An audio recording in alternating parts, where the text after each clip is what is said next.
happening.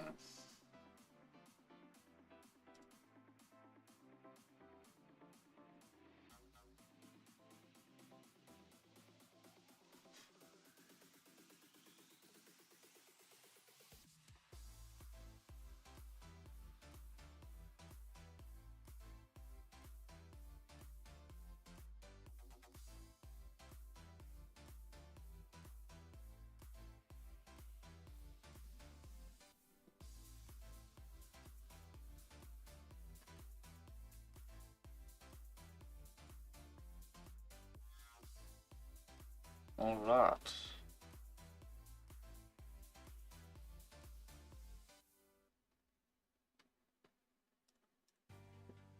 Well, what is going on?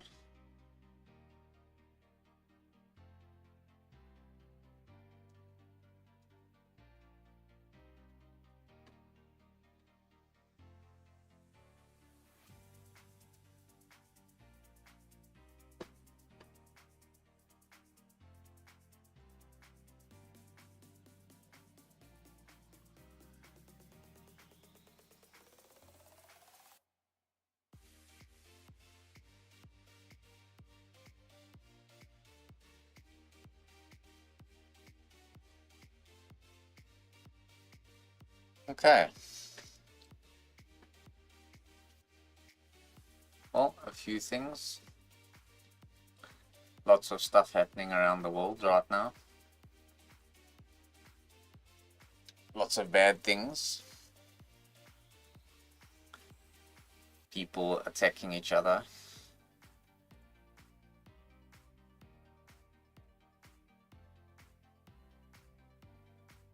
But before we get into all of that, if you are watching and you want to get involved, feel free to join the Discord and I will gladly add you to a panel where you'll be able to speak on stream.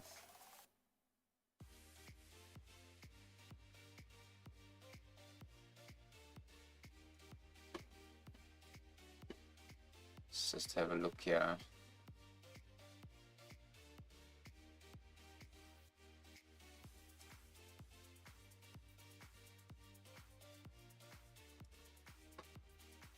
Okay.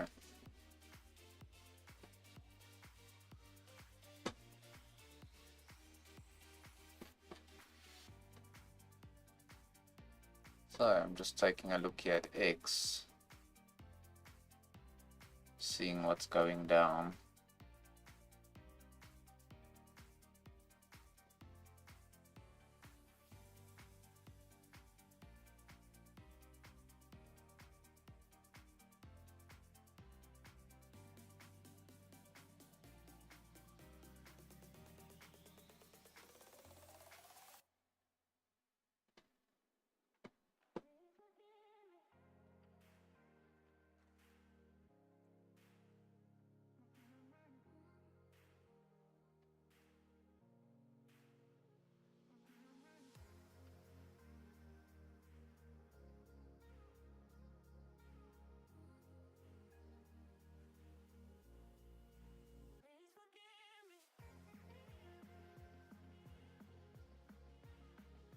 Let's see.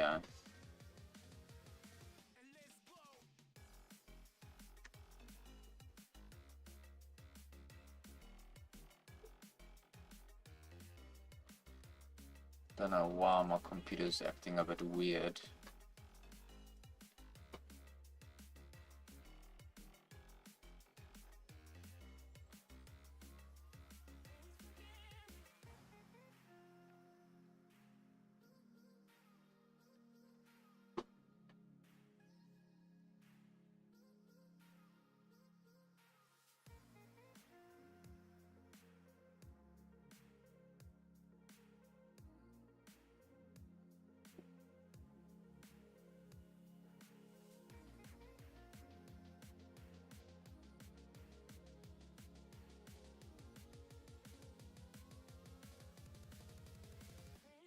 Yeah.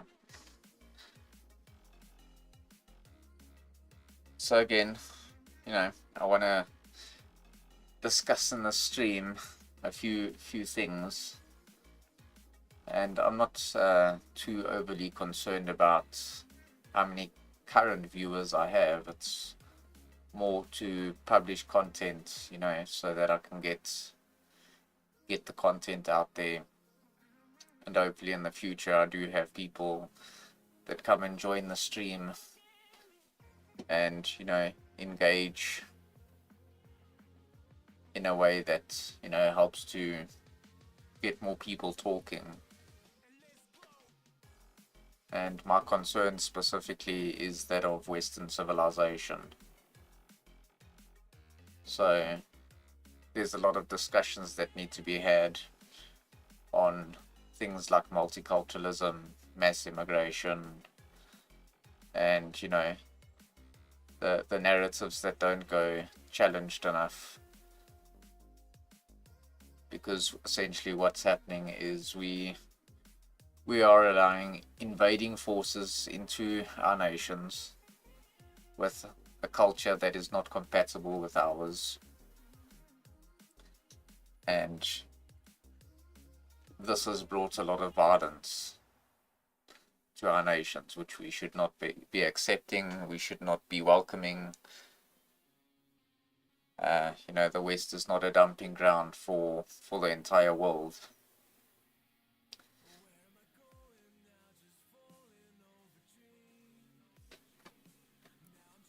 So,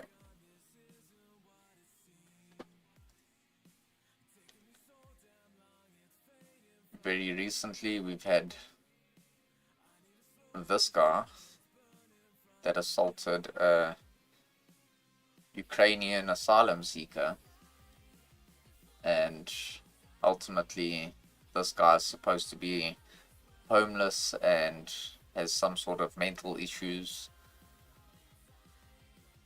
And the narrative is that, we shouldn't be shaming these homeless people with mental issues, which is essentially an excuse for whoever's supporting that type of rhetoric for these people to essentially kill people and do whatever they want because they suffer from some sort of mental illness. Well, the problem is, if guys like this have some sort of mental illness, why are they allowed to just roam publicly without anyone doing anything about it? And this is the issue that we have in Western civilization, where we have these people that do not belong in society walking freely, being able to do stuff like this, and no one's allowed to feel safe because we can't shame these people, but at the same time nobody's doing anything about it.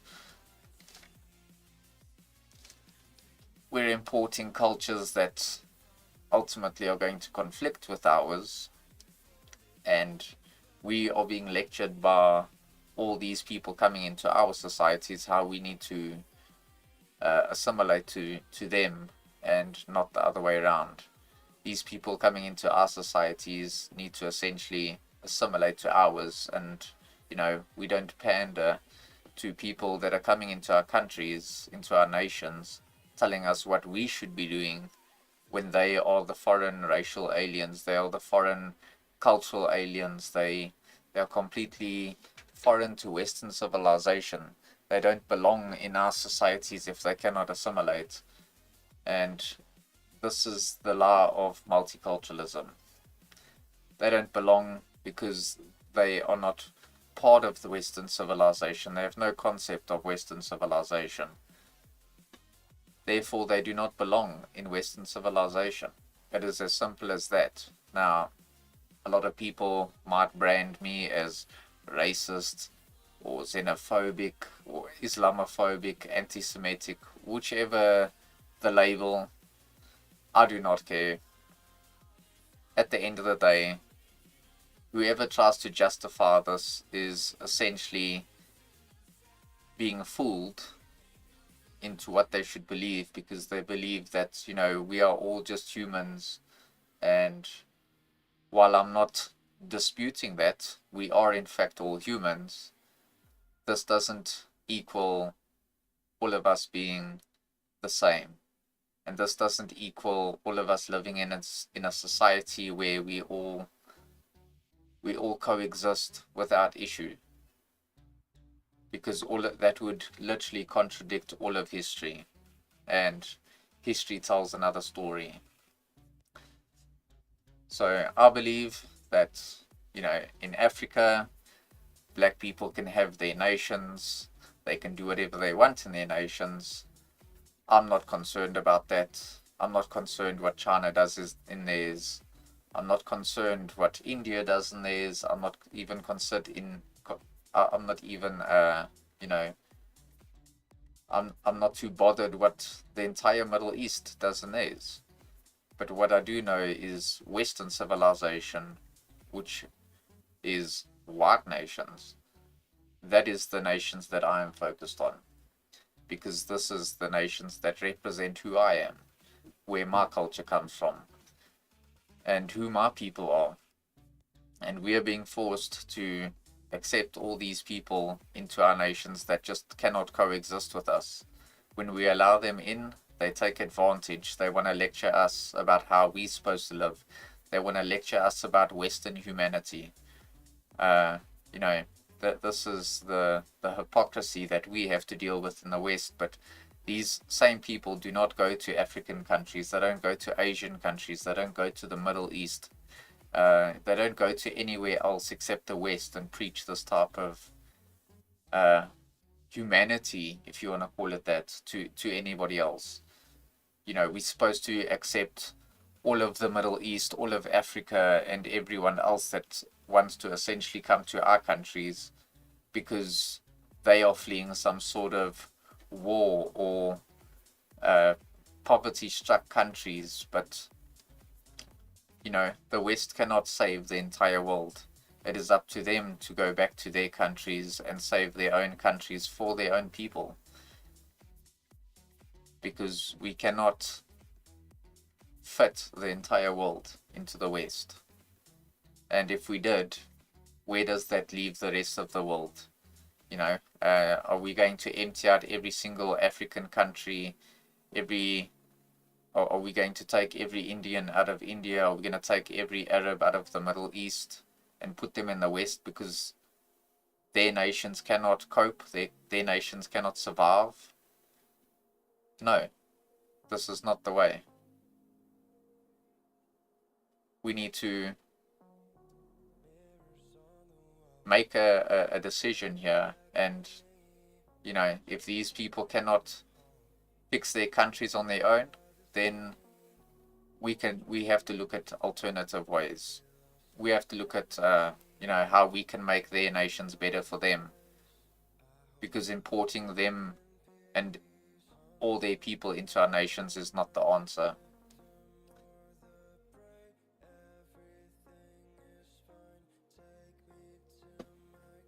So this is not going to essentially be the answer to all of our problems.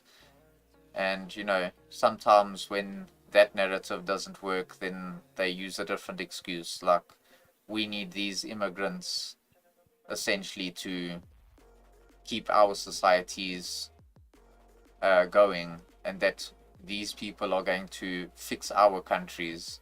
Well, our countries never needed fixing until they got into it.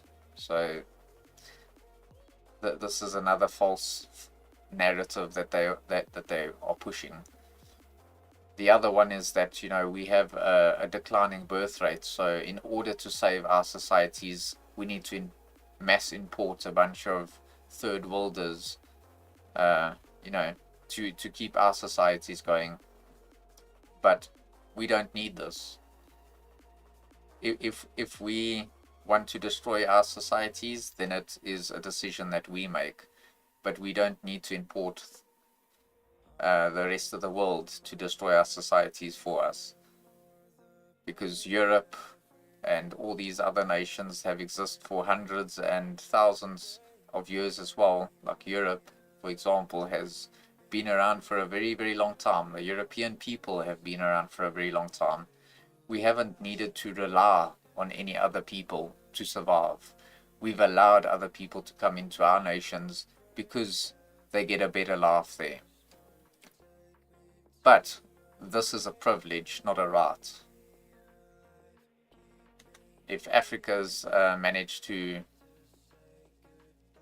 stay there for so long and survive, well, they need to find their own way. So yes, the government does want people to have children, but the living costs are high, so it doesn't work out. I do somewhat agree with you, but think about it from this perspective. If you look at all of Western societies, it's very expensive for us to have children, which is exactly part of their plan. But when it's illegal immigrants or any sort of foreign people that come in, they get special preferences, they get free benefits, they get minority rights, they get all these different things that work in their favor. And essentially we fund them, but we can't put any of that money that we've built our nations on towards our own people. And this is the thing that has to change in society. We cannot have people coming in that cannot make it in their own nations because they cannot stand up to their governments to have a better life. We're not going to be able to import all of the third world and fund it as well while we are suffering with our own problems.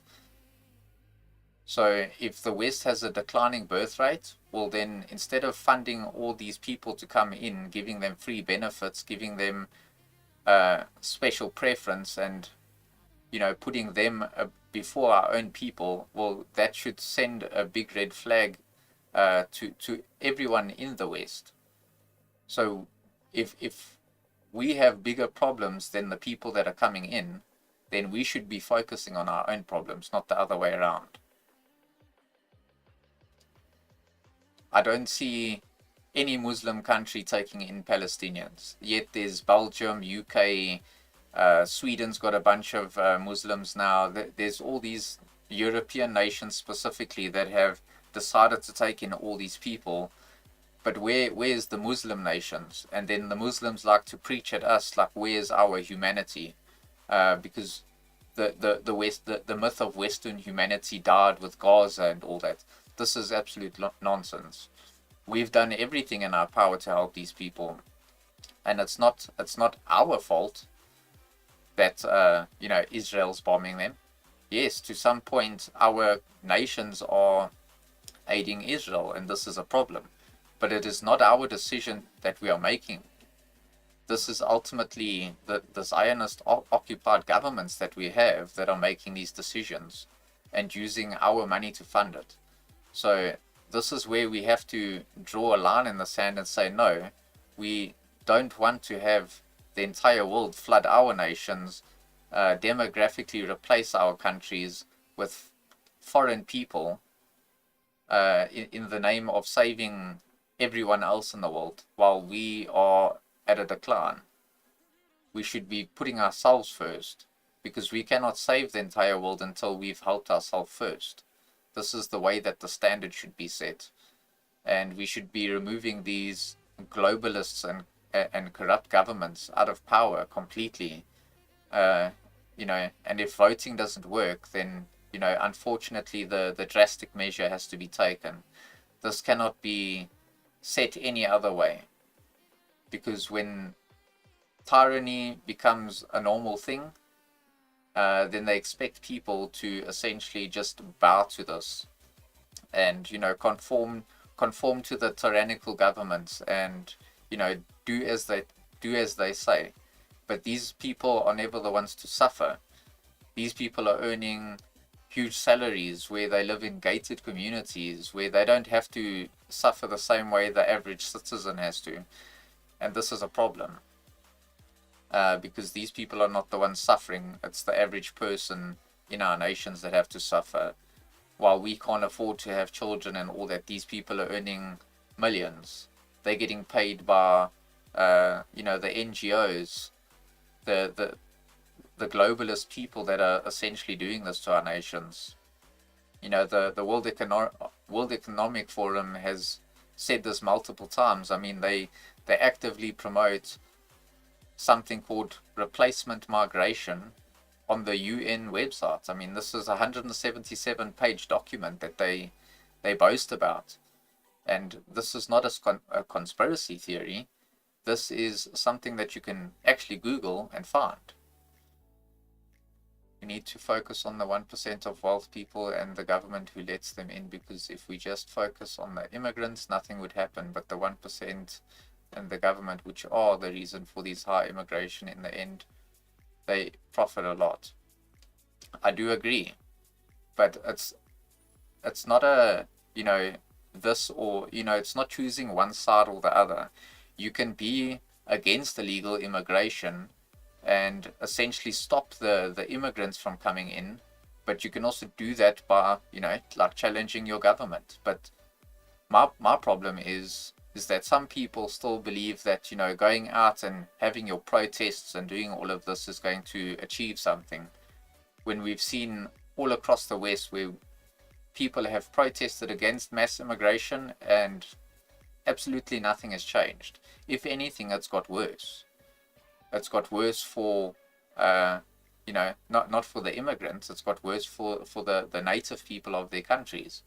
So UK is a very good example of this, where we've seen lots and lots of protests come out of England, but they've just now installed an Islamic, a Muslim woman into controlling all of the UK, which is, 4 different nations, which is, Ireland, Wales, Scotland, and England, where she's going to be policing the immigration, she's going to be policing the laws and a bunch of other things, and she's going to be in control of all of this.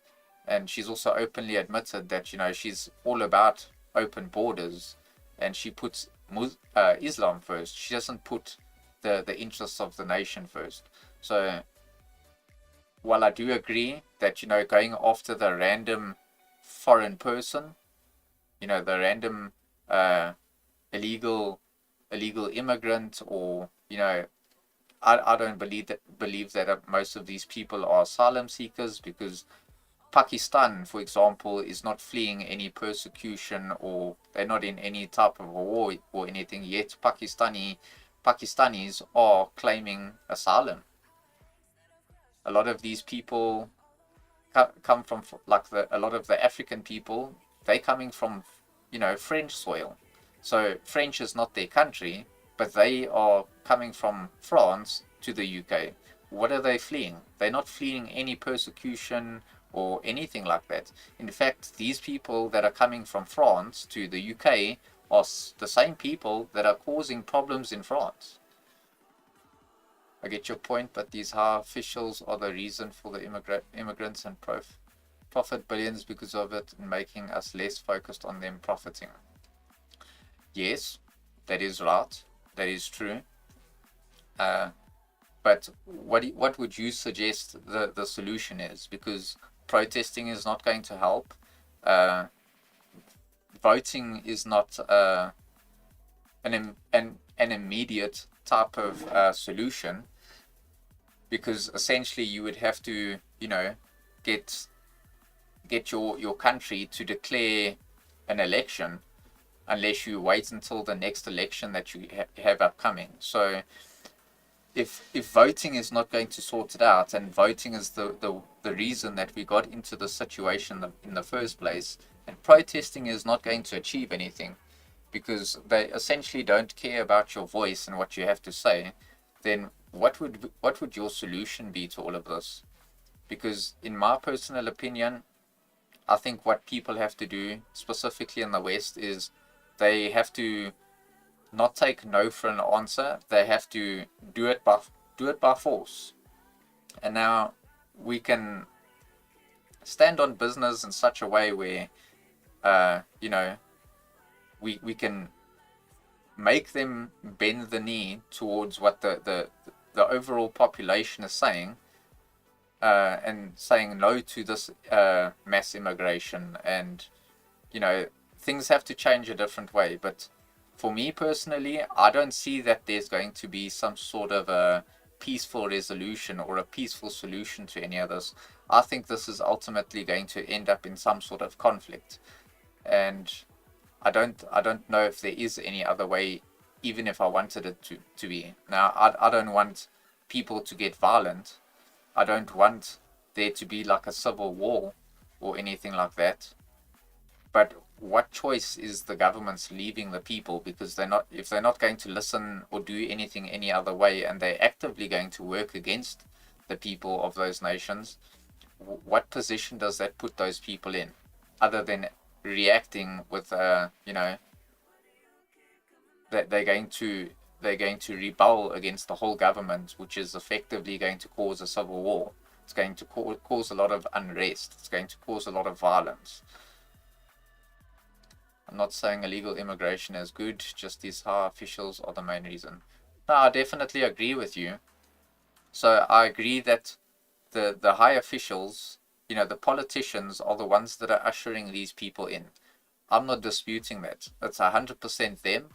It's 100% their responsibility, and they should be, they should be accountable for that, because it is their responsibility. These are the people that brought all this up in the first place.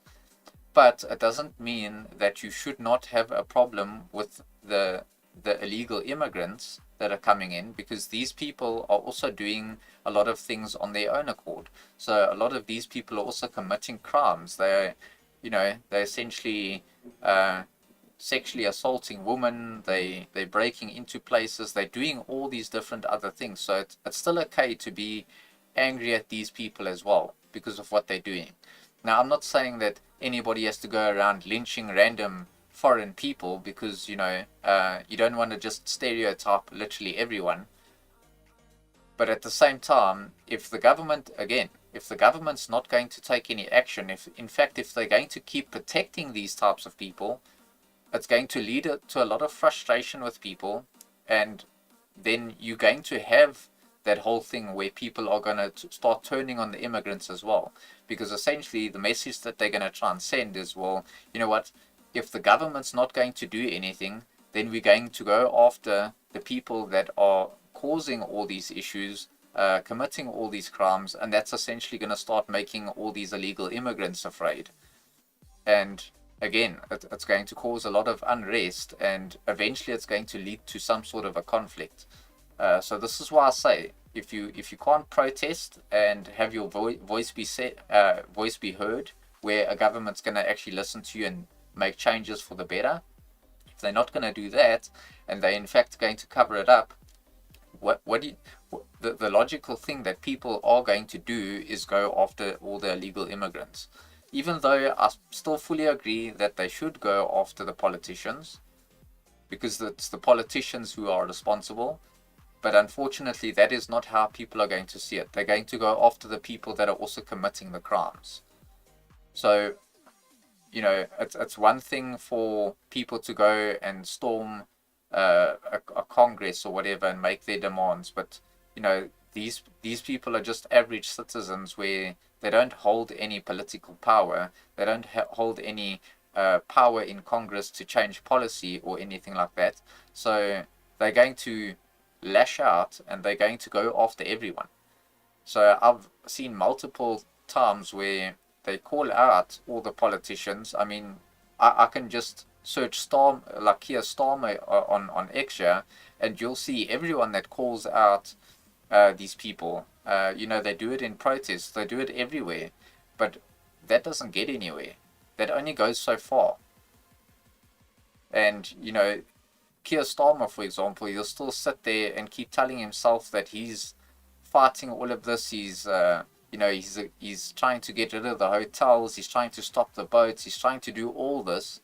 Yet, when these people rock up on the shoreline, they completely welcomed. They put into hotels. They get free benefits. They get preferential treatment. And if they commit crimes, then it's covered up. And this is going to start making people frustrated. Then they're going to start lashing out. They're going to start going, they're going to call the politicians out, but they're also going to go after the illegal immigrants that are coming in. So that's why I say, what is the answer to all of this if nobody's going to pay attention to the people that are saying something? And they openly do this with Sadiq Khan. They do this with Keir Starmer. They do this with all the politicians. But the politicians aren't interested in listening to you. So if they're not interested in listening to you, what's the next best option? People are going to start rioting essentially, and they're going to go after all the foreign people. That is just the way that it goes. I don't want nobody's life to be put in danger. But then that would also include the people that these illegal immigrants are attacking. And that the whole problem stems from, obviously that stems from the politicians bringing these people in. But the problem is that these illegal immigrants are attacking people. And because they're illegal, nobody knows who they are, where they came from, what their history is. And, and they're just not a net benefit to society. So there's no positive way to look at this when you look at illegal immigrants. And, they essentially just go and attack people. So that is why I say there's no positive way to look at this and say, well, we should just hold politicians accountable, which I do believe we should. But at the same time, how else are people going to voice their frustration without turning violent, without rioting, without starting, a civil war, essentially? How are they going to do this peacefully when they have no other option?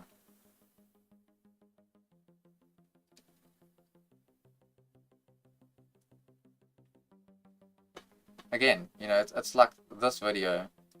People are just tired in general. They're just tired. They're completely finished with this kind of culture, these kinds of people coming in, and just being a nuisance in society.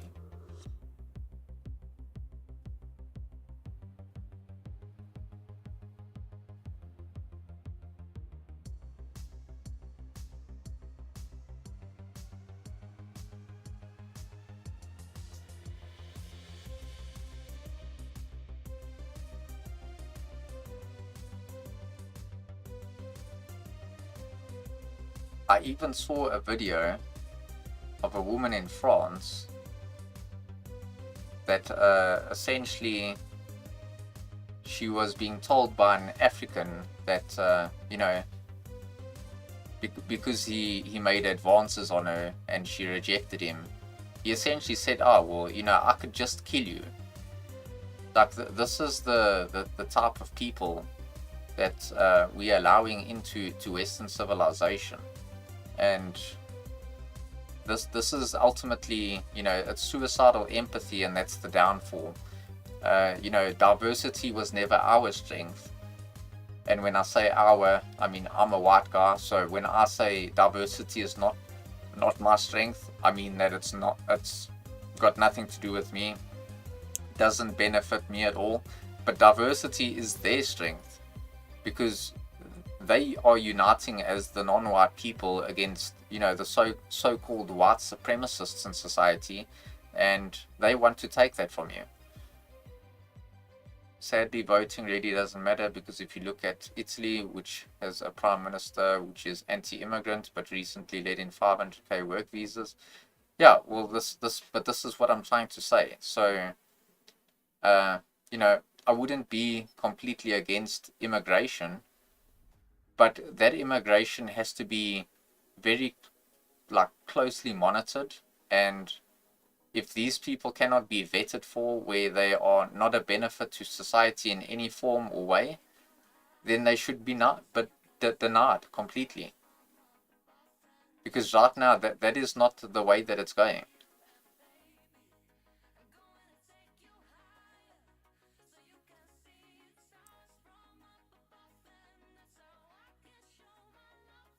All they're doing is they're just trying to take over, and all they're saying is that, these are great people, they're all doctors and engineers and scientists and astronauts and all that, but they're not. There's nothing great about these people. because they're preaching like they know about all these people, but they come in illegally, with no one knowing who they are. So how do you know that they are in fact all these great people that they keep boasting about? But it's essentially just a way to fool the people into thinking that you're getting the best of the best when you're not, because people are not, they're not that stupid. People are going to they're going to notice, they're going to think for themselves.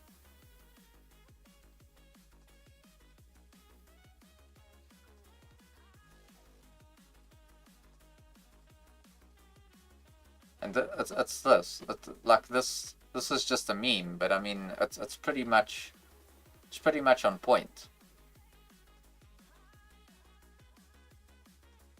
Diversity only matters when it's in white nations, but diversity doesn't matter in Africa, because anytime that white people were in Africa, like me for example, I'm in South Africa, and the black people make it very clear that they don't want us here. The rest of Africa made it clear that they don't want white people. For the most part, most sub-Saharan black people from Africa don't want the Arab people in Africa. They think that they built the pyramids, and that the Coptic people then essentially conquered them and took over, because they believe that the black people were the ones that built the pyramids. The Middle East doesn't want anybody in their lands. They expect Islam to take over, and as long as Islam takes over, they couldn't care what's happening, because then essentially the Arabs would have control over them through their religion. Like Syria, for example, they are not Arab. They are Assyrian and Aramaic. And nowadays, it's all like, the Arab people went and took over there. Even with Iran are not Arab either. They are Persian people. And they took over there with Islam, and that essentially gave Arabs a free passage into Iran, because now this is an Islamic country. So the same thing will happen in the UK, where you've got this lady over here. Where is she? This is the lady that is now in control of immigration and everything else. She's in control of Ireland, Wales, Scotland, and England. So she's full on open borders. Islam is first, and she's not going to stop the importation of Arabs into the whole of Britain, because that's what she wants. She wants to essentially usher in all the Arabs into the UK now, and that's going to give them the majority, and they're going to be able to turn the UK officially into a Muslim nation with Sharia law and all that. And a lot of people, especially white people from both the left and the right, are in big denial of this. They think that this is never going to happen, and they're delusional, because these people will pretend to be your friend while you let them in, convince you that they're not there to hurt anyone. They essentially will preach that their religion is better, and they openly talk about this all the time, and people just constantly deny it. Even when they are told, they just constantly deny it. There's a bunch of Jewish people that admit that it's a great thing that Islam essentially invades Europe, because Islam is the broom of Israel. If you want, I'll quickly put that video up for you. Just give me 1 second, then I'll show you what I'm trying to say. And I can show this video to a lot of people, a lot of white people, and they've got nothing to say to it other than I'm either Islamophobic, or I'm anti-Semitic, or I'm racist, or I'm a xenophobe, or, there's always a label, but there's never an explanation or a rebuttal to what I'm trying to tell them. So this is why I don't pay attention to these people, because they've got nothing of substance to tell me. All they're trying to do is just shut down conversation with, stupid labels that I just don't care for. So yeah, this is the video.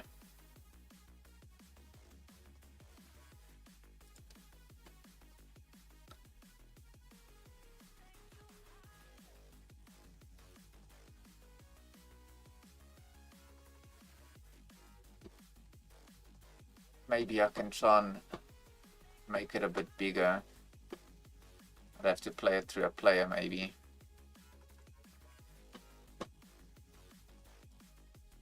So we can do it like this.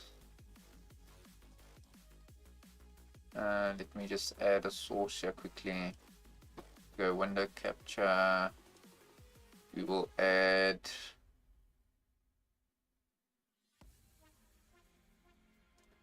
there you go.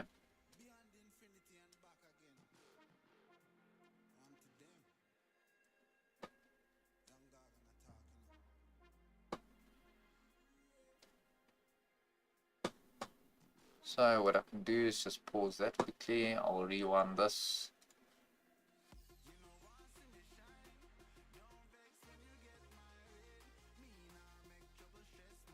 There's no audio, you say.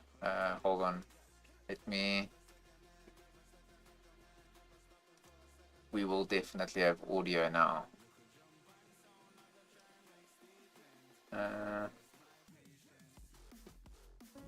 C'est une excellente nouvelle, ça annonce qu'on dit moins cher. Excellente nouvelle. Vous allez le payer très cher, les Européens. Mais à un point, vous n'avez même pas notion de quoi on prend. Et vous n'aurez pas au fil. Parce que tout le mal que vous avez fait à Israël, vous le paierez au centuple. Quand l'Italie disparaîtra, quand Edom, c'est pour ça que le sujet de la chrétienté qui vient de Esav se trouve là-bas, quand cet endroit-là disparaîtra, et c'est ce que veut faire l'islam, il s'occupe. L'islam, c'est le balai d'Israël, sachez-le. Il s'occupe. L'islam, c'est le balai d'Israël, sachez-le. L'islam, c'est le balai d'Israël, sachez-le. The thing is, people are in denial. And he's not the only rabbi that speaks about this either. There's a few of them that say the same thing. And if I show this to anybody, then, they go straight into denial because they want to believe that they have to choose all these foreign people as some sort of an ally, or, because they believe that that God's chosen people are the Jews, therefore they have to accept them because they think they're gonna go to hell or whatever, and these are mostly evangelical Christians that think this because they don't understand their own religion. So now, I'm not a Christian, I'm not even religious. I do believe in God though, so I'm not an atheist, but I have to constantly try and educate people on their own religion, including Muslims, including Christians, and even including Jewish people, because a lot of Jewish people don't understand their own religion either. They don't understand the Talmud.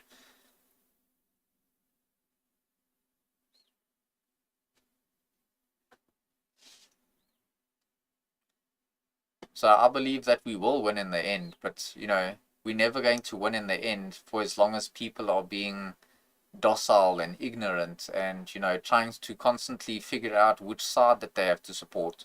So, a lot of people, especially Jewish people right now, are pushing this thing on X where they either telling you, well, you either have to support Israel or you have to support Hamas. So why do we have to only have these two decisions? Because and I'll tell you why. It's because we've been so indoctrinated in our societies to believe that if you stand with your own people, like for me, example, if I want to stand with European people, if I choose to stand with white people first, this is somehow some form of white supremacy, or I'm a neo-Nazi or whatever. Like, it's completely ridiculous. So they take your identity away so that you have to either choose between them or their enemies. So Jewish people, for example, are making you choose between them and essentially them having power in your nations, or you have to choose their enemy, which is essentially the Palestinians and Islam. So I don't think that I have to have a decision on either, because neither one of them has shown any benefit to me. I don't believe that Jewish people are a benefit to Western society, and I don't believe that Arabs and Islam is a benefit to society. I don't believe that Africans are going to be an ally towards us. I don't believe that any foreign people are going to be I don't think they're ever going to look at the best interests of my people, because they constantly demonize us. They put out a lot of the anti-white rhetoric out there. I mean, even in the USA, they've got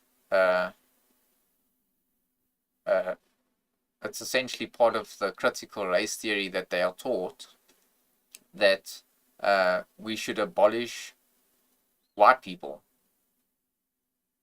So why must I accept these people saying this type of stuff?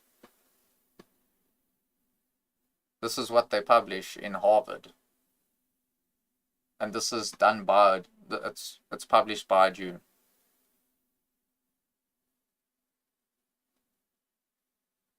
So if you say that Jewish people run the world, it's some sort of anti-Semitic conspiracy theory,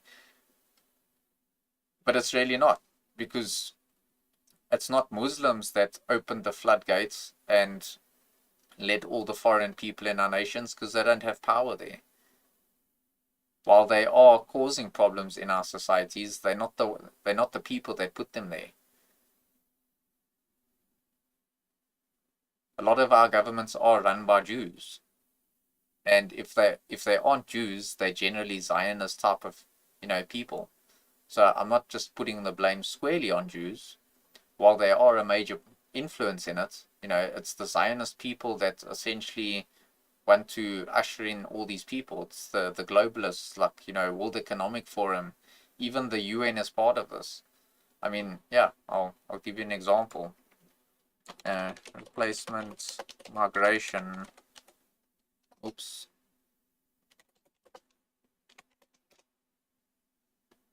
This is part of the UN's website. It's 177-page document. Wait, this is not the one. Where is it? Yeah, this is the one here. This is a 177-page document by the UN that they want to essentially install specifically for the West and Japan.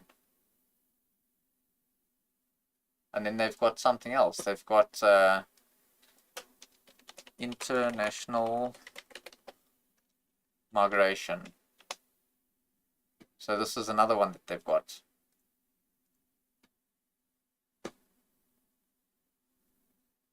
They promote this on purpose. And yeah, I'll show you more.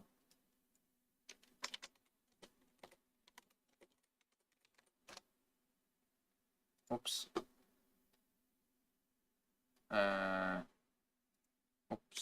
UN.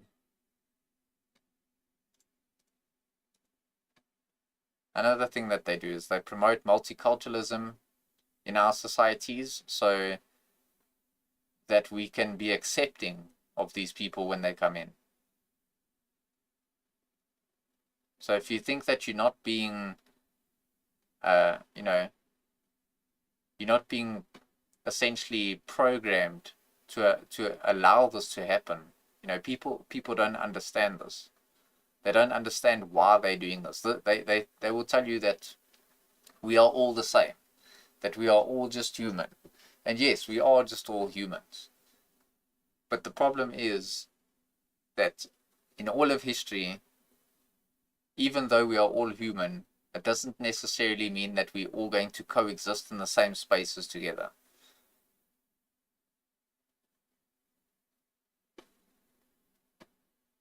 They are the reason for immigration and blame it on the immigrants who come here because of them. Yeah, so, I mean, you're right to a point. So I get what you're trying to say. You're trying to say, well, it's not the immigrants that made these laws or, you know, these policies where they can just allow themselves into society. I fully agree with that. You know, it's them coming in illegally because of these people that are in power. So again, I do agree with you, but it doesn't mean that you shouldn't hold these illegal immigrants to some sort of responsibility as well, because like I said, they're still the ones that also go around and commit a bunch of crimes and, you know, do unspeakable things to our people. So while the politicians are fully responsible for it and they should be held accountable, no one can seem to tell me what a solution to all of this is, because they tell me that, yeah, well, you know, we should just protest some more, or, you know, we should try and vote our way out of this. And this is delusional, because we don't have time for all of that. We don't have time to wait for the next elections. We don't have time to try and, you know,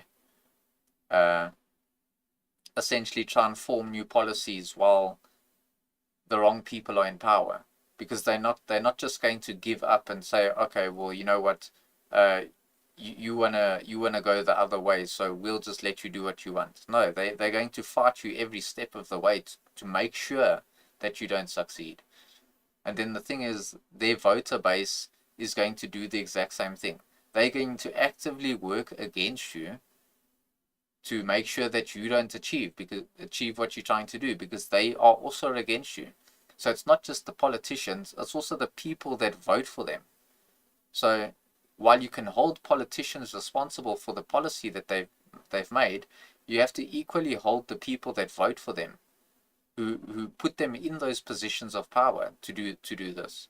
And now, because they've put these people in positions of power to do this, essentially what these people in positions of power are going to do is they're going to import these people, and they are going to use them as a voting base. So now they're going to import all these millions of illegal immigrants. Now what they're going to do is give them these digital IDs, so you can just essentially receive a digital ID upon arrival. So you'll be in the system, but this would also grant them the ability to now start voting. And who do you think they're going to vote for? Because they're not going to vote for your side. They're going to essentially vote for whatever benefits them the most. And what's going to benefit them the most is the people that they're voting for, because those people are the ones that are giving them all the stuff, you know, giving them all these benefits, the housing, the hotels, all the free stuff that they're getting now. So even the people that are in power understand that this is something that's not going to last forever, because people are going to grow impatient. So when these people grow impatient, what's going to happen? These politicians know that they're going to start losing. And if they start losing, then that means they need a more solid approach to it, something that's going to be, you know, permanent, which is essentially going to be this digital ID. So if you come to my country illegally, I'll give you a digital ID, and I can still provide you with all the benefits, with essentially a free life where you don't have to work, and you're just going to, you know, leech off of the government. And I can give you a way to now vote and keep me in power. This is how they're going to do it.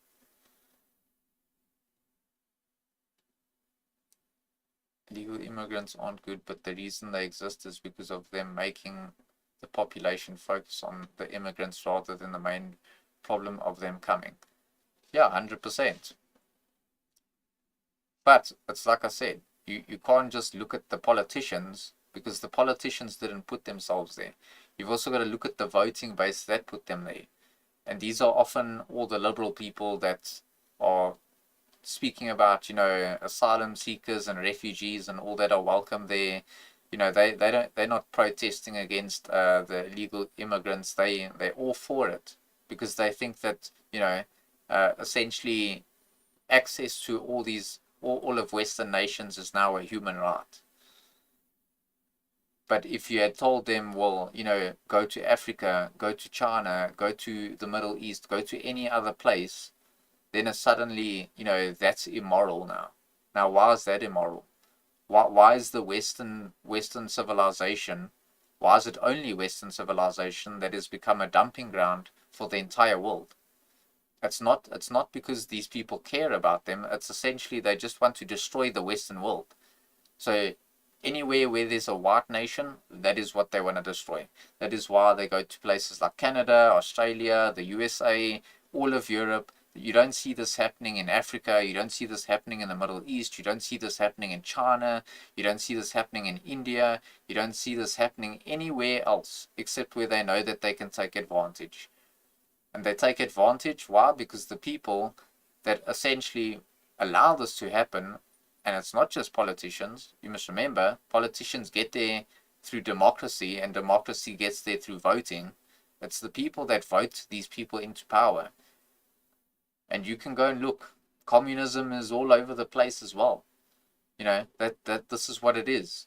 It's all about equality and, all the leftist and liberal ideology of essentially redistributing wealth to everyone. So how are you going to keep redistributing wealth if people are constantly coming in? Because who are you going to keep taking from to keep giving these people that keep coming in? This is all it is. It's essentially a straight out of the Communist Manifesto. Now I can't bring that up on stream because I think that kind of goes against the terms of service on all the platforms that I'm on. But this is the problem. So while it is politicians, you gotta look at it from a much more broader view and think, well, how did these politicians get there in the first place? Oh, well, we have elections. People had to vote them in power.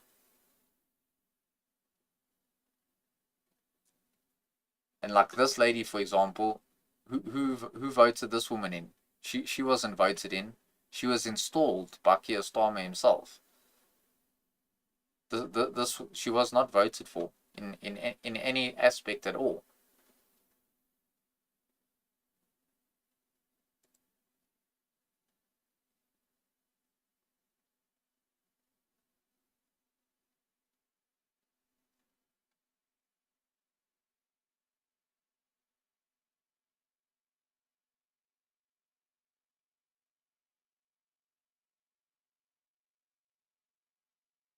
And anytime people like this, for example, have something to say about it, then now he's just an evil white supremacist.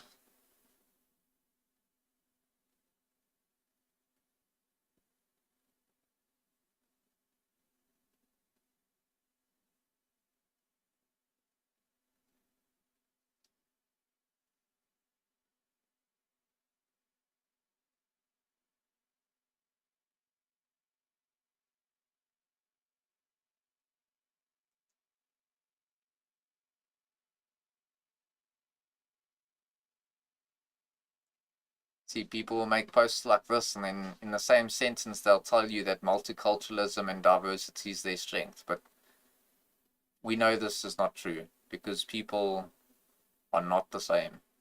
They're all people, they're all humans. No one's disputing that.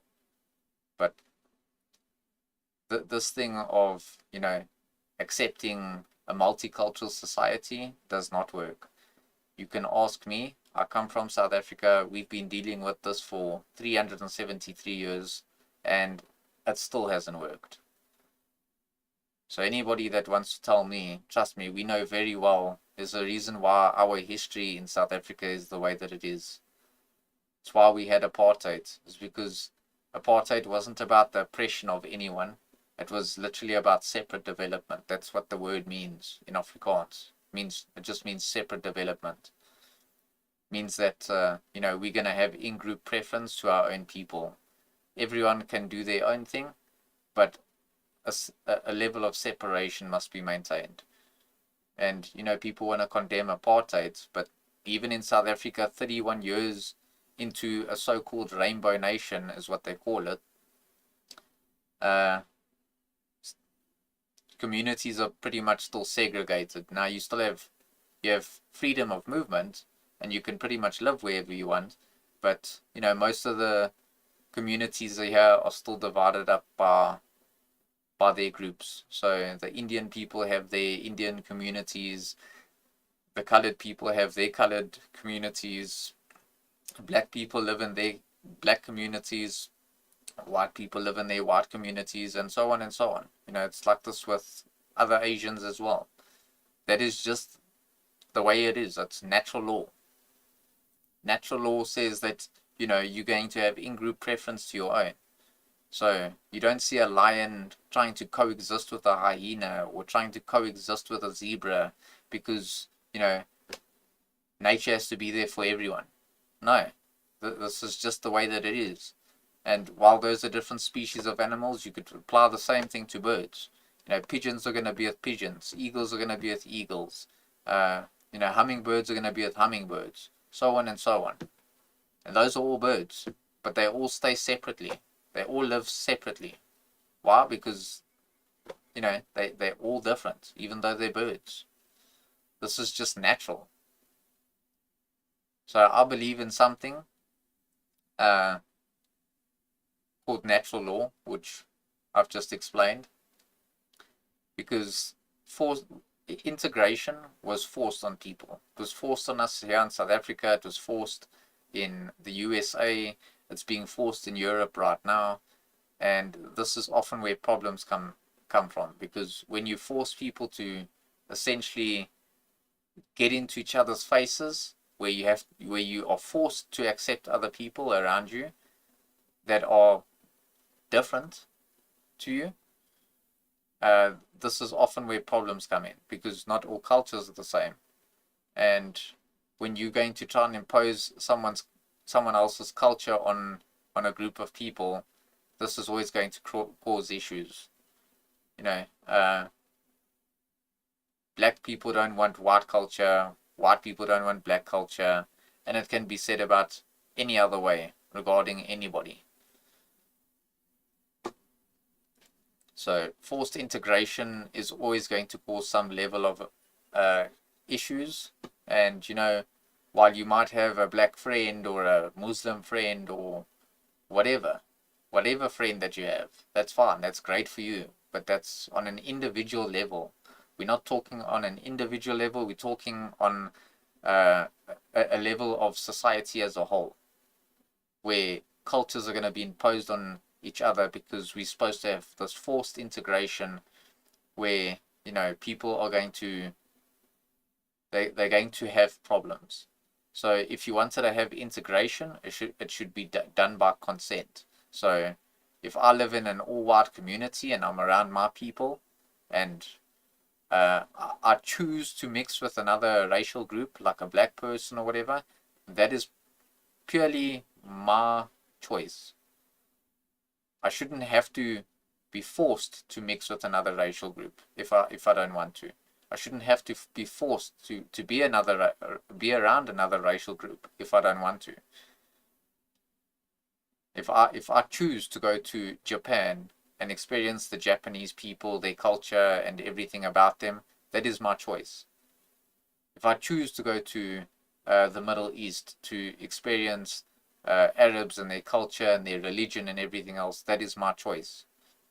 But if Arabs or Africans or Japanese or whoever come to the West, they have to choose to be there. And when they are there, they have to respect my way of life. Because if they don't, then they don't belong there. Then they should go back to where they belong. And that's just the way that it is. Now, I don't care if that's racist to say that. I don't care if it's Islamophobic, or I don't care what label people want to slap on things. Because these labels that people like to spit out is essentially just ways to shut down conversations and shame you for the way that you feel about it. I don't care about that. That doesn't work on me.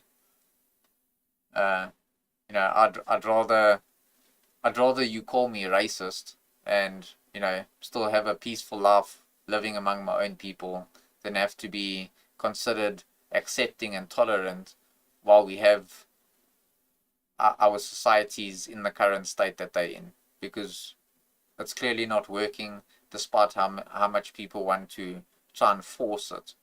And that's the problem. It's being forced. And when you force things like that, it's never going to work out.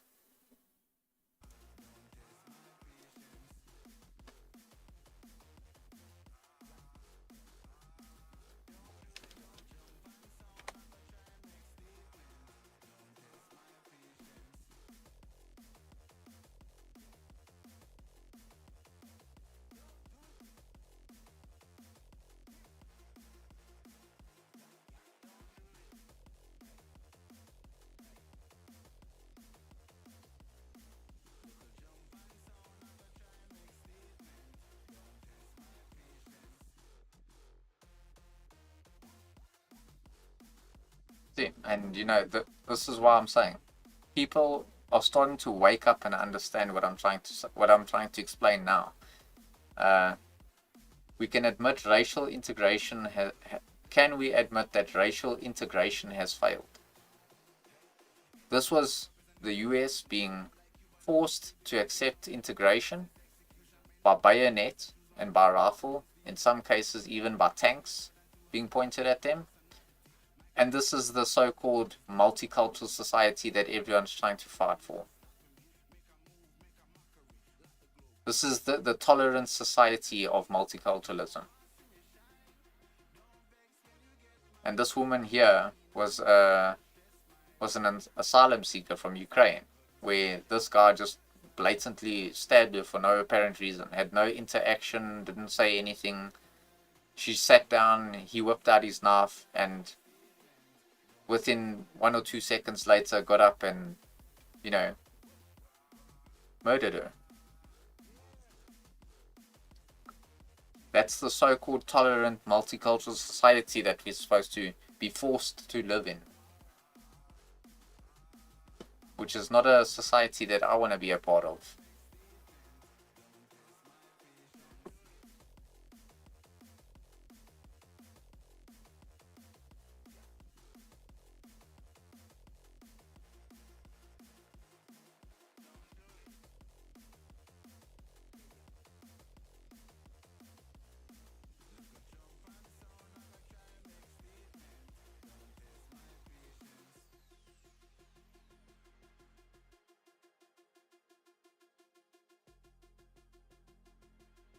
Now, this is crazy.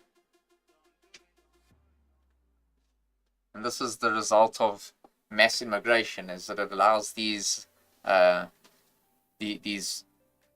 groups of people to monopolize on this type of stuff, where they can essentially do this, where people are going to struggle to get anywhere legally and through the right channels, so they're going to start paying these groups or cartels or whatever they are to essentially get them to where they're trying to go. And they don't always get what they want. Sometimes you have the wrong people and bad people doing these types of things. So I know of one instance where an Indian guy, he got to South America. I think he got to Brazil first, and from Brazil he worked his way up to Mexico, where the cartels there helped him to get into the USA, and the USA had caught onto this very quickly and ended up deporting him back to India. And he spent a lot of money trying to get all of this done. He spent so much money that his parents in India essentially had to sell something like $50,000 worth of their property just to pay off all the debts that he had accumulated. So that's the other problem with mass immigration, is it's not just the people that are enabling it, it's the other side of it, the criminal side of it, where people and all the wrong people are essentially going to monopolize off of this.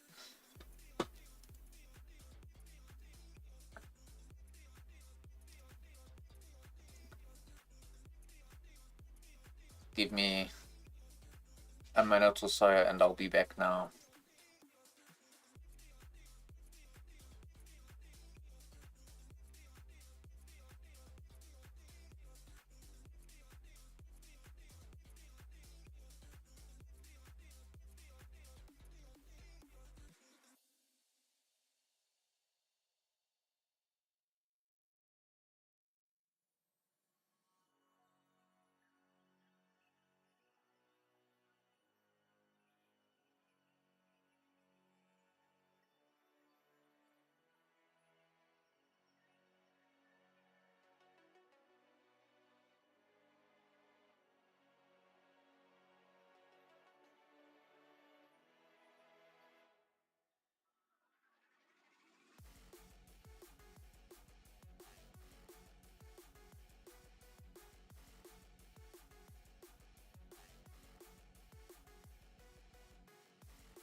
I'm back. Just had to get a cup of coffee there.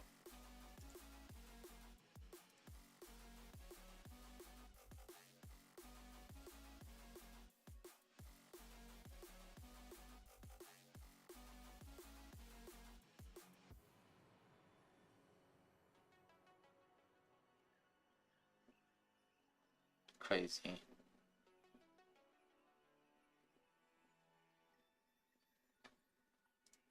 What's this?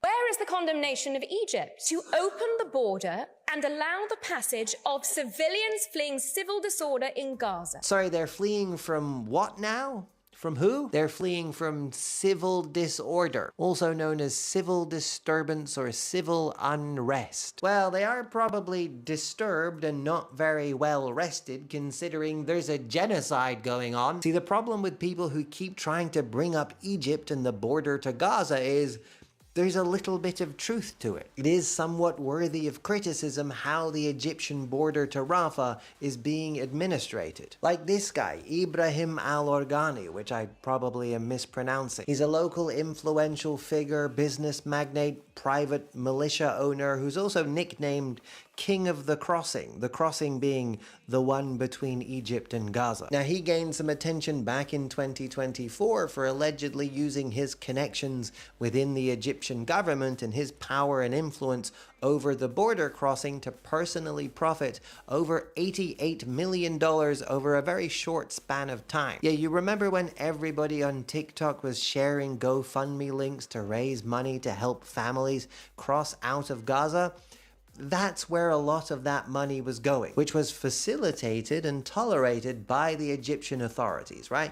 That's worthy of criticism. The problem comes when the people trying to point towards that are doing so in an attempt to point away from Israel. You know, the ones doing all the bombing and killing and deliberately starving people to death. The ones whose own numbers say that the civilian casualty rate, which means the number of innocent people they've murdered, is over 83%. Israel using propagandist mouthpieces like this to draw attention to Egypt is the equivalent of me shooting my neighbor in the chest and then trying to get everybody to condemn one of my other neighbors because he's refusing to pay for the ambulance. When it comes to talking about what's going on around Gaza, you only want to talk about this and leave out that not only all the rest of the land border, but also the coastline and the airspace is being controlled by Israel. Which is not even mentioning that this border wall was also built in collaboration with the United States and Israel. And when it comes to talking about what's going on in Gaza, you only want to talk about Hamas, about unsubstantiated claims of Hamas stealing the aid, and then leaving out the very evidence-based, highly substantiated claims of Israel not only withholding aid, but utilizing it and weaponizing it against civilian people. You want to talk about the still completely unsubstantiated claims about tunnels and bases underneath hospitals, but when somebody brings up the overwhelmingly common bombing of hospitals or targeting of journalists, all you have to say is Israel doesn't target civilians. If we left it up to you to write the history books about what happened here, I feel like you'd probably neglect to mention that Israel was even involved at all.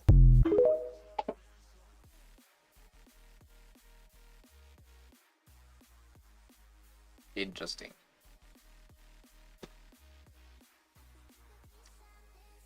But again, this is my issue with all of this, is that people are too busy trying to talk about all of this and not focus on the problems in Western society.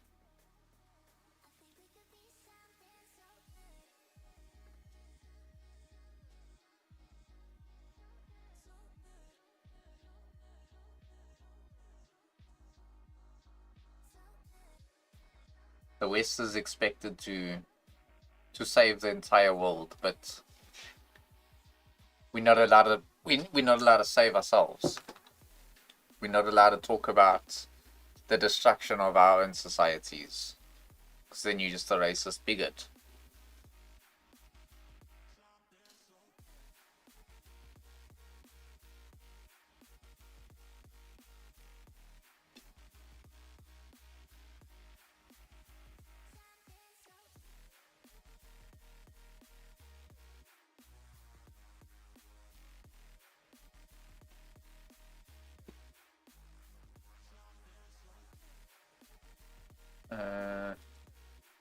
Let's see if I can find.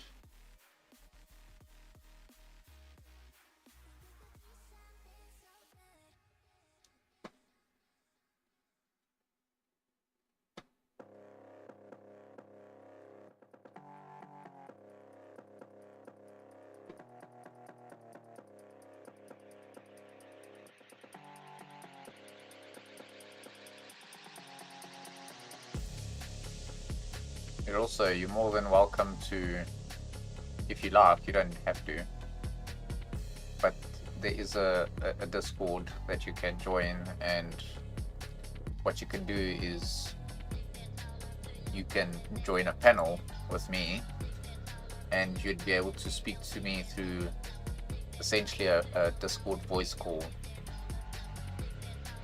So if you wanted to do that and discuss that, I'm 100% all up for that. That's pretty much why I set up these channels, is to essentially have discussions with people, because it helps me to see other people's perspectives. It helps to, you know, bring light of some things that I might not understand or know, and I hope that I can, you know, also impact people in such a way where they get to see past all the narratives, past all the lies that they're being essentially told by the mainstream media and by all the leftists. And, you know, I'm not on the side of the Republicans, and I'm not on the side of liberal people either. I'm on the side of whatever gets Western society back to what it should be. And unfortunately, I don't think political ideology, whether it's Republican or liberal, is going to solve those issues, because I still think that you're going to end up with the same problems. You might have different policy, but you're going to end up with the same problems.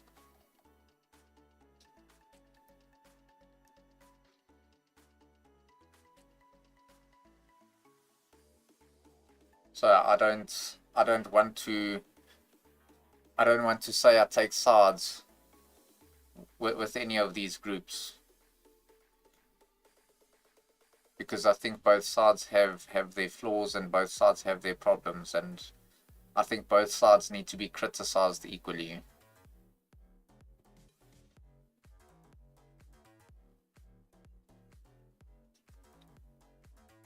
I think this is the big problem in the USA, for example, is that Republicans are so focused on supporting the Republican Party that anything that the liberals say, they're going to oppose that. And I think it's the same with liberals, is that they're going to support whatever liberals stand for. So as long as it goes against Republicans, this is what they're going to support. So you get that Zohan Mandani guy, who's basically of Indian descent. He is a Muslim, but he comes from Uganda, and he is a communist. And people are going to support him, specifically liberal people. They're going to support him because it goes against Republicans. And obviously, and that naturally, Republicans are going to go against him because, you know, he stands for the Democrats. So this is just a battle for power between two political ideologies. And I don't think either one of them is good. I think they both have the wrong agenda and the wrong voice, because they don't want to represent the people that actually have something critical to say. They're just fighting with tribalism, essentially. And we have the same issue even in South Africa. So here it's more of a racial thing where black people are going to side with black people, doesn't matter if, say, for example, like the ANC. Now, a lot of black people are, very, they criticize the ANC a lot, but if a white person comes along and criticizes the ANC, then they will automatically side with the ANC because they just want to be against white people. And a lot of white people are going to then do the same thing. They're going to side with other white people because they want to be, they're going to be criticized based on, racial and group preference. So this is why I say the whole thing of, just living in a society where we can coexist is never going to work. Never has worked, never will work. And people often say, like Vivek Ramaswamy, for example, he said, the Roman Empire used to be diverse. It didn't just have Romans in it had people of different ethnicity in it. And this is why the Roman Empire was so successful. Well, where is the Roman Empire today? It doesn't exist. Essentially, all it had was a transfer of power, and the Roman Empire essentially became the Vatican. And then the Vatican is now a pioneer for, the Catholic part of Christianity. And what do we see in the Vatican?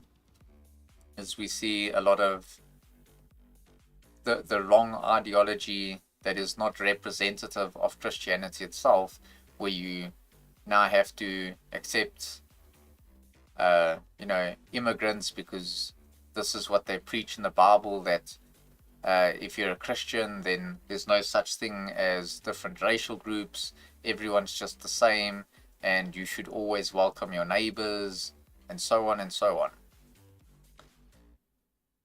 This is how you lose your societies, by people that don't necessarily believe in the same thing.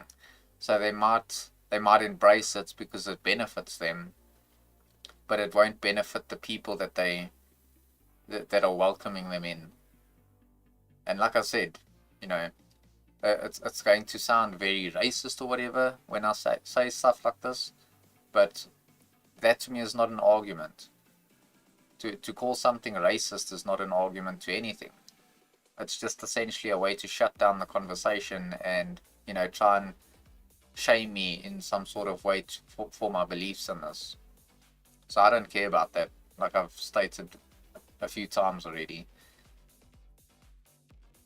You shouldn't have to welcome an enemy in because you have a certain view and perspective, because they don't share the same values, they don't share the same perspective as you, so you shouldn't have to accept them just because your religion tells you so.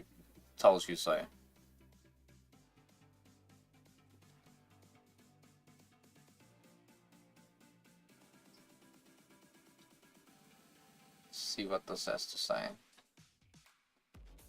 Let me just pause the music for now. So this is Hitler's Dream Berlin. Kind of. Actually, this model is not even totally to scale. In fact, if anything, it should be even bigger. No. Yeah. This is a version that's been made for various film and TV productions over the years, but it still really shows us the core of what Adolf Hitler and his best architect friend Albert Speer wanted to build. And so we start over here with just one of two giant train stations. This would be called the South Station. So that right here, that's a train station. Absolutely. Okay. So imagine people arrive from the south, they enter then this boulevard. You can see all these guns here. All these artillery pieces, yeah. Well, like a parade centre, sort of? It certainly would be used for parades, but the guns are not German. They are spoils of war.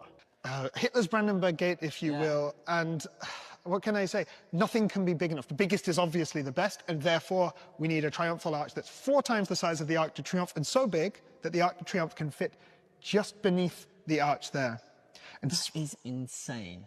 And speaking of the Brandenburg Gate, we should see just how small it would be in comparison to this if Okay, we come yeah. right the way down here. You've got very much all the sort of neoclassical stripped-back architecture as we go along Yes, here. not all of those are totally accurate. They kind of needed to fill some space for the film and TV, but it is faithful to the style the Nazis would have liked. And then if you look just down here, yeah, That's what we've just been to. I mean, the comparison of the size. And of course, this is where we met. I mean, it not only shows you the madness, it gets even bigger after this. Over this way would be the Grand Hall. And very fortunately for scale here, and this part is accurate, we've got the Reichstag building right next to it. So this really is Hitler's pièce de résistance, in a way. Yeah, I mean, this is the pinnacle of the Vanity Project, I suppose. They think that about 180,000 people could come in there. 180,000 people inside just listening to Hitler go on his...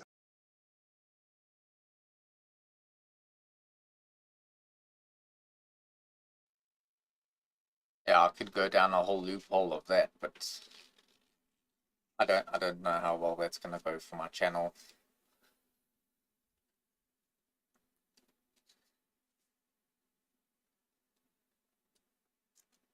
Just give me a sec. I want to actually switch on my camera.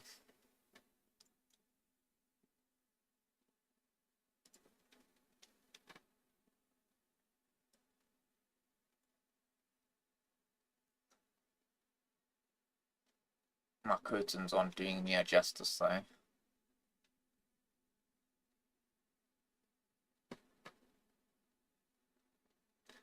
I don't know, let's do a test and we'll see how well it looks. I don't think it's gonna look that great. I might have to readjust my camera though. Very red.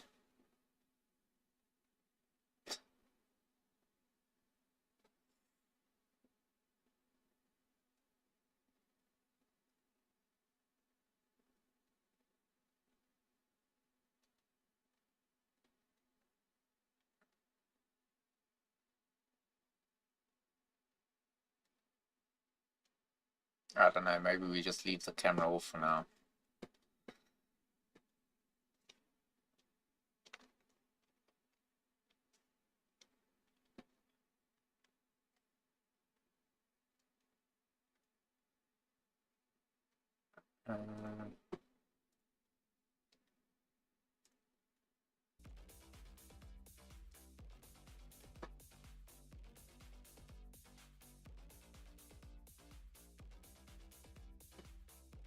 That flag.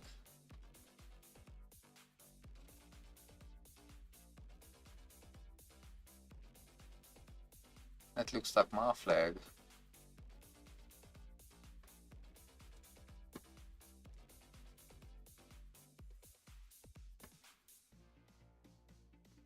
No. I think his flag, yeah, okay. I know what his flag is.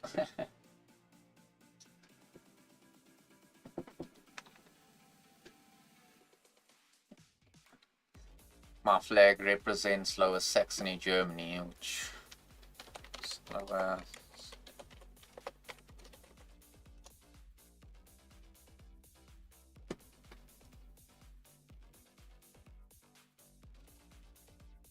Oh, let me just type flag.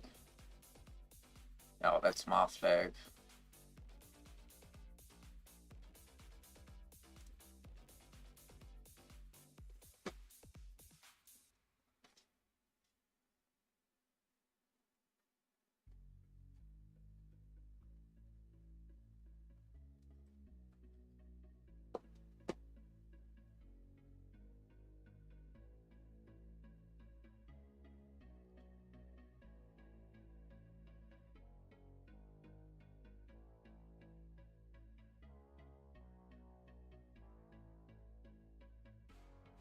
People ought to think more about who wrote the software that's running in their head. So, it probably wasn't them.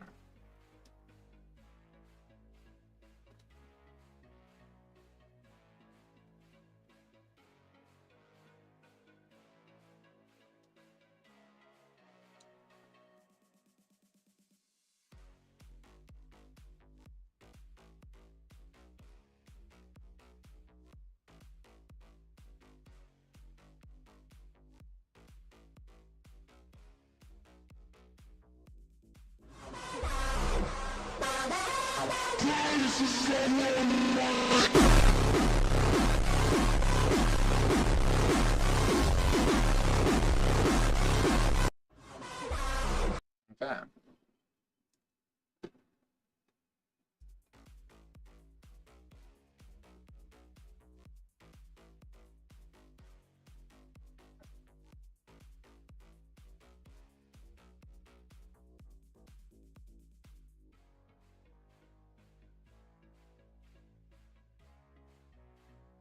What year did the Tom Murray World Order start?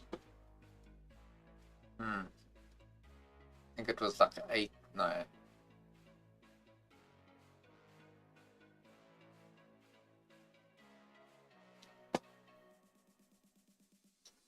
It's like the early 1800s. No, that's Judeo-Christianity. That's when that started. What was this? So, yeah, well, essentially the Talmudic. You guys know that 1913 was the year we actually lost control of our country, right? Oh, and just for historical context, World War I started in 1914. I mean, look, I'm sure that was a coincidence, but let me just tell you all the things that were created in 1913. First, the Federal Reserve, which is neither federal nor has any reserves. It's basically a private bank that just controls all of our money. Second thing created in 1913 was the IRS. And I'm sure it's just a coincidence that it was created the exact same year that a private bank took over all of our money. Yeah, I'm sure it's a coincidence that that was the year they started taxing you. Like, you work, they print, and then you pay them back with interest. Yeah, that makes sense. The next thing created was the Rockefeller Foundation. Yeah, and let's be real, that was all about philanthropy. It's not like they took control of medicine, education, science, and basically the health of the world. I mean, let's be real, all they were doing was donating money. Yeah, it's not like they were buying control of everything. Oh, and that worked out so well, right? Because people are healthier and more self-sufficient than ever, right? Oh yeah, also in 1913 was the American Cancer Society. I mean, that sounds like a good thing, right? That can't possibly be bad, except it was completely funded by extremely wealthy people. But even though it was a charity, they never really gave to anyone. No, they just took their money and invested in pharmaceutical drugs. Oh, and chemo. Yeah, instead of taking that money and investing in companies that were trying to find a cure, no, we'll just invest in companies that use chemicals from the military that were later banned. Yeah, that's a good thing to keep fucking putting into people. Then also created in 1913, the ADL, the Anti-Defamation League, which sure, yeah, it's about civil rights. Yeah, totally. It's not about censoring people or, silencing critics. And then in 1914, we had World War I.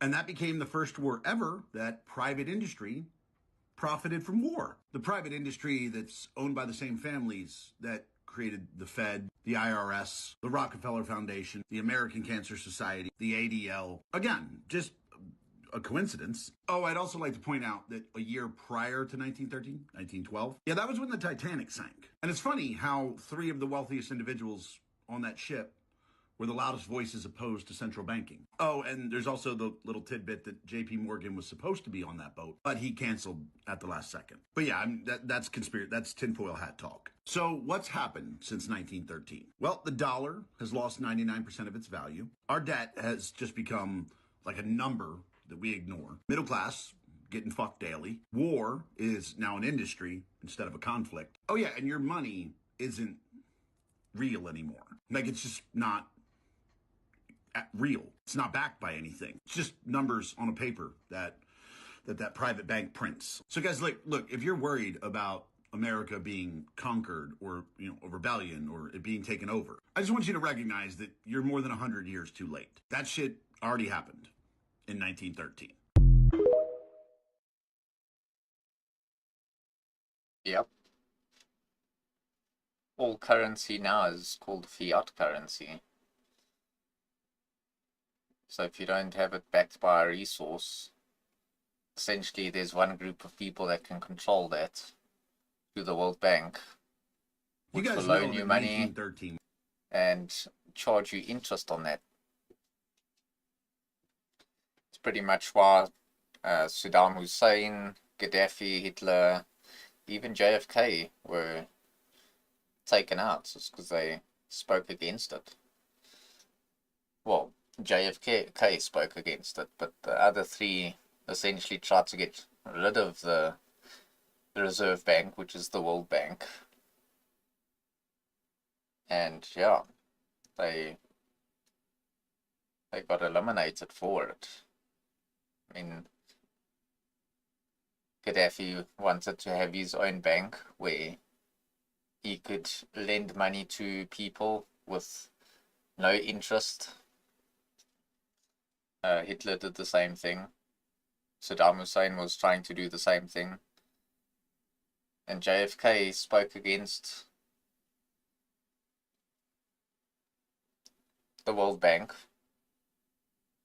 and wanted to essentially end interest rates. And then he got annihilated.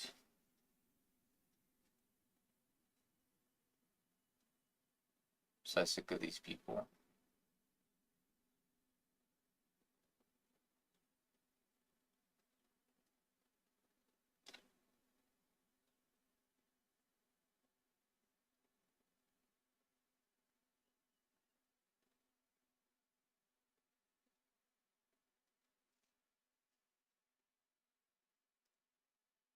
Stop blaming the Jews for your own gutlessness. The Semites like to say that Jews control the world. Our influence is beyond any type of rational understanding.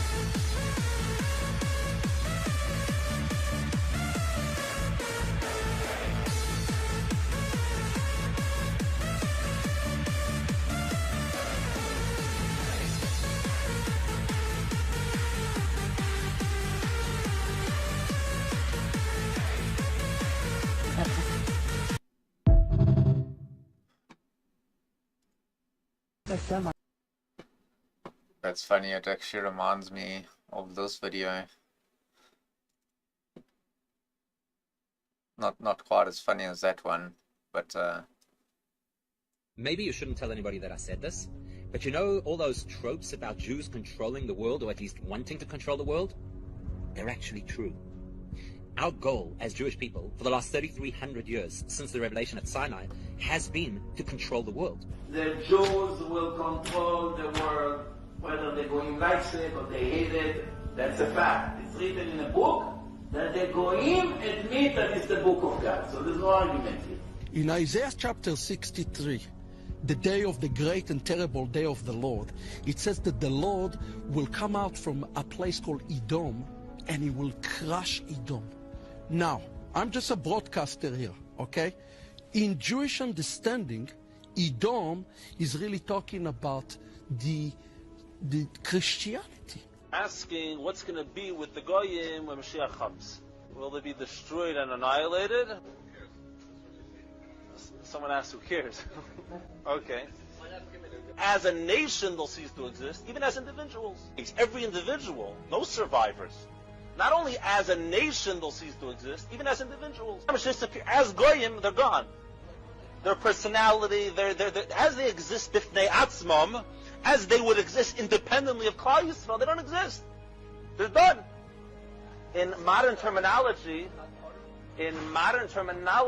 they call it cultural genocide.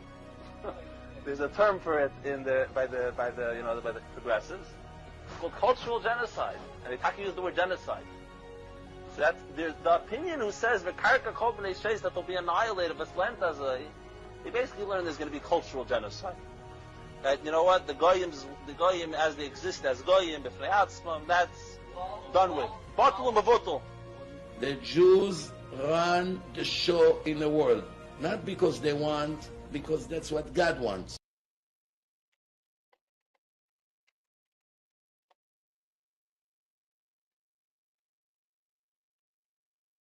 Yeah.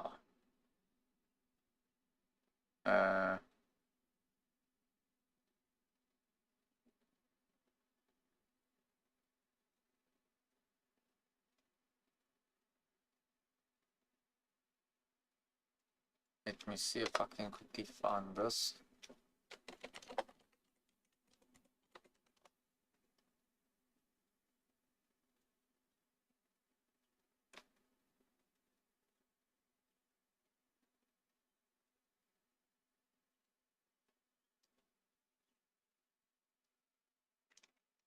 Uh,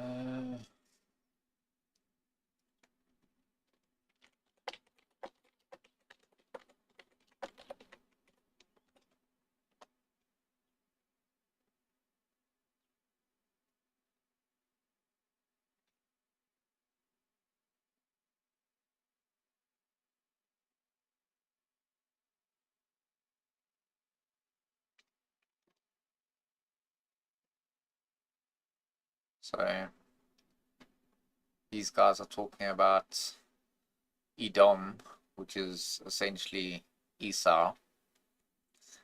And Esau was the twin brother of Jacob, from who the Israelites are descendants of. Esau was the ancestor of the Edomites, a separate nation that was a historical enemy of the Israelites and lived in the south of them. And people will ask, well, who are the Edomites? So the Edomites were largely assimilated into groups or disappeared as a distinct people after the 2nd century BCE. Their descendants are being part of the populations in Jordan and surrounding regions, and in some interpretations even being linked to ancient Jews and Palestinian Arabs. So I think this is also where a lot of Jews don't understand what they are talking about, because they think that Edom is the Western civilization, which it is not. I have another video that kind of has them talking about this. So I don't want to LARP too much on Jewish people. But where is this video? Just for reference.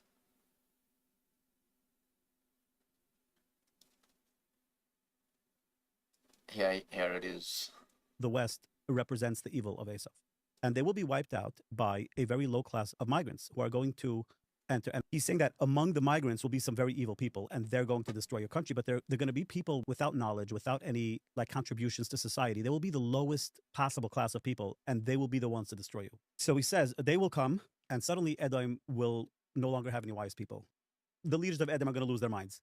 Does that remind you of anybody in particular? So he says at the same time that Edom will lose its wise leaders, their academic system is going to suddenly lose all its credibility as well. So when there are no longer any wise leaders and the entire college system just at the same time just goes kaput, that's when things will be set into motion. And from that point, there's no going back. There's no turning back the clock.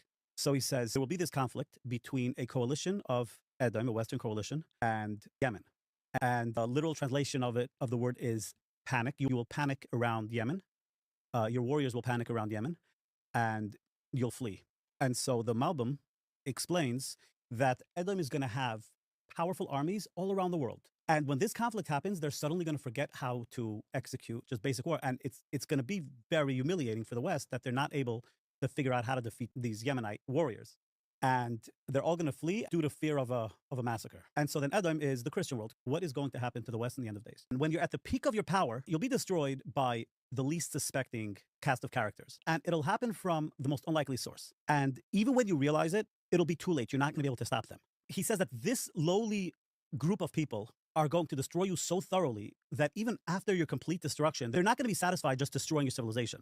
They're just going to keep on going until you are completely discredited for all eternity. The house of Esau is going to be like straw. And so the thing about straw, and it says that it'll be burnt and it'll be completely consumed. So straw doesn't take a lot of effort to burn. Once one piece of straw catches on fire, the rest just happens automatically. He says this is what's going to happen, and the evil culture of Esau is going to be completely exterminated.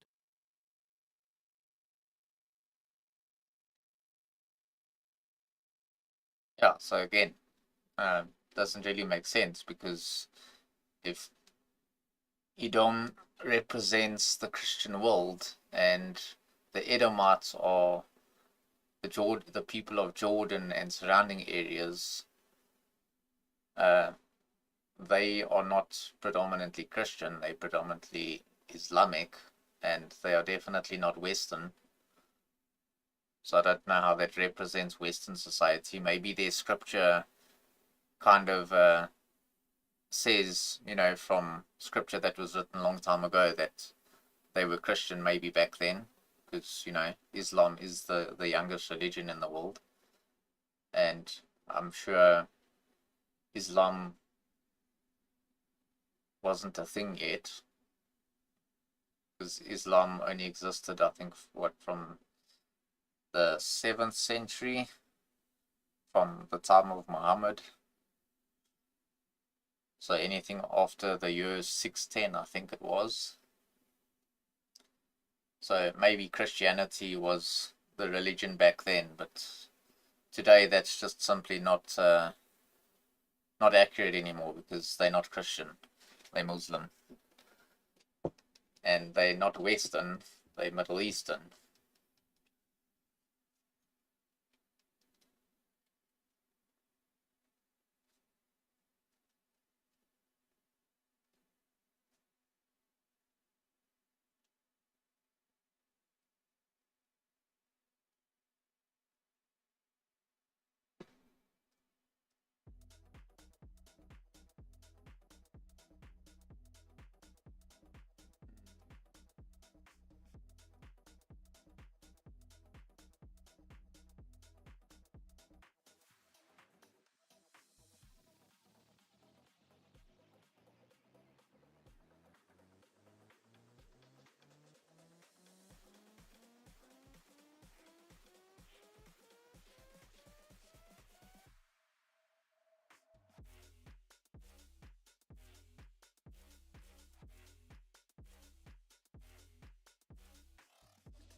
So this is the thing.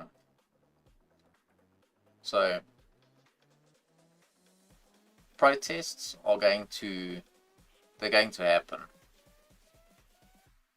and people are going to collectivize in this way, and it's there, and everyone has a right to protest, for the most part, in most countries, most nations. But this is just the friendly warning, because the politicians are not going to listen to this. They're not going to change anything. Then they're going to carry on doing essentially what they've always done. And they're going to keep ushering in these people that are foreign.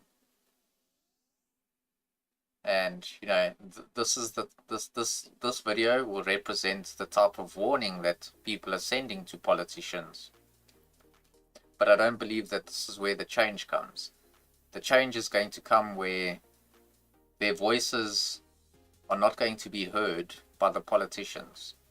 No matter how much they protest, no matter how much they say something against this, and because they don't get heard by the politicians, they're going to ultimately vent that frustration out onto anyone that's foreign, because they essentially trying to make the foreign people scared to come to Europe because their leaders are not listening to them. And this is what's going to happen. They're going to become a force.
Anti-whites are the easiest to rage bait. Just take something that's like clearly white culture, say that it's white culture, and they will jump through every hoop imaginable to say that it's not white culture, it's actually stolen from like blacks or Mexicans or something. Anti-whites are the easiest to rage bait. Just take something that's like... Yeah, it's definitely not a lie.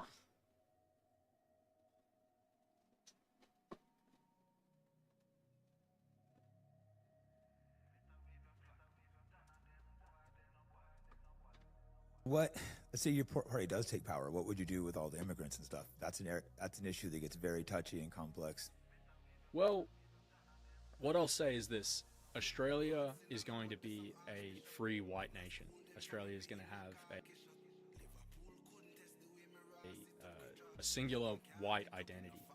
And the logistics of how we're going to create that is downstream of the belief in that idea.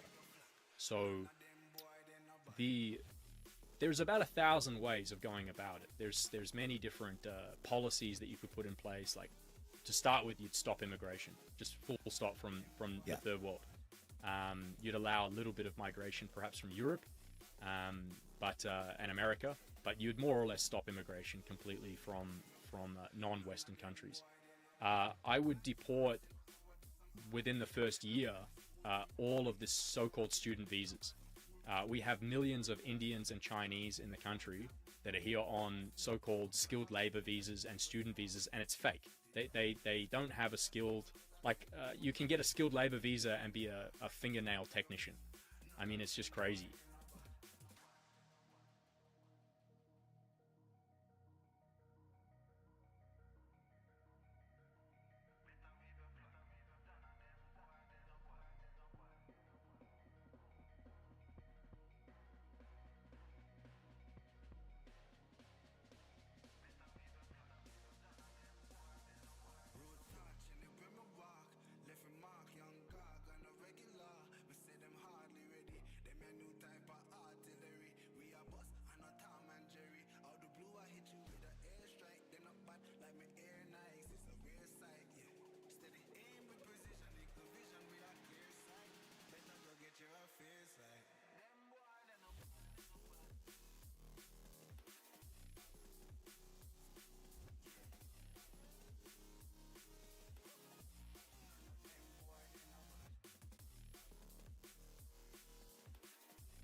Ships on vigor of the waves are skimming, married summits to the burdened plains. Each horizon is a new beginning, rise and rain.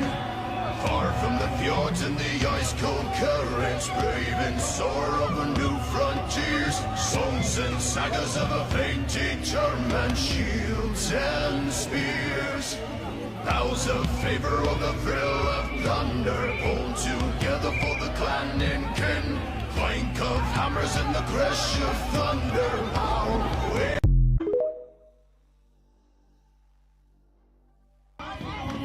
ships.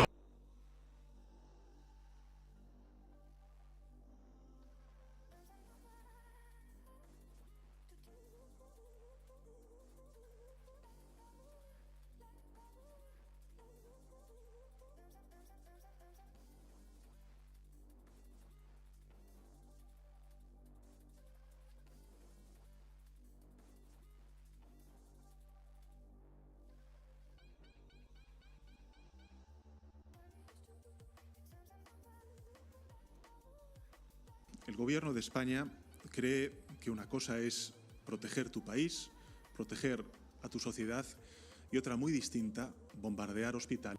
Okay, well, that's all in Spanish, so I don't understand.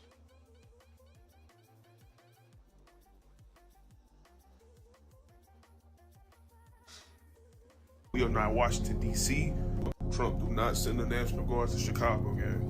Do not, I repeat, do not do it. We are a different fucking breed out here, nigga. We are not Los Angeles. Nigga, we are not Washington, D.C. Nigga, this is Chicago, nigga. Them niggas go fight back. I'm telling you, them niggas go fight back, gang. Whatever, I don't give a fuck what you talking about. Them young niggas got switches, gang. They not going for that shit, bro. I know a bunch of y'all finna say, oh, it's the National Guard. They can't do anything about it. They must go in Chicago. Nigga, do y'all know that it's more bad people than good people, bro? There are over 100,000 gangs in Chicago by the city by itself. Man, Trump talking about something. Chicago about to find out why it's called the Department of War. Nigga, you about to find out why it's called Direct. The fuck? Goofy ass nigga? We ain't scared of this shit. Yeah, I'm pretty Trump, sure the not send US the Army National Guard doesn't to care Chicago, much on gang. switches. I repeat. They got some stuff that literally make your head fly off. I don't know if challenging the US Army is going to be the way forward for you.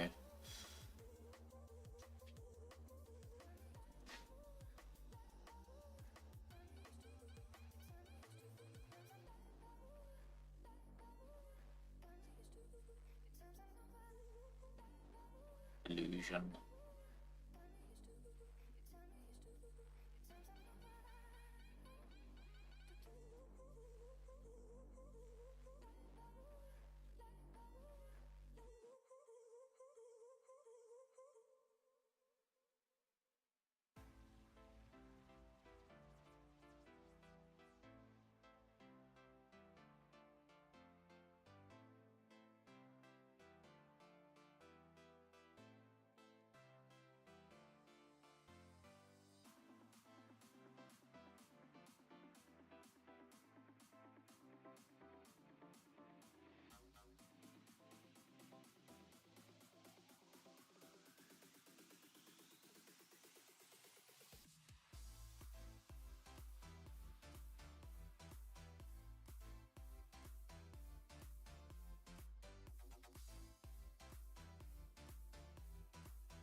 Where are you from?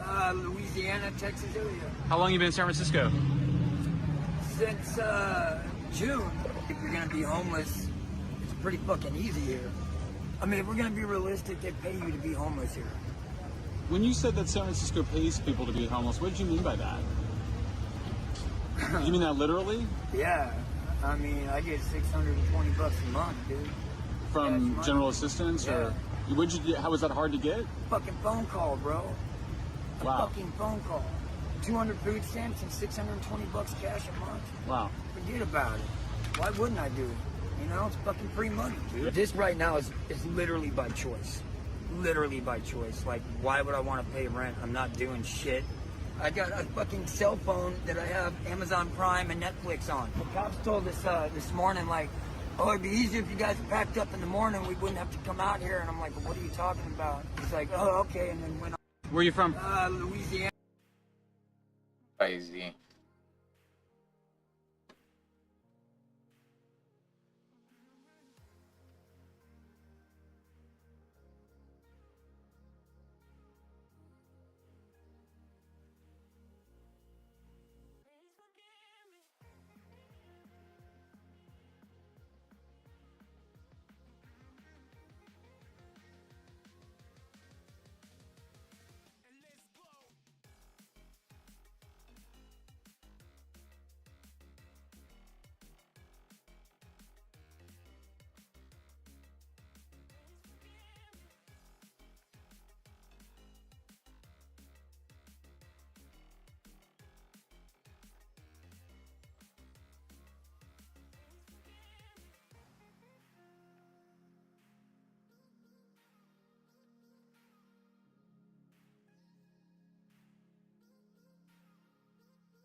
Has just been released from prison, and a group of Marxist protesters begin to follow and attack me. London isn't safe anymore.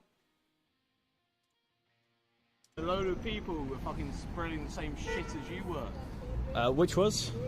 What, the same shit that you were. Do you remember when you got pinned against the wall at Marxism when you were all terrified? Oh, so you admit that that was assault at the Marxist conference then? An assault? What, yeah. When you lot were smacking people? When were we smacking people? People up in Canary Wharf when you were charging around Canary Wharf, intimidating women. Do you and mind children? not coming towards me? I don't fucking care. It's alright. Do you mind not coming close to me? It's alright. It's alright. You're good, man. You're really fucking good here. Yeah, I know. Yeah. You're fucking scared. Have a good one, my anarcho-communist friends. Keep good hygiene. Yes. Wait, so you're more offended by that than the fact that I said you've got bad hygiene? Yeah, I've got bad hygiene, yeah. Real bad hygiene. You're like a clean little boy. probably haven't been washed in 2 days, I think. You're at least admitting You're that. a little clean little boy. Yeah, of course, and I heard you like clean little boys on the account that you're a nonce. You fucking hang out with fucking nonsense, mate. You fucking cunt. Say that again. Pardon? Say it again. You're... Say it again. Say it again. You fucking hang out with nonsense, you little cunt, don't you? Don't you? Say it again. Say it again. There's no need. Say it again. There's no need. Say it again. There's no need what, mate? Take your There's no- fucking hands off me now! You fucking love Go on, run, you little fascist cunt! You fucking love it. You fucking... Go on! Get the fuck out of these streets, mate. You're fucking dumb, mate.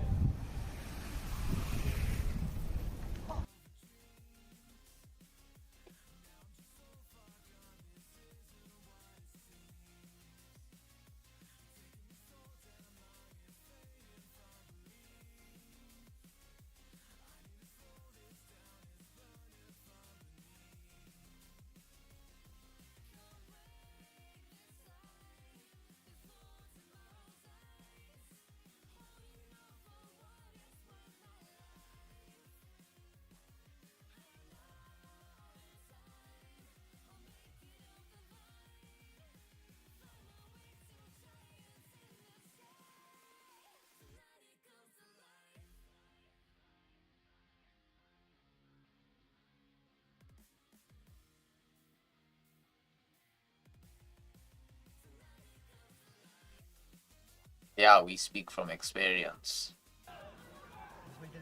We know all about it.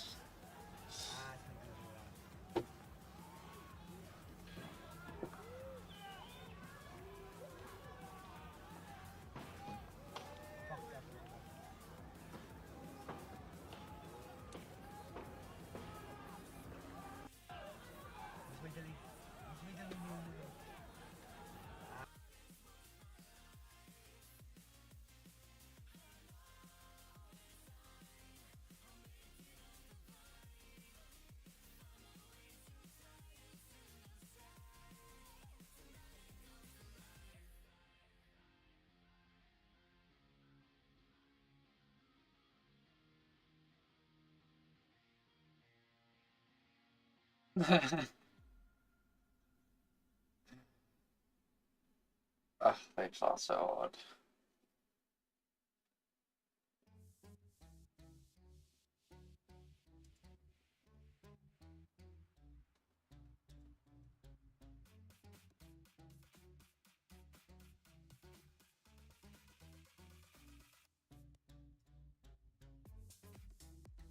Have a look here.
Uh,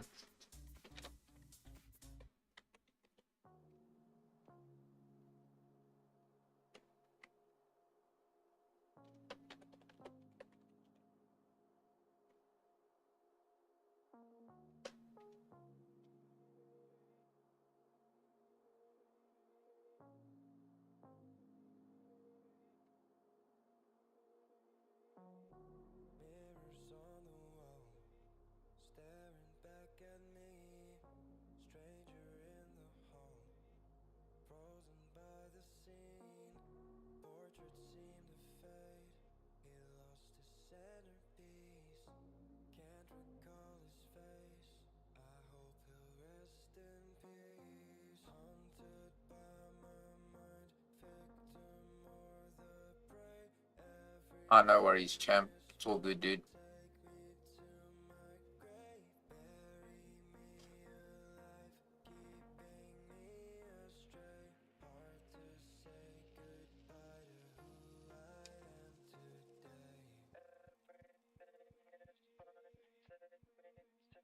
You're not obligated to be here. It should be by choice.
I think the only reason immigrants are here because the population is declining because of the cost of living, and they know a lot of them won't have children for them to tax in the future.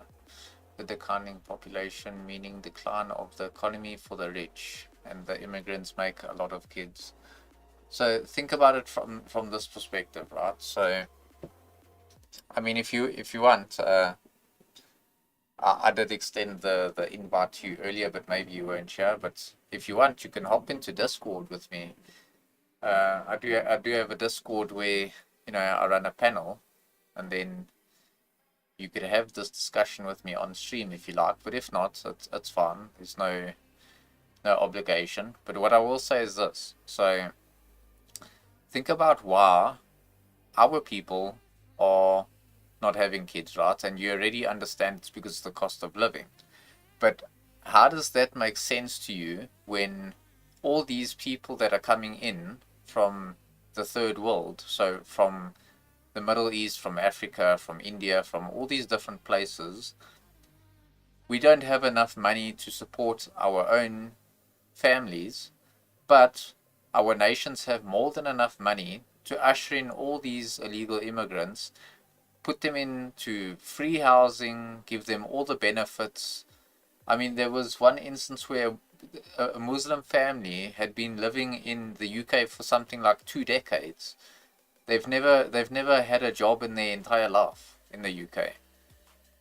So make it make sense to me where we are struggling to have our own kids, because we can't pay for them, but we are somehow funding all the immigrants that are coming in. We're funding them to have kids. We're funding them to live in these nice hotels with full benefits, special preference, everything that they ever wanted. So we're giving them everything that they ever wanted, yet in our own nations we've got a declining population and we somehow can't afford to have our own. So then shouldn't we as a global minority be putting our own people in first with everything? So shouldn't we be making our own people a priority so that we do reproduce? So what's the big difference there? Why are they funding all these people, these immigrants that don't belong there? Why are they funding them, making sure that they reproduce, and essentially trying to kill off the native populations of the Western countries? Why are they doing that? So this is the problem. This is the questions that you have to ask yourself. And it's not a mistake either, if that's what you're wondering. It's definitely done by design. It's definitely done on purpose.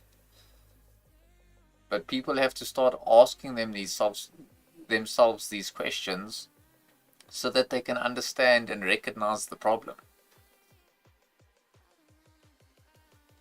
We're not just having no children or less children because it's some natural anomaly that that's just the way that it is. What's your solution or something to reduce? I think we should just stop immigration altogether. If we're not importing any of these people, then we don't have to fund them. And if we don't have to fund them, we can allocate those resources to our own people. This is what needs to happen. We are the global minority. No matter which country, even if you're in a white nation, you might be the overall majority in that country, but it's a white country, so that's not surprising at all. That's like going to Africa and like being surprised in seeing Africans. It just doesn't make sense. So going to Europe to see white people is, to see Europeans is not a surprising thing. But at the same time, we shouldn't have to fund the birth rates and the importation of all these foreign people. We should be allocating that to our people because we are the global minority. We are only 7% of the world's population. I mean, let's see. What is the global population of Saharan Africans? So let's see what Africans make up in the world. So Africans, specifically Sub-Saharans, they make up 16% of the world. Let's see, Arabs.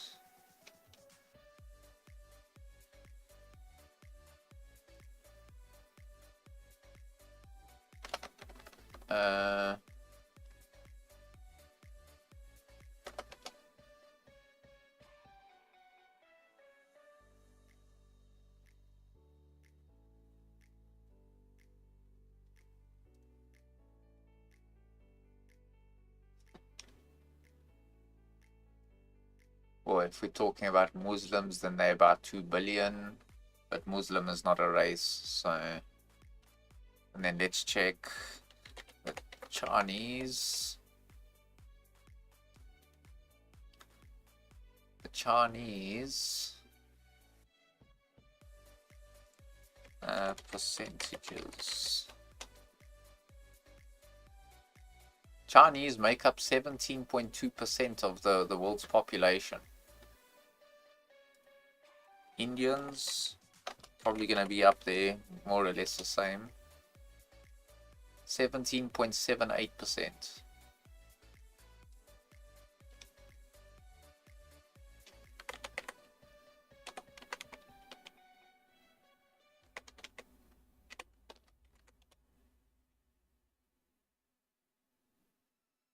Sub-Saharan black people are 16 to 17%.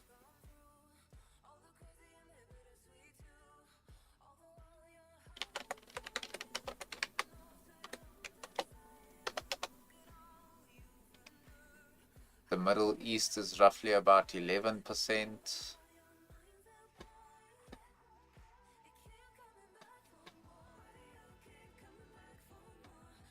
So let's do it like this. What's the population of Africa? So Africa is 18.8%, and that was recorded in 2025. What's the population of Asia by percentage? Asia is home to roughly 60% of the world's population, containing about 4.3 billion people in 2025.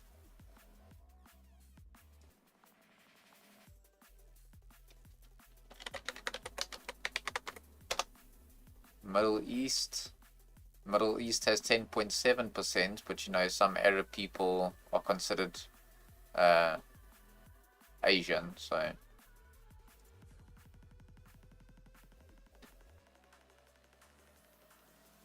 and then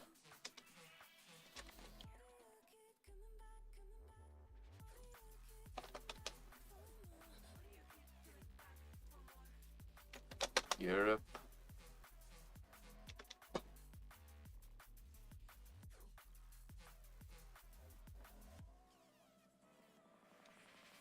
Europe is 10%, but you know, now it's not all white. It says yeah, Europe accounts for approximately 10% of the world's population, with its 747 million inhabitants, making up the continent with the largest population after Asia and Africa as of 2020.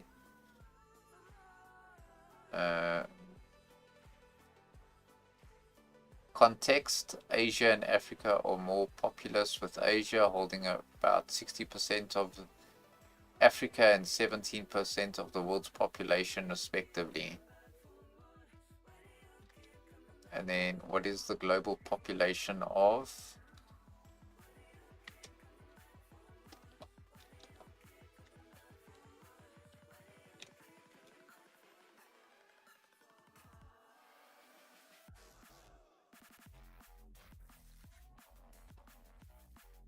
Let's see.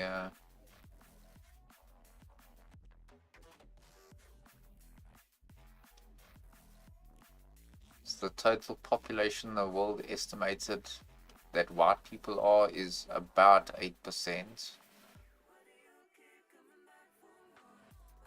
but it's sitting at about 7% now.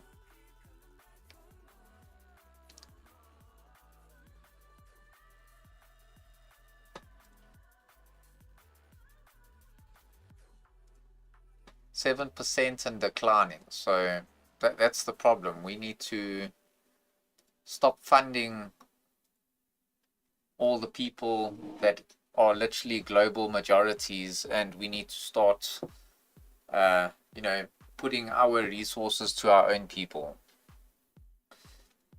because it's not for us to save the entire world because they overpopulate in their nations and then they can't sustain that. And then all while they're doing that, we're sending all of our money to these nations to essentially try and help them, which doesn't go to the average person in poverty anyway. It goes to the elite people. And you'll notice a pattern if you look at let's see if I can check here. So how am I gonna say this?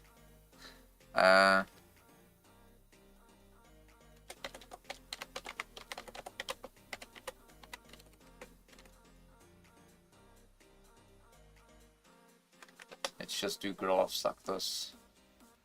Let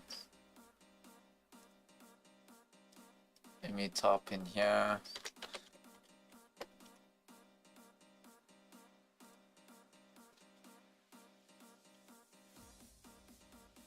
I'm sure we'll find something here.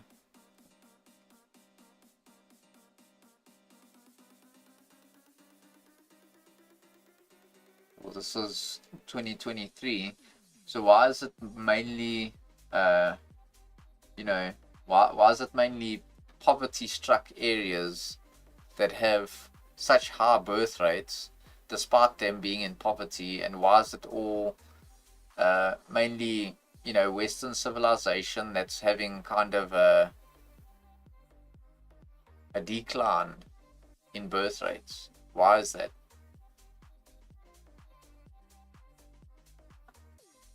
Most of these countries that have a dark blue or very, very dark blue all have high poverty. The ones in light blue are, you know, having maybe 1 or 2 children, but everyone else is having 2 or more kids, and they're living in poverty. Why is that? How can they afford that in countries with high poverty, but we in first world nations cannot fund our own families? We cannot fund our own demographic. It's because our resources are not allocated to us. We don't use our resources for our own people. We're too busy giving our money and our aid, funding our demise, essentially. That is exactly what we're doing. And now, because we're doing that, and we're having a decline in birth rates, well, now the answer is, well, we have to now import the people that we've been funding all this time to come and keep our nations essentially afloat. How does this logic actually work? When they couldn't make it in their own nations, so they're fleeing poverty because they've got an overpopulation crisis where we're having a decline in population. They don't have the money to sustain their numbers. We do, but we're the ones that are declining. How does this all make sense?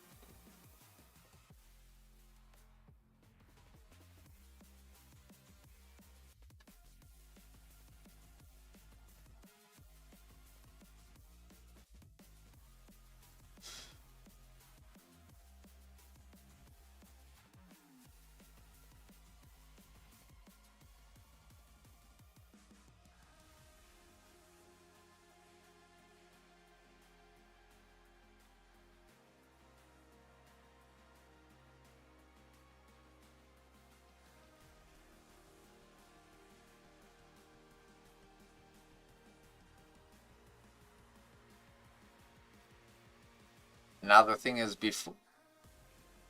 while we don't even have to send our money to their nations anymore, they're coming to our nations and they're getting preferential treatment, and we essentially just funding them now in our own nations, but we can't do the same thing for our own people. This is the insanity that's going on.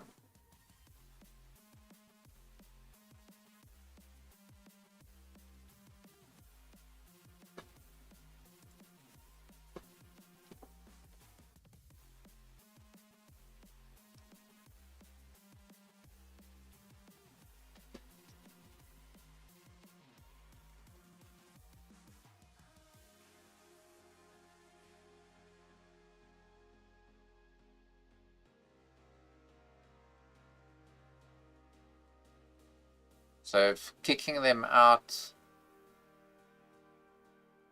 well, let me put it this way. Let me ask you like this.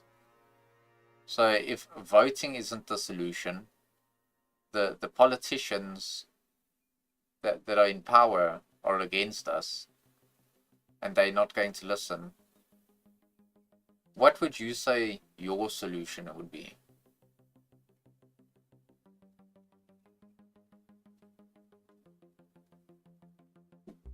Do you think we should just continue demographically replacing our own people with third worlders that essentially are not going to add value to society? If they did, then their countries would already be great, but they're not. They're literally leaving their nations to look for a better life in the West. So they're not there to make it better. So what other option, what other reason would they be there for? They're only there because we are being too generous. We're giving away our land, we're giving away our countries, we're giving away our resources, we're giving away everything. And we can't even help ourselves because of it.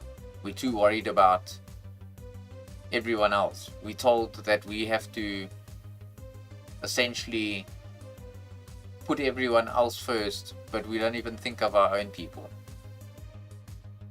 We're the last ones to think of our own people. Let me say that again. We think of our people last, and sometimes not at all.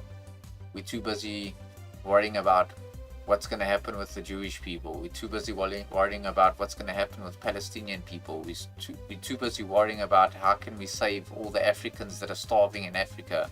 We're too busy worried about how we're going to save all of the Middle East, how we're going to resolve the conflicts there. We're too busy worrying about every other issue in the world except for the one that's the most important. Because if we don't focus on our own people, then it's going to eventually get to a point where it's going to be too late, and we're not going to be able to reverse that, because this is a permanent thing. Once we get to that point where we can't save our nations, we can't save our people, there's no going back. Eventually, if France becomes all African, there's no turning back from that. You won't have the demographics to do it. Once Europe becomes, all Middle Eastern, African, Indian, and everything else that's not European, it's going to be too late. Because we allowed our nations to be given away. We allowed ourselves to worry about every other group of people in the world except for our own. And this is what I was saying. White people have lost their identity to such an extent where they think that, well, they've got two choices. They either have to be pro-Israel, or they have to be like pro-Palestinian Islamic side of the world, because this is the thing that's gaining the most attention. Where's the energy for being pro-European? Where's the energy for being pro-white? Or is it illegal to be like that? Is it illegal to be pro your own people, pro your own culture? White people deserve homelands too.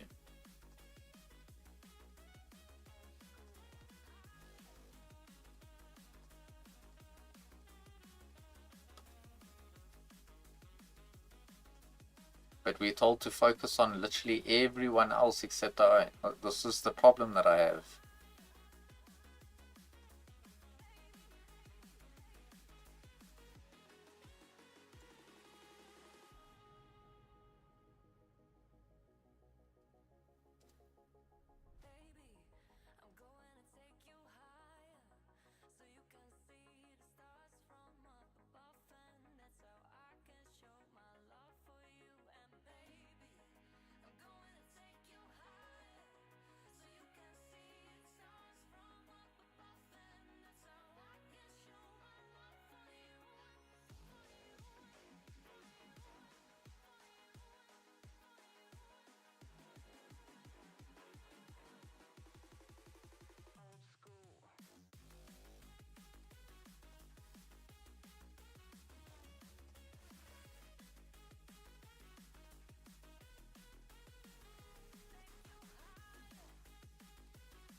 These are the types of people that I'm talking about. It's exactly women like this. So you just made an interesting point. You think we should have just opened borders, anybody should be allowed to come here? But that's not just Ireland, I mean the whole world. Yeah. Who's get to say who owns what? Should you not accommodate the Irish first with 16,000 Irish homeless? But everyone should be accommodated. The Irish people went to New York, alright? They were discriminated. They started the St. Patrick's Day parade But to stand up for themselves. They didn't get freebies. They didn't get free housing, social welfare, free medical care. But Of course at the they same didn't. time, I think So the whole comparing- world should be open and they should make their own way in life. I should be able to live in America. I should be able to move to wherever I want. Make my own way. I lived in New Zealand. I Yeah, did but the that. people coming here are not making their own way. But they should be given the opportunity. But the to. Irish taxpayers footing the bill. I'm footing the bill. You're footing the bill. Here, I'll do it. You'll gladly do it. Well, I don't want to do it. I want to give money to the Irish people. But when you went to New Zealand, did you have a visa? Did you have background checks? I Of course. did. But like, comparing you migrating to New Zealand is not the same as Africans destroying passports coming into Ireland, leeching off the welfare system. Of course, because the countries that I could immigrate to are not the third world countries. So it's a disingenuous argument you're making, comparing you migrating to New Zealand, paying your way, contributing to society. They don't have the same options. I have English as my native language. But we have 16,000 Irish homeless. We can't accommodate. We can't accommodate them. Absolutely, they should be looked after. But that's the reason. Would why you at least agree that we should house them first over anyone else? No, because if I saw a 6-year-old child here, and you told me their name was Ahmed, and another child here, his name was Roisin, which child should get a house first? It's whoever needs the house, not what their name is or where their family are from. But would you not think 16,000 Irish homeless need houses first? I couldn't say first. I say whoever needs the house. You don't think like the Irish, Ireland is our only homeland. We've been here for 5,000 plus years, give or take. Yeah. That our ancestors built this country. Any resources? But we also built New York. We also built London. And, We did, you're and right. we were discriminated there. And I'm sure there's people protesting against the Irish. Yes, and but there were again- signs up in the sign saying no Irish, no But again, comparing dogs. comparing Irish building America and Irish building England is not the same as Africans coming here destroying passports. The community that we built in Bruff with the immigrants and the refugees, it's a better place for them. All right, look, I was good chatting to you. Have a good day, right? God bless you. Oh, you're so cute. It's a shame you're a racist. Well, I'm married with children, and my wife's a patriot. Ireland is under siege from mass immigration. Stand tall, get in the fight. Click below and join with Sheil Naharan today.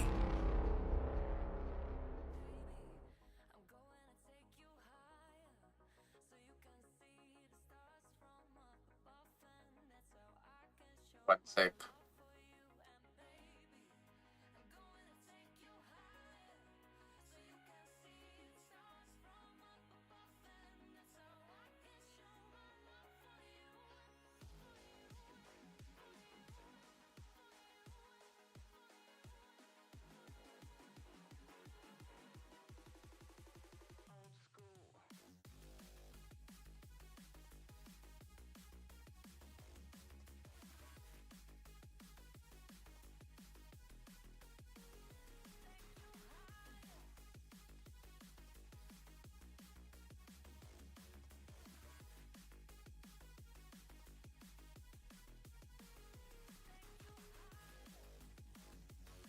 So again, just like this lady in the video, she wants open borders for the whole world.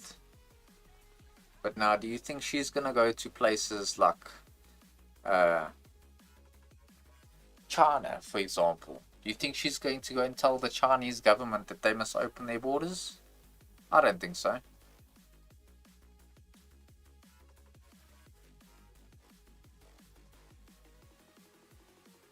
But what she will do is she'll open Ireland's borders. And everyone will flock to Ireland. While everyone else's borders are still protected. And what are you going to have? You're going to have Ireland get demographically replaced by foreigners. Because they're going to invade.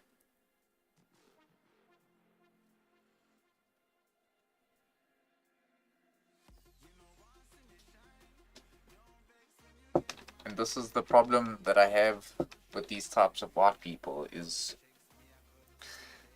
that they don't understand, they have no concept of reality in the world anymore. They have no identity anymore.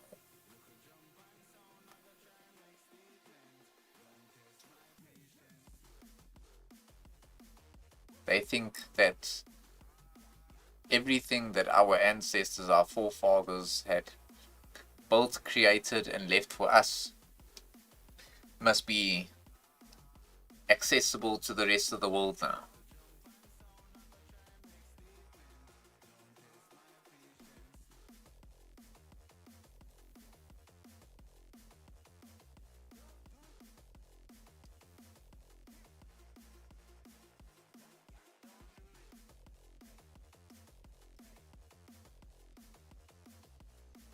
He wanted the Polish Danzig question in the corridor settled not by force, he told his generals and diplomats.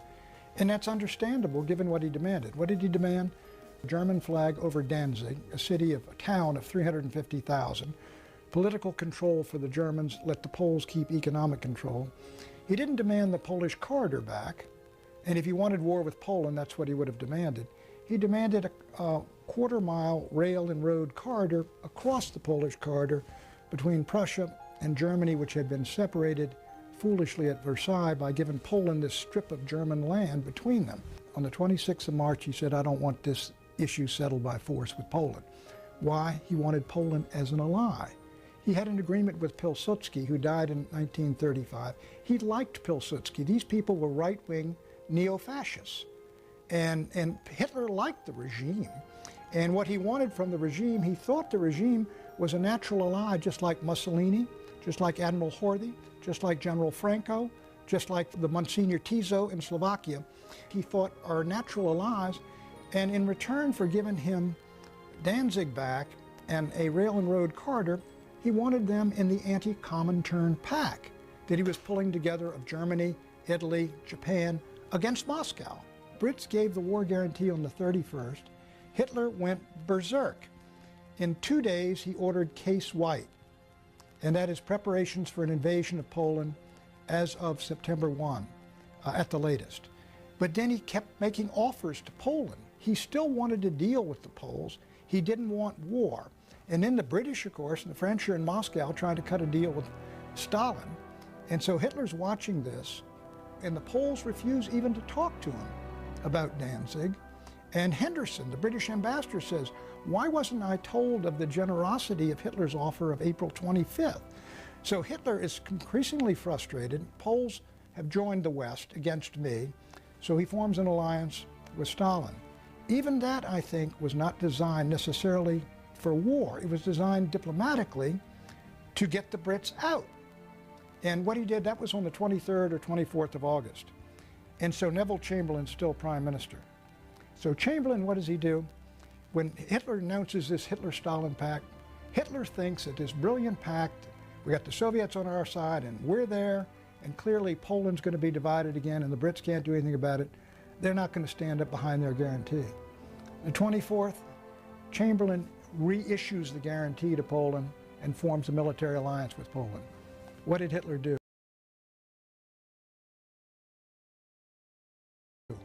He backed down. He called off the invasion for the 25th. And he tried to find a way, all during that week, that period, to get some kind of deal with the Poles, which would at least, or some kind of offer to the Poles, which would convince the British to say, look, Poland, you got to deal with Germany or we're not going to stand by the guarantee. So ultimately, when you see Hitler in his own interpreter, when the British hand the ultimatum in, and Henderson takes it into Ribbentrop, who takes it into Hitler, Hitler is, they just say his face was a mask of rage. He looked at Ribbentrop and he said, what now? And what he meant, I think, was our diplomacy has failed, because he never, never wanted war with the British Empire.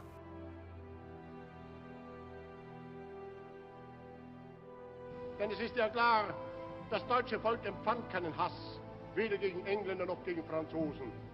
Das französische Volk, das englische Volk, das deutsche Volk wollte mit ihnen ja nur in Frieden und in Freundschaft leben. Es hat Forderungen, die diesen Völkern ja auch nicht wehtun, die den Völkern gar nichts nehmen. He, of all the leaders, take FDR, Churchill, Stalin, Mussolini, all the others, of all the leaders, Hitler was a greater admirer of the British Empire than any of them, except Winston Churchill. He never wanted war with Britain, and he never wanted a world war.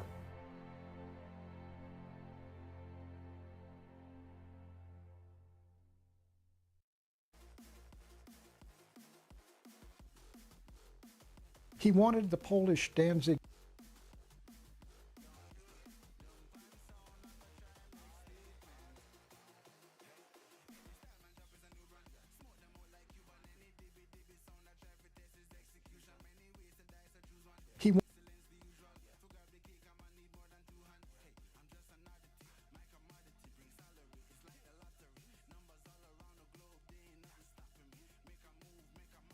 He these comments are wild, yeah.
Modern day Israel justifies its actions based on the narratives of the Holocaust, saying that you can't criticize us because of the Holocaust, and that you can't say we're committing genocide because we were genocided ourselves, which isn't logical, but that's what they do.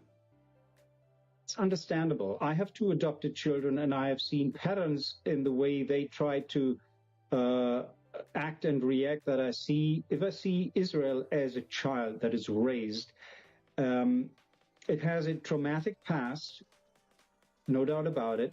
We can talk about the degree of what happened that caused the trauma, but a traumatic past.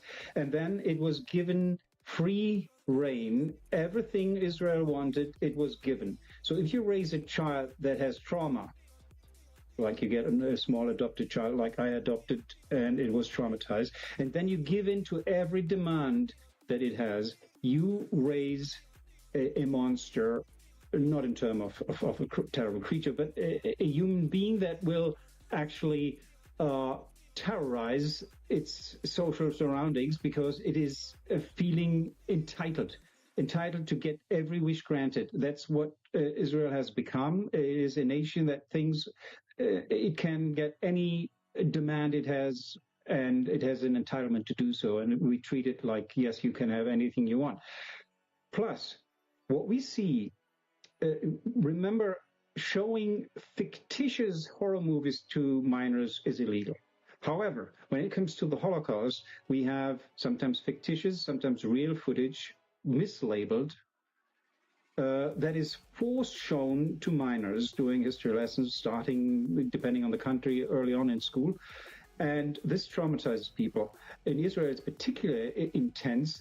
Jewish school children are being taught about the Holocaust early on, over and over again. And for them, it's not something that happened to someone else. It happened to our grandparents, great-grandparents, and they're being taught it can happen to you again. So they're being traumatized and re-traumatized. So this is a vicious circle of self-traumatization that the Jews in Israel and Jews all over the globe are doing to themselves, creating a paranoid mindset that makes them think every guy around every corner may be capable tomorrow of killing us again, because that's what we think has happened in the past. Therefore, preemptively, we have to, when we see the slightest sign of trouble, kill these Goy. That is and what this they is believe. What's happening. This is and they always what claim they're that out in the Middle East.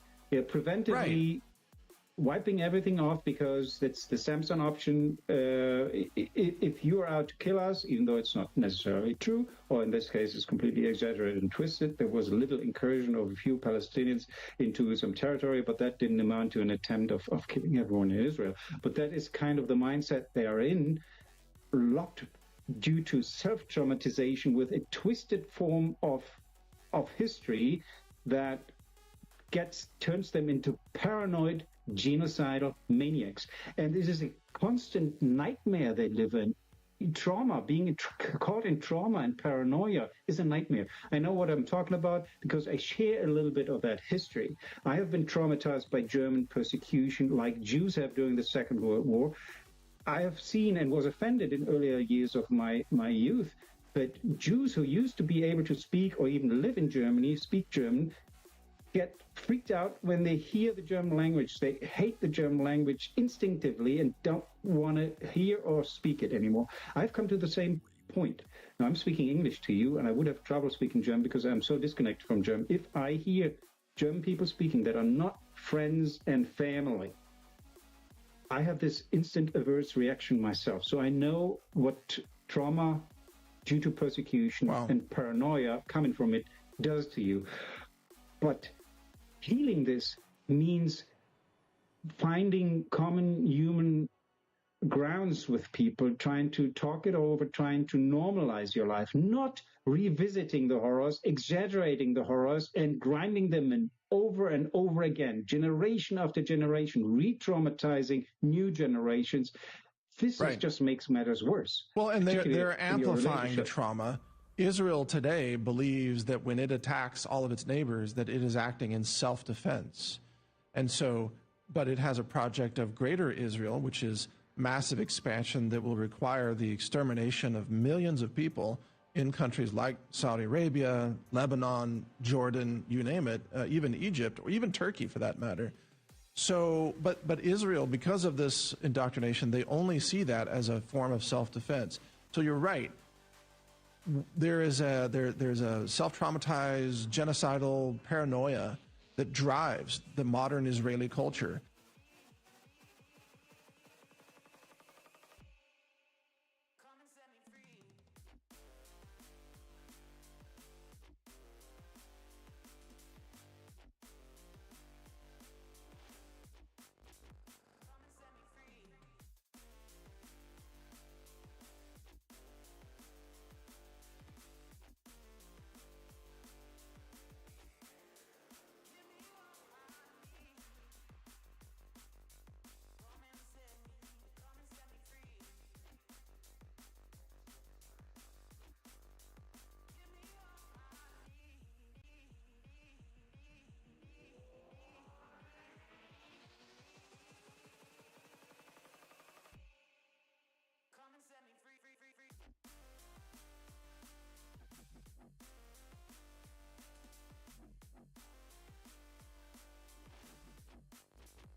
But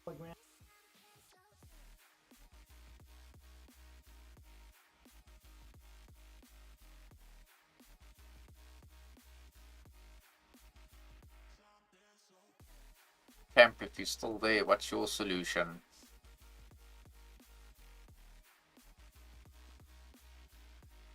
And like a bit of a more detailed solution. So more than just, go after the politicians. Like what would be your actual plan of action?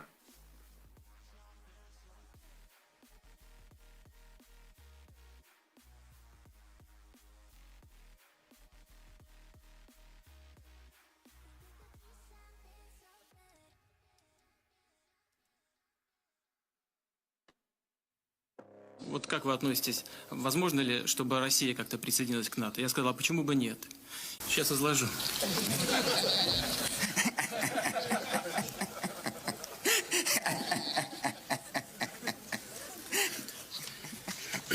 Я вам сейчас зачитаю недавно рассекреченные. Документы были секретными в свое время. Написано, копия рассекречена, было совершенно секретно.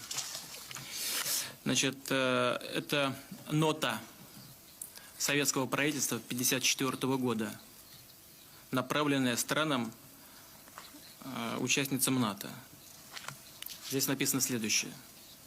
Руководствуясь неизменными принципами своей миролюбивой внешней политики и стремясь к уменьшению напряженности в международных отношениях, советское правительство выражает готовность рассмотреть совместно с заинтересованными правительствами вопрос об участии СССР в Североатлантическом договоре.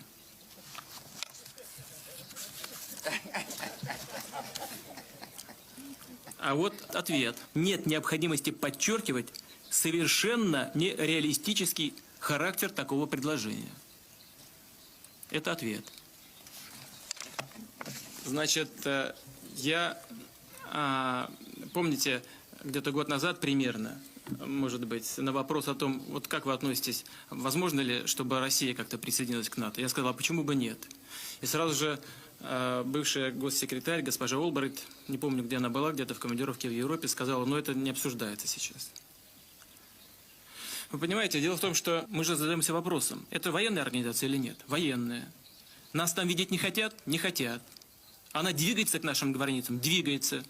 Зачем? Вот что лежит в основе нашей позиции.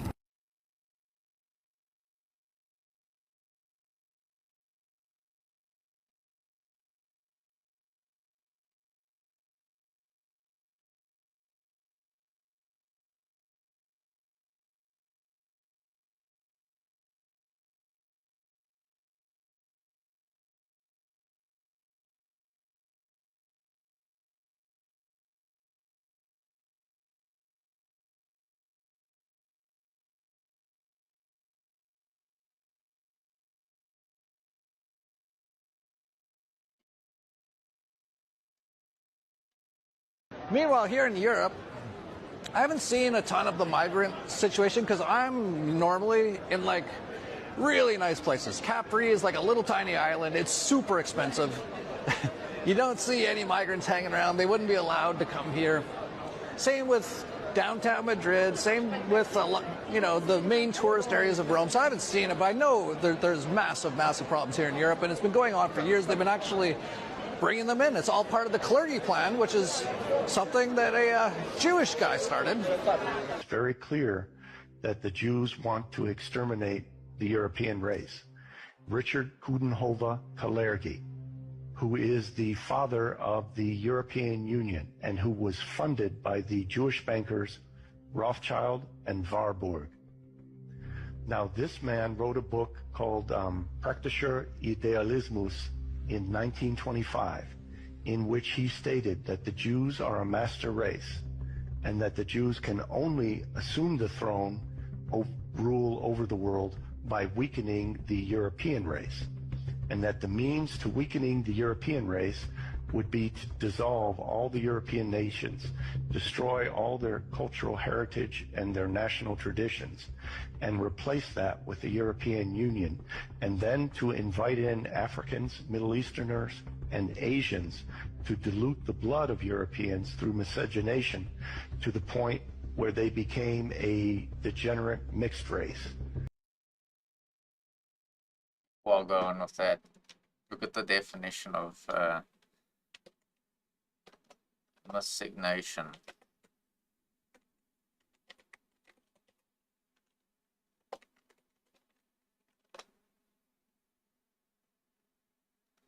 Sexual relationships or reproduction between people of different ethnic groups, especially when one of them is white.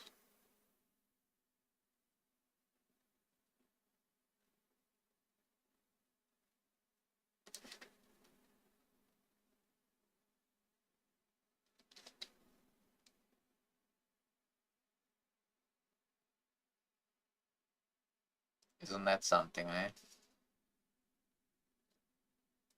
And then at that point, these people would no longer have any sense of nationhood. And the ancient Jewish messianic prophecies of world rule out of Jerusalem, with Jews maintaining their nationhood and their national status, it would fulfill the Jewish messianic prophecies that the Jews could then rule the world. And this was completely in line with what Nikolai had written in 1917, and has manifested itself recently with the invasion of immigrants from Africa, from the Middle East, and from Asia into Europe, America, and Australia. So the same people are doing all that stuff.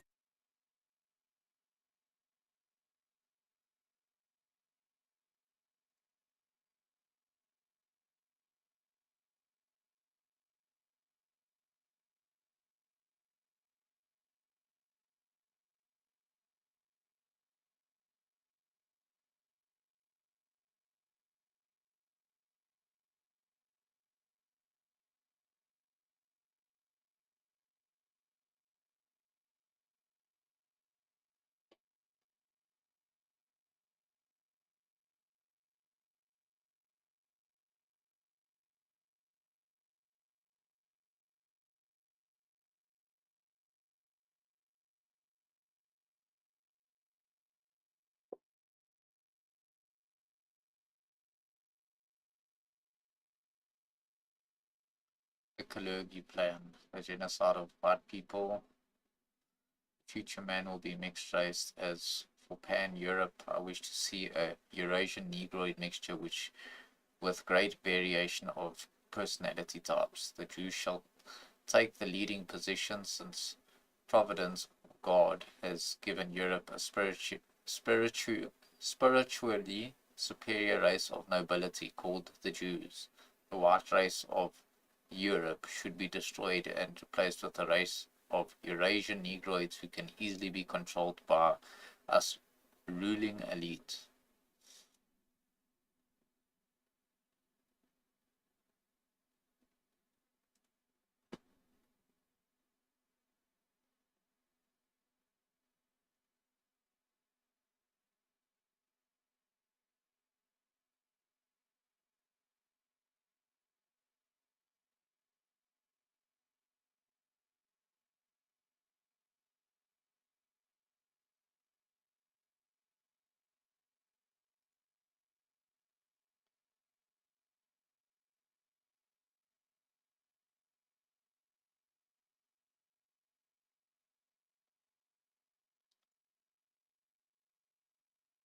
What is X doing?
When black people wave a different American flag and sing a different American national anthem, when black people say, not my president, not my founders, not my constitution, listen.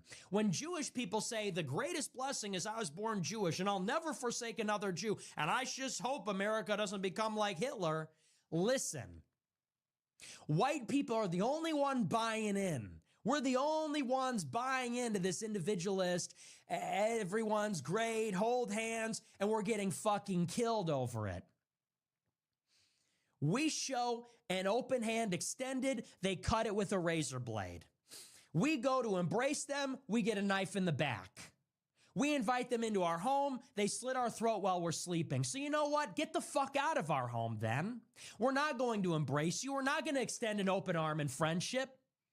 It has to be the opposite. We have to come with our guard up and say, we're white. We're white, Christian, American. That's who we like. That's who we give a fuck about. That's who we are.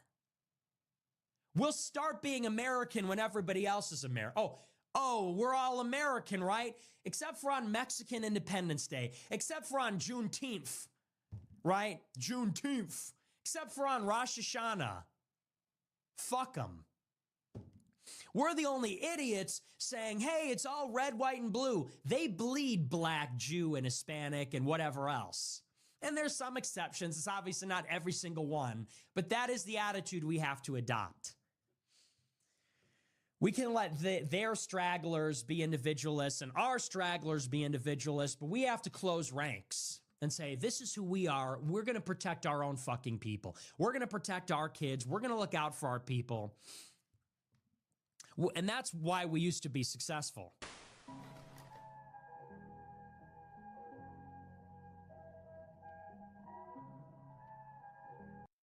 Yep.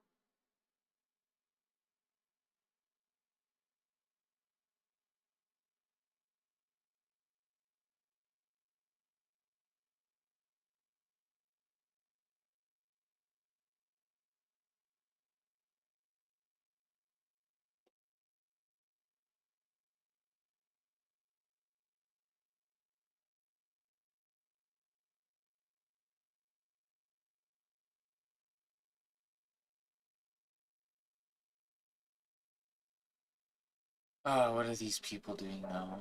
You piss me the f off. Okay. You don't belong here. This hateful doesn't belong here.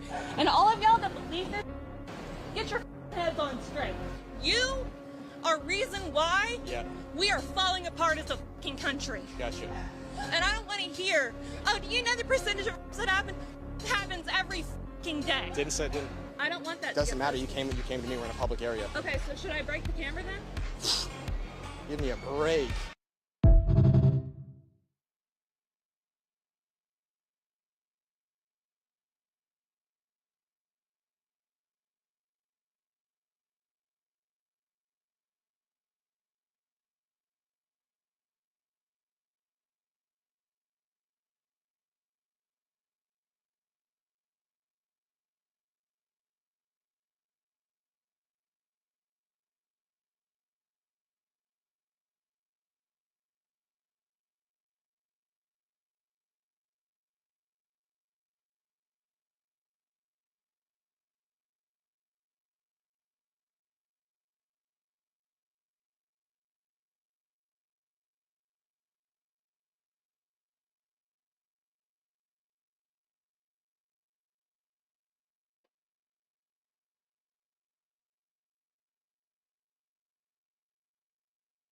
Me down. I'll kill you and her. Now, on your best motherfucking day.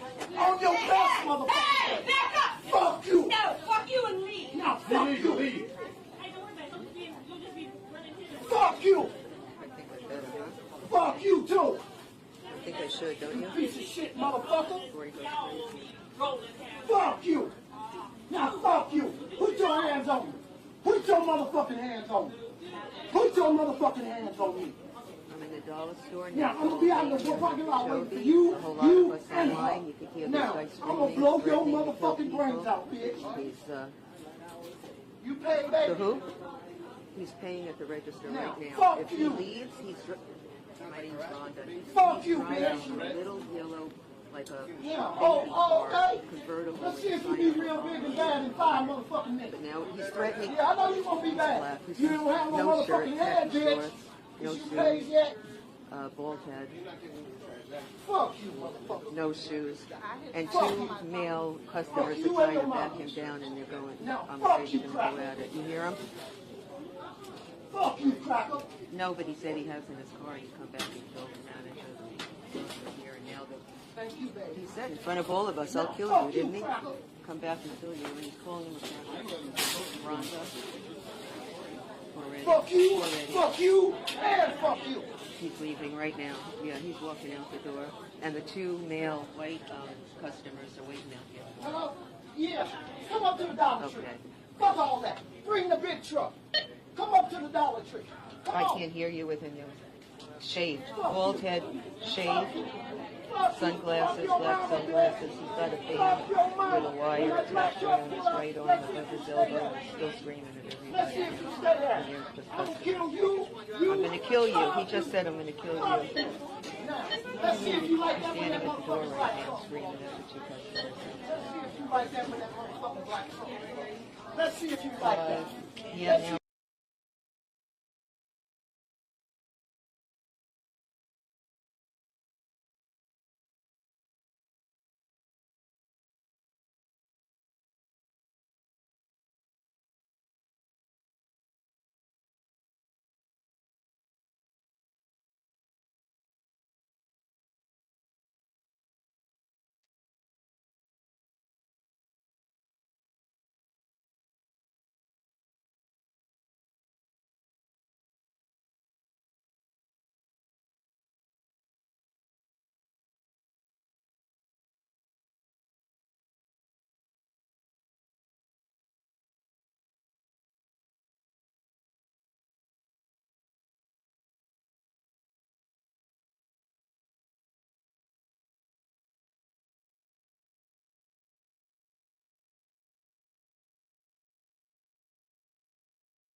And we were talking about, you know, one of the big dangers in the world, of course, is nuclear proliferation, though, of course, the Biden administration doesn't care about it.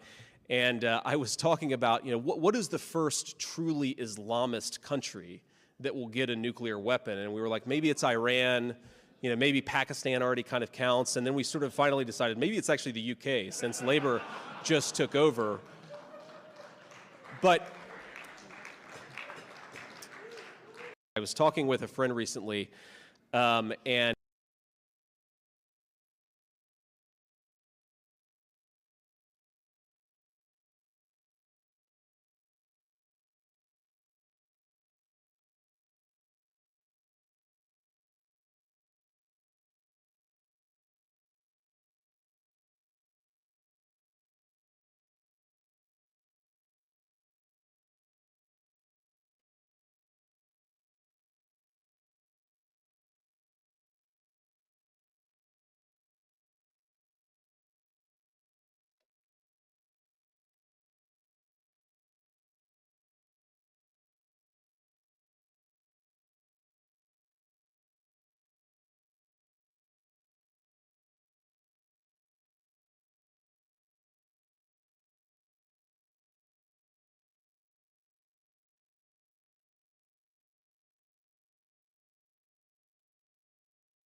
Do you think we should call out the people who do it, or do you think it has absolutely nothing to do with race and it's just a person? I think that's a lot to be generalizing about. I feel like you're pointing it towards that, and I don't agree with that. It's like one group of people. Like, I don't know. That's very, yeah. Have you ever seen a white or Asian person do that? Dude, that's really what this is? That's crazy, bro. You really don't think white people do that? I've never seen it. I've never seen that. You've never seen it? No. It's because you just watch all the same shit. That's crazy, bro. Well, no, because it always happens from one group of people. So is it racist to call that out? It is racist to call that out. What do you mean it's not racist to call it? You think white people don't stab people? You don't think Asian people stab people? That's crazy. Not at the rates they do. Not even close. You don't think that's true? Crazy. Like the statistics literally say that. The statistics literally say that. And then the statistics. So, I mean, I don't want to do this. All right. That's racist. Do you think we should call out the people who do it, or do you think as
see.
What's your favorite Jewish sport? Gaga ball. Why? Because it was made in Israel. What the fuck is a Gaga ball?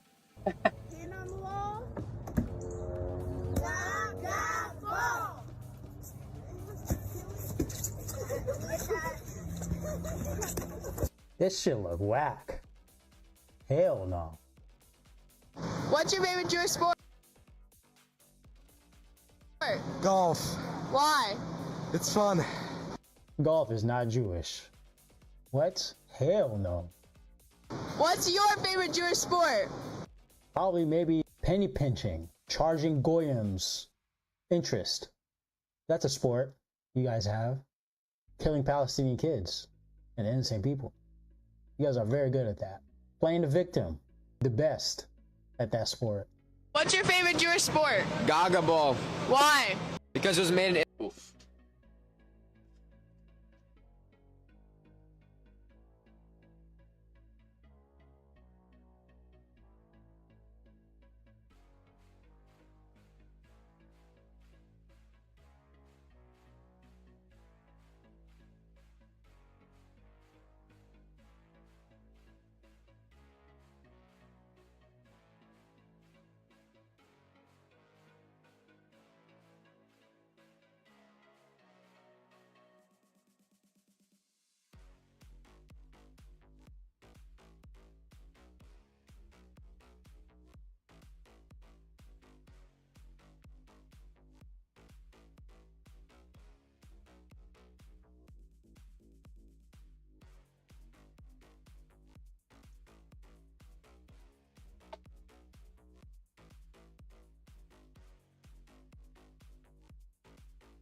Just so you know, everything sold in this shop behind me is poison. Come take a look inside.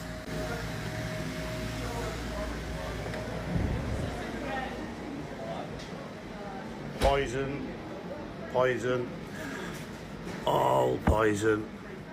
More poison in here. More poison here. More poison. More poison. Wash it down with more poison. Greggs use the most dog quality materials, yeah, because that's exactly what they are. What's in the sausage roll? Exactly. What is in the sausage roll? That's Greggs. It's worth over £1 billion now because it's feeding you lot dog poison and you're eating it.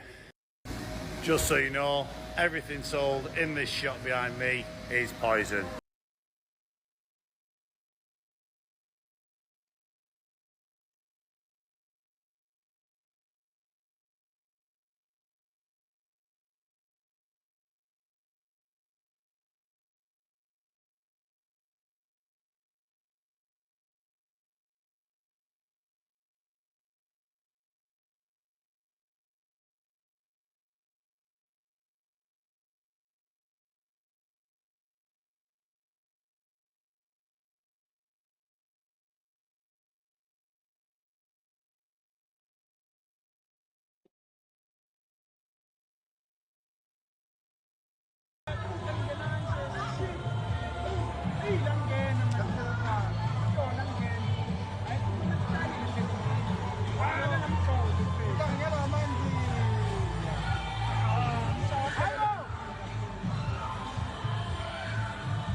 know?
I want to watch this.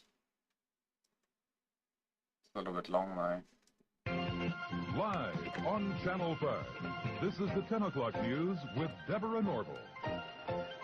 Coming out revealing secret negotiation between the Nazis and the Zionists in 1933, which allowed German Jews and their assets to go to Palestine. Rich Samuels joins us tonight with the story of the controversy behind the book and the author's struggle to write it. Rich? Deborah, with the rise of Adolf Hitler to power in the spring of 1933, the Jews of the world were faced with a dilemma. They could raise a cry of protest, a cry few would heed, or they could make a deal with Hitler, a deal that would bring a step closer to their dream of an independent Jewish state. American Jews marched calling for the boycott of all German exports. Jews throughout Europe echoed that call. So did Jews everywhere. But a group of Zionists at the same time was quietly negotiating an agreement with the Nazis to allow the immigration of German Jews and the transfer of their assets to Palestine. That deal, reported in August 1933, was the transfer agreement. Palestine, sparsely settled by Jews at the time, was radically changed as a result.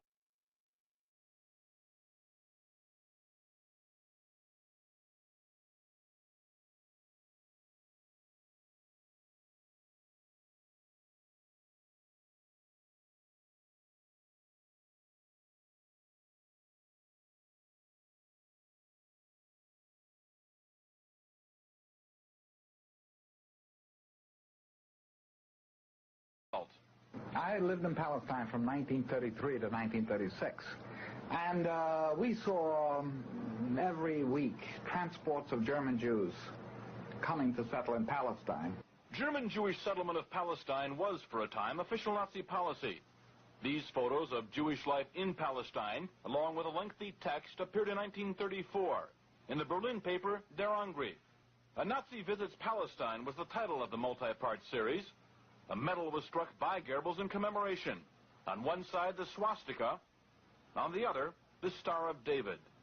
Hitler demanded one concession for the transfer agreement, that the call for a boycott of the Reich, raised by Jews here and elsewhere, be rejected by the Zionists. The Zionists made that concession. And so, while Nazis were marching in Germany, and while Jews were marching here, diplomacy was running a more important story. In the Mediterranean, where the dream of a nation-state for Jewish people came a step closer to reality. The story in this book some will find hard to accept. You've never been told what the origin of Nazi is. NA is National Socialism, which was the German Nazis. And in 1923, there was a double agent who came to Hitler, and he said to Hitler, look, your Nazi party is not, your National Socialist Party is not getting off the ground. You need an alliance. And he suggested that they ally with the Zionist Party. So the NA of National Socialism joined with the Zionist Party in the World Zionist Party in 1923, and ever after was known as the Nazis, NAZI. The ZI was for Zionists, but of course no one knew that, because our popular mythology is that the terrible Nazis were attacking the Jews. But what we were never told is there was a great schism in the Jewish community of the world between the Zionists and the non-Zionists. You see, the non-Zionists were the Orthodox Jews who believed you could not have a Jewish state until the Jewish Messiah came. They didn't acknowledge Christ as Messiah, so they were waiting for their own Jewish Messiah to come. Then you would have a Jewish state, and that Jewish state would rule the world. But the Rothschilds in 1828 decided they couldn't wait for the Jewish Messiah, so they started what they called Reform Judaism under Moses Hess. And Reform Judaism said, yes, you can have a Jewish state before the Messiah comes. And the reason you could have it was the Rothschilds had made so much money, they said, we'll buy our own state. So the Rothschilds sent people out to the Middle East to have Jewish settlements, and which is today the state of Israel, totally created by the Rothschild money. And so Reform Judaism then became the cause of a great schism between Orthodox Jews and Reform Jews. Now, no one has ever told you this, I'm sure, but you think that the Jewish community is monolithic. In fact, it's split sharply down the middle. But even today, they have riots in the Jewish parliament between the Orthodox Jews and the Reform Jews. And they cannot agree on anything because the basic premise is a fundamental disagreement over whether a Jewish state should even exist today. So in Germany in 1923, the German Jews were quite prosperous and quite happy, and they were not interested in becoming Zionists, and they were not interested in going to Palestine. After all, they had beautiful mansions in Germany. They had symphony orchestras, they had art, they had everything, and they were accepted in the community. As Ezra Pound said, Germany was the least anti-Jewish country in Europe. When you went over into Poland and Russia, you had very strong feeling against Jews. But in Germany, they were accepted and happy, so why would you ever have an anti-Jewish government in Germany? And of course, Hitler, allying himself with the Zionists, he said, after all, you're right. He said, we have the same goals. And so he allied with the Zionist party, and the mission of the Nazis was to force the anti-Zionist Jews to accept Zionism. And this is what the concentration camps were about. They put the anti-Zionist Jews in the concentration camps, and they were placed under the direct administration of the Sonderkommandos, who were the Zionist Jews. So the concentration camps were run by the Zionist Jews in order to punish and get rid of the anti-Zionist Jews, which they did. And of course, that's a part of the Holocaust that you're never told, that this was a fundamental Jewish disagreement, which the German people, that Daniel Goldhagen wrote a book in which he said all Germans cooperated in their anti-Jewish feeling and the Holocaust, which was not true at all. The Germans did not even know what was going on, most of them. It's just like in the United States, when we were perfecting the atomic bomb and bombed Hiroshima and Nagasaki, the American people knew nothing about it. It was forbidden to mention the atomic bomb. I was serving in the Air Force at that time. We never heard of any atomic mission or atomic bomb until the bomb was dropped on Hiroshima. So you could say the American people are guilty of the greatest atrocity, the dropping of the atomic bomb on Japanese civilians. But that isn't true. The American people knew nothing about it. I knew nothing about it in the Air Force. And I was right there. So these things go on without the knowledge of the people or the approval of the people. But of course, they have to accept the results. These things happen, and we're stuck with it. So this is the real story of Zionism, that the Nazis. So then, well, if the Nazis had allied with Zionists, why didn't the Nazi party survive? Well, what happened was, in 1945, after the German military was defeated, they brought in the German leaders, the German generals at the Nuremberg trials, tried and convicted and executed them. They had to execute them because they didn't want them around to testify that about the alliance between the Nazis and the Zionists. So they had to die, and they were executed for that reason.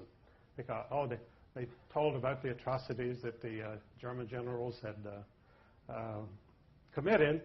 But German generals are like any other generals. They don't really commit atrocities. The troops under their command may commit atrocities, but they don't commit any atrocities themselves. These German generals didn't go around shooting Jews or anybody else. But they were executed, and so the Zionist secret was safe.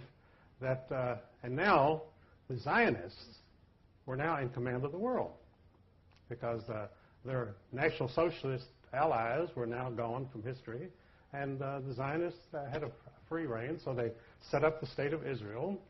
And in fact, some Jews themselves even claim that there should be a statue to Adolf Hitler in Israel because he created the State of Israel, which is absolutely true. Without Adolf Hitler, Israel would not exist. The Jews would still be dispersed, and they would have no country. But George Steiner, a very famous Jewish writer, proposed this about 10 years ago. He said, why don't they put up a statue to Adolf Hitler in Israel? Well, they're not likely to. And because there again, the big job of the criminals is to keep the truth from the people. They want, not only do they want you not to find out anything, but they flood you with disinformation. Most of the stuff that you get in the press is absolute lies. And if it's not lies, it's spin or distortions. In other words, they give you 10% of the truth, and the rest is all distortions. And they demonize people so that you're filled with anger against the Holocaust people who murdered all the Jews in Germany.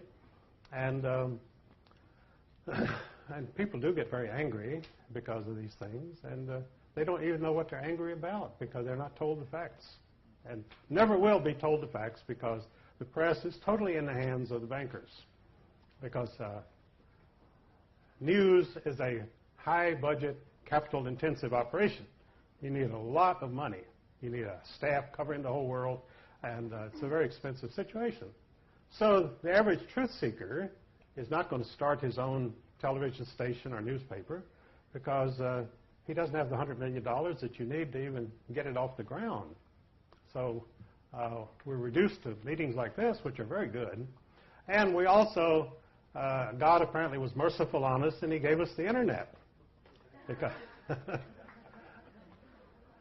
in fact, in the States, we had this total monopoly of television by 3 television networks, which were all controlled by Zionists. And so along came cable, and suddenly we had all new stations and all sorts of controversial programs coming on, which, of course, the 3 Zionist networks would not touch with a 10-foot pole. And the result was they were left behind. They had 100% of television audience. They now have 30%, and it's dropping every year. In fact, it's probably less than 30%, but they're cooking the books in order to maintain their advertising revenues to give a totally false picture.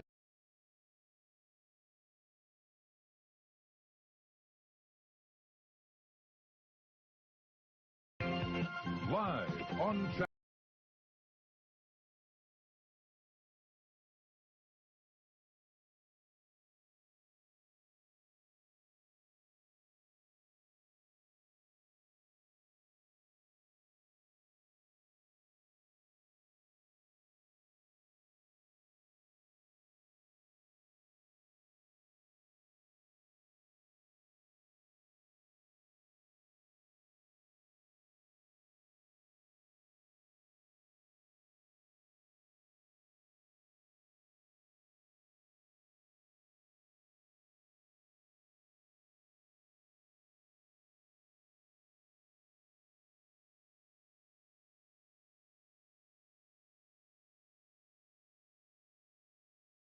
No, we're not going to jail.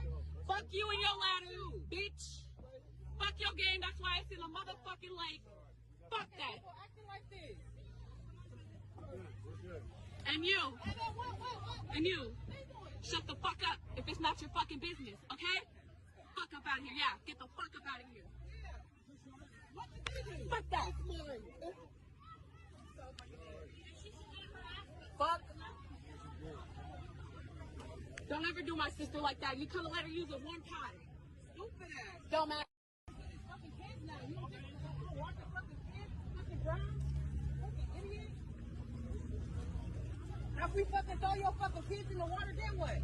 Bitch. That's hella fucking stupid. You could have let her use that one time and then took the ladder back up. Why are you guys still here?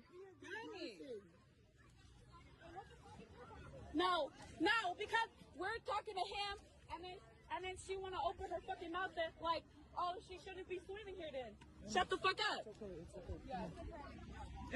Oh, yeah, exactly. Shut the fuck up. Shut the fuck up. Yeah, you're still walking, bitch. Shut up, cellulite.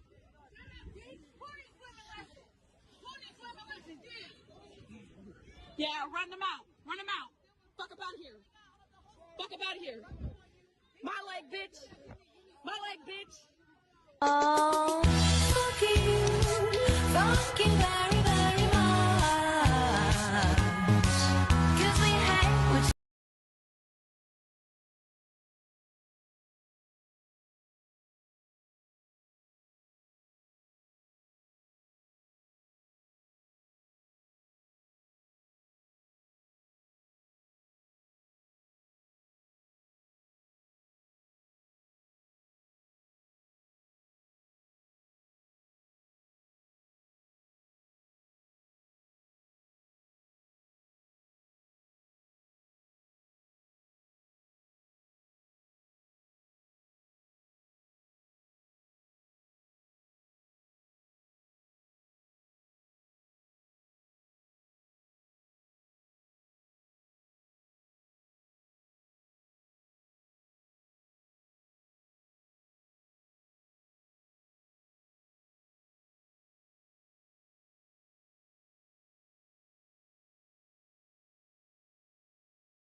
Let me see what else I can get you.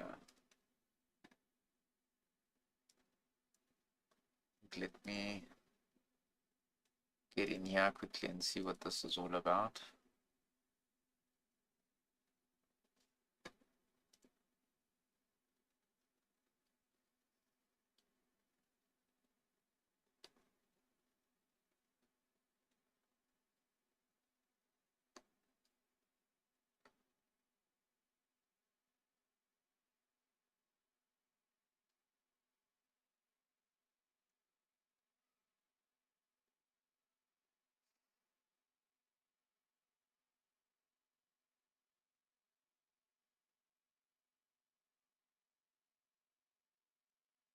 Like, holy shit, do the Americans understand what they really did or what they were led into doing?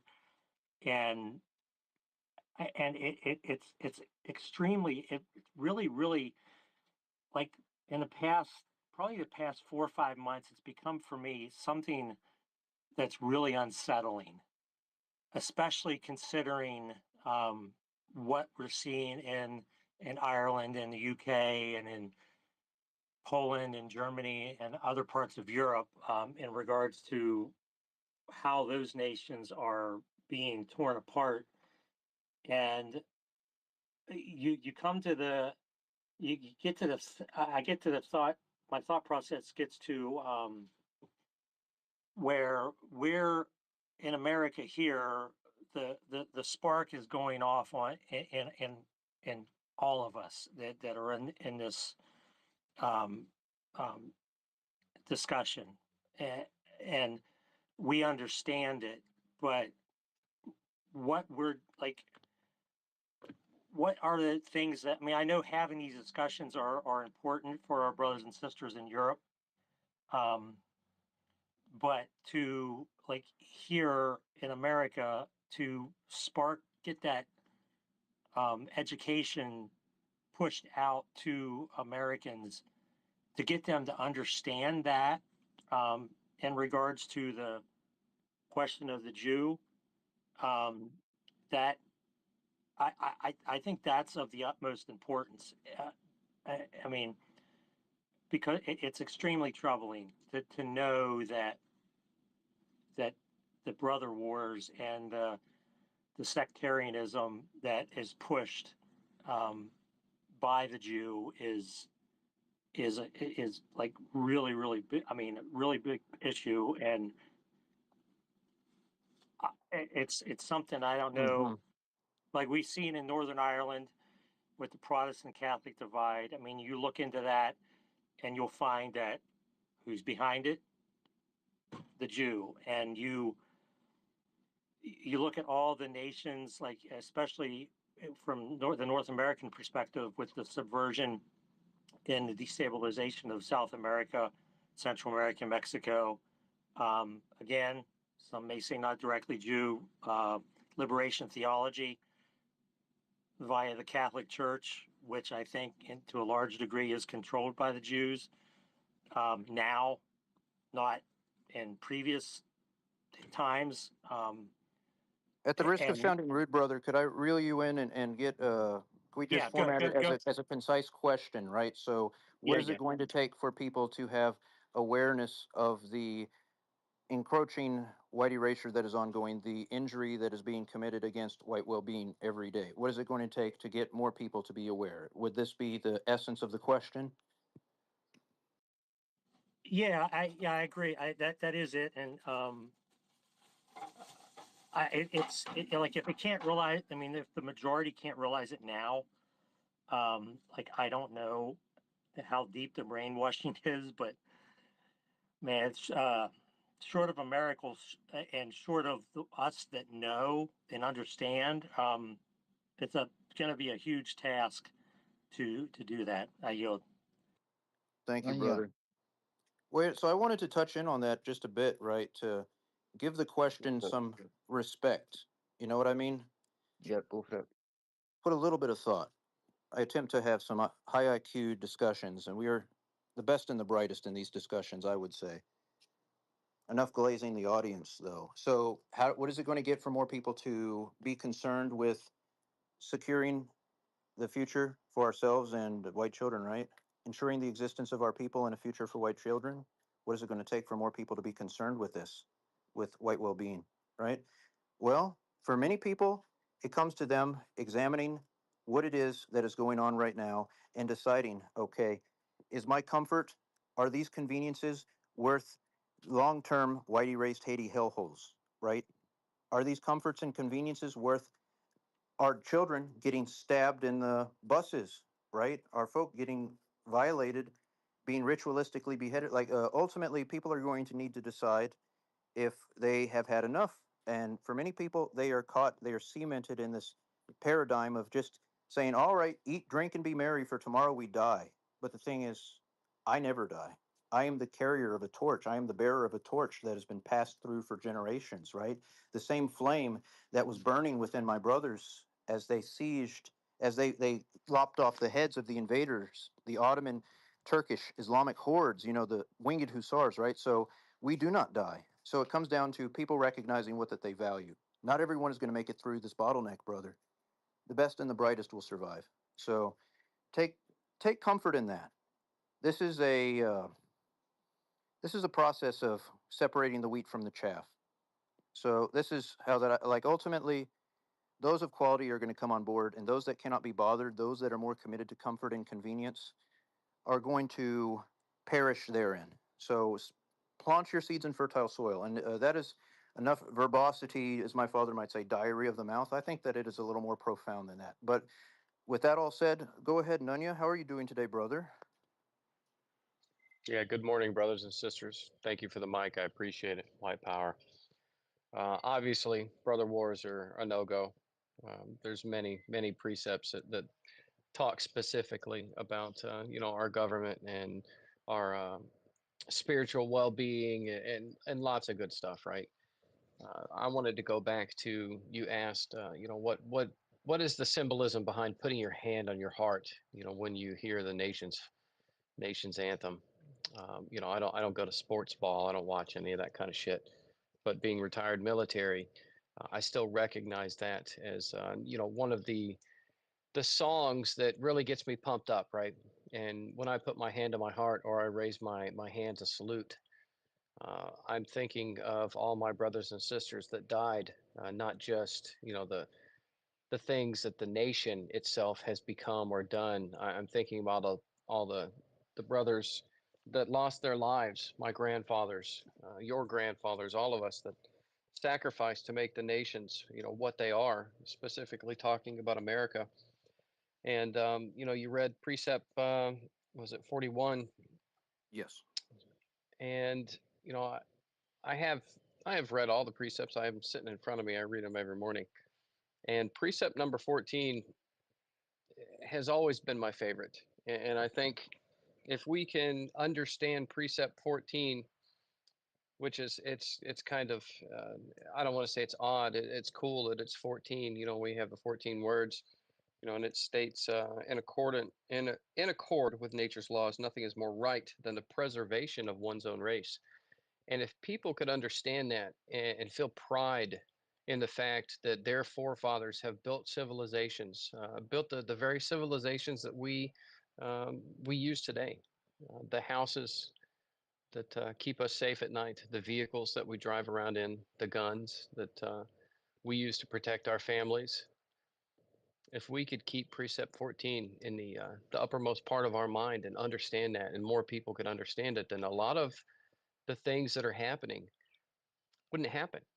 Because if you understand that nothing is more right than the preservation of your race, then you want to move forward on that precept. You want to move forward and say, I will survive. My children will survive. Their children will survive. Our people will survive. And the only way that we have survived is by being tribal and by being a warring people. And during those times that we were not warring, we were inventing, we were creating, we were building all of these things. And no other civilization has come close to what we have done. So keep precept number 14 in mind when you're moving forward, when you're thinking about everything that we talk about all the time. The preservation of our race is the most important thing, period. Because once we are gone, and obviously there's precepts that talk about this too, once we are gone, that's it. There's no more white people. And I'll leave it there. Manuel. White power. Thank you, Manuel. Great seeing you, brother. Always look forward to coming into space. Well, my Bud Light friend, how you doing? You still harping on that Bud Light thing? But yeah, I want to address the point you made earlier. I think it was Western. Sorry, I was doing a bit of stuff, but my thing is, right, I think that, war, as in the perpetual wars that have been tied to Jews, are wrong, but I think that the only enemy that has really been worthwhile in history has been, Europeans, at least while we were conquering the world. It was the French and, the Brits who were fighting each other, and it was that as well. So, what other enemy would you really have? The Africans, the Jews? Like, these people are worthless. So, naturally, after our countries are rid of these non whites and Jews, I do think that there will be competition, as there always will be. I don't think that you'll ever necessarily get rid of. Do I think the Jews will be removed? Sure, but I think that the only worthy enemy throughout our history has been each other. And that's just my opinion. Life is a struggle, and those elements, the white anti-white collaborators, right? We were talking about the people. We could just say 109 times. I know that it was 109 nations, perhaps even more, right? Soon But to be 109 No, but times anti-whites of the tribe. Let me finish, brother. 109 times yeah. anti-whites of the tribe were removed for whatever reason, various reasons. In many cases, it was money, right? Some guy was not. He was getting bent out of some money, but 109 times anti-whites of the tribe were expelled from the nations of Western kind. And 109 times again, white anti-white collaborators opened the gate, lowered the bridge, and extended their hand for their 30 pieces of silver, right? So ultimately, when you examine the grandeur of our civilizations, right, it becomes evident that no anti-white could have ever achieved a foothold had it not been for the white anti-white collaborator, the traitor. So this is a cancer that needed to be excised yesterday. So let not the metastasis continue, lest we perish therein. Right? This is what I would say. I pass it over. Zeus, did you have something to say, brother? No, I want Yes, to well, respond, but go ahead. this is where I see it different this time. Now, 109 times it was nations that expelled these people, right? But this time they took on the whole of the white race in the Western world, not just a nation this time. So they're playing for bigger risks, bigger rewards, right? But this time they're up against it, and if we manage to overcome them this time, we need to make sure they never return again. They never come back and bite with us. They've done it every time they've fucking had a chance. Every time I've expelled them, they've come back to bite with us. This time we need to make sure it's fucking sorted finally. I think that you might be onto something, brother. I am in favor of eliminating all anti-white elements, especially those of our own folk, right? Those that would stab us in the back, right? Precept Yeah. number 27 ties into this. Anyway, Walter, on you go, brother. You had something to say. Hopefully, should Yeah, I go? I agree Go with ahead, brother. you. I agree with you. I'm just saying, once the problem is solved, right, there will always be competition and struggle, because the only worthy enemy throughout our history has been each other. Like, there have been several wars That's throughout our right. history that have progressed our I want to people. beat your ass, Yeah, and you're Let not the going man to. let Wait, you are hold your let the tongue, my man friend. finish. There's people with a hand up. Let the man Yeah, but finish, and then we're gonna go to hands, and we will cycle you in, JGR. I love you, yeah, yeah, brother, but let the man yeah. finish. Yeah, but to end my point cogently and a bit comedically, right? Once we deal with the kikes, we're gonna go back to, competition and struggle and, advance each other after, conflict every now and then. It just won't involve the Jew. But go ahead, Nishton. I see your hand is raised. I wanted to say this really quickly. As the captain of the ship, I reserve this right, just to ensure that we are staying true to course.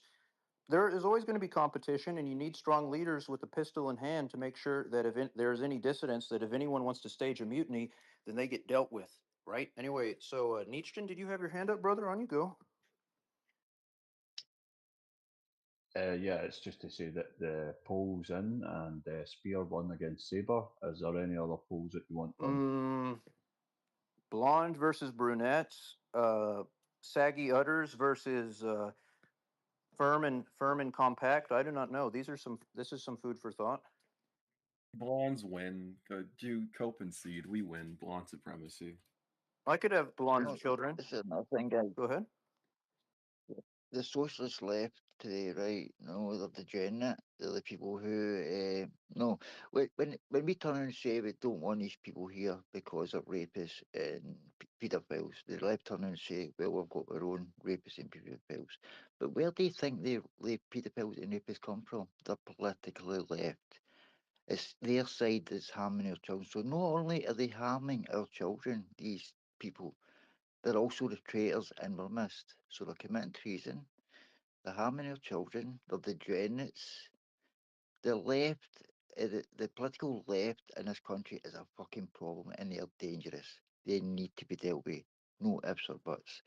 Once we deal with the invaders, once we deal with the Jews and everything else, they need dealt with. They need to face repercussions for their actions. We need to bring back treason laws. And we need to keep record of these people, right? The ones that have gone face out with names and everything else. Because what's coming further down the line is going to be bad.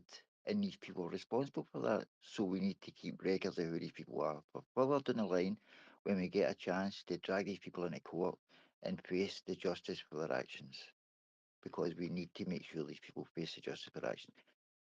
We need to make sure that they know that treason is a fucking vile, horrible crime, and there is repercussions for that. No, we need to be made aware that you can't do this shit to us, no, to the own people and get away with it. Wesley, you want to say something? Well, I was inspired, right? So I want to give Nunya the opportunity, being as that this ties in, right?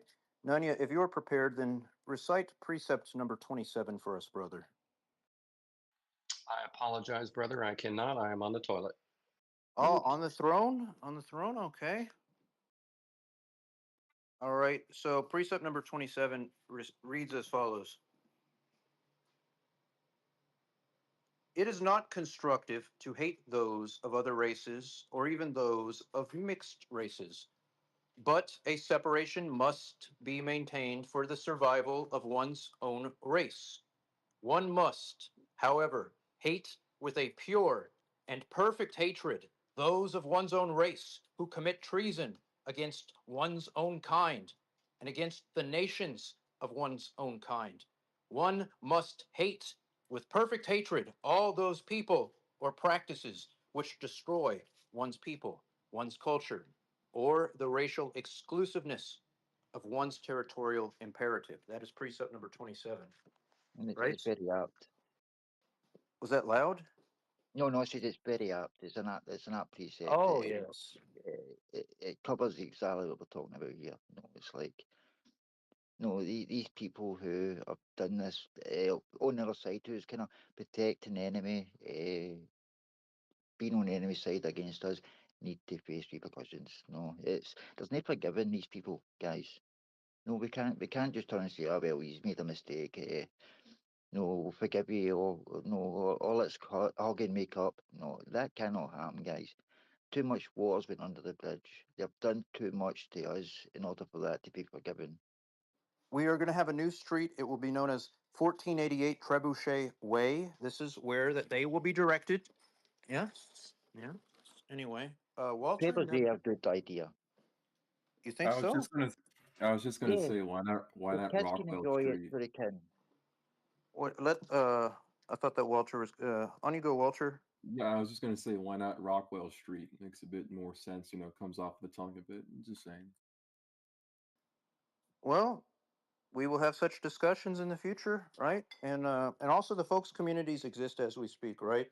And we will be having a discussion with Eric Arville of Return to the Land on 21 September 1900 Central Standard Time. So if you have any questions that you would like fielded by him, then go ahead and send them to me in a direct message or present them here, and we can consider that the verification process, right? We're not just going to have Check your randos. DMs, Wes. Well, we saying, guys, what I was saying about the Trebuchet, the White Cliffs of Dover, put a Trebuchet up there, the traitors and the invaders, fire them off the White Cliffs, give the kids shotguns, and kind of have like a clay pigeon shooting day, where the kids shoot these invaders and traitors as we fire them off the cliff, give out prizes. I mean, our family day out will be fun. No. Yeah, it would be horrible if this were to happen. That would be a real shame.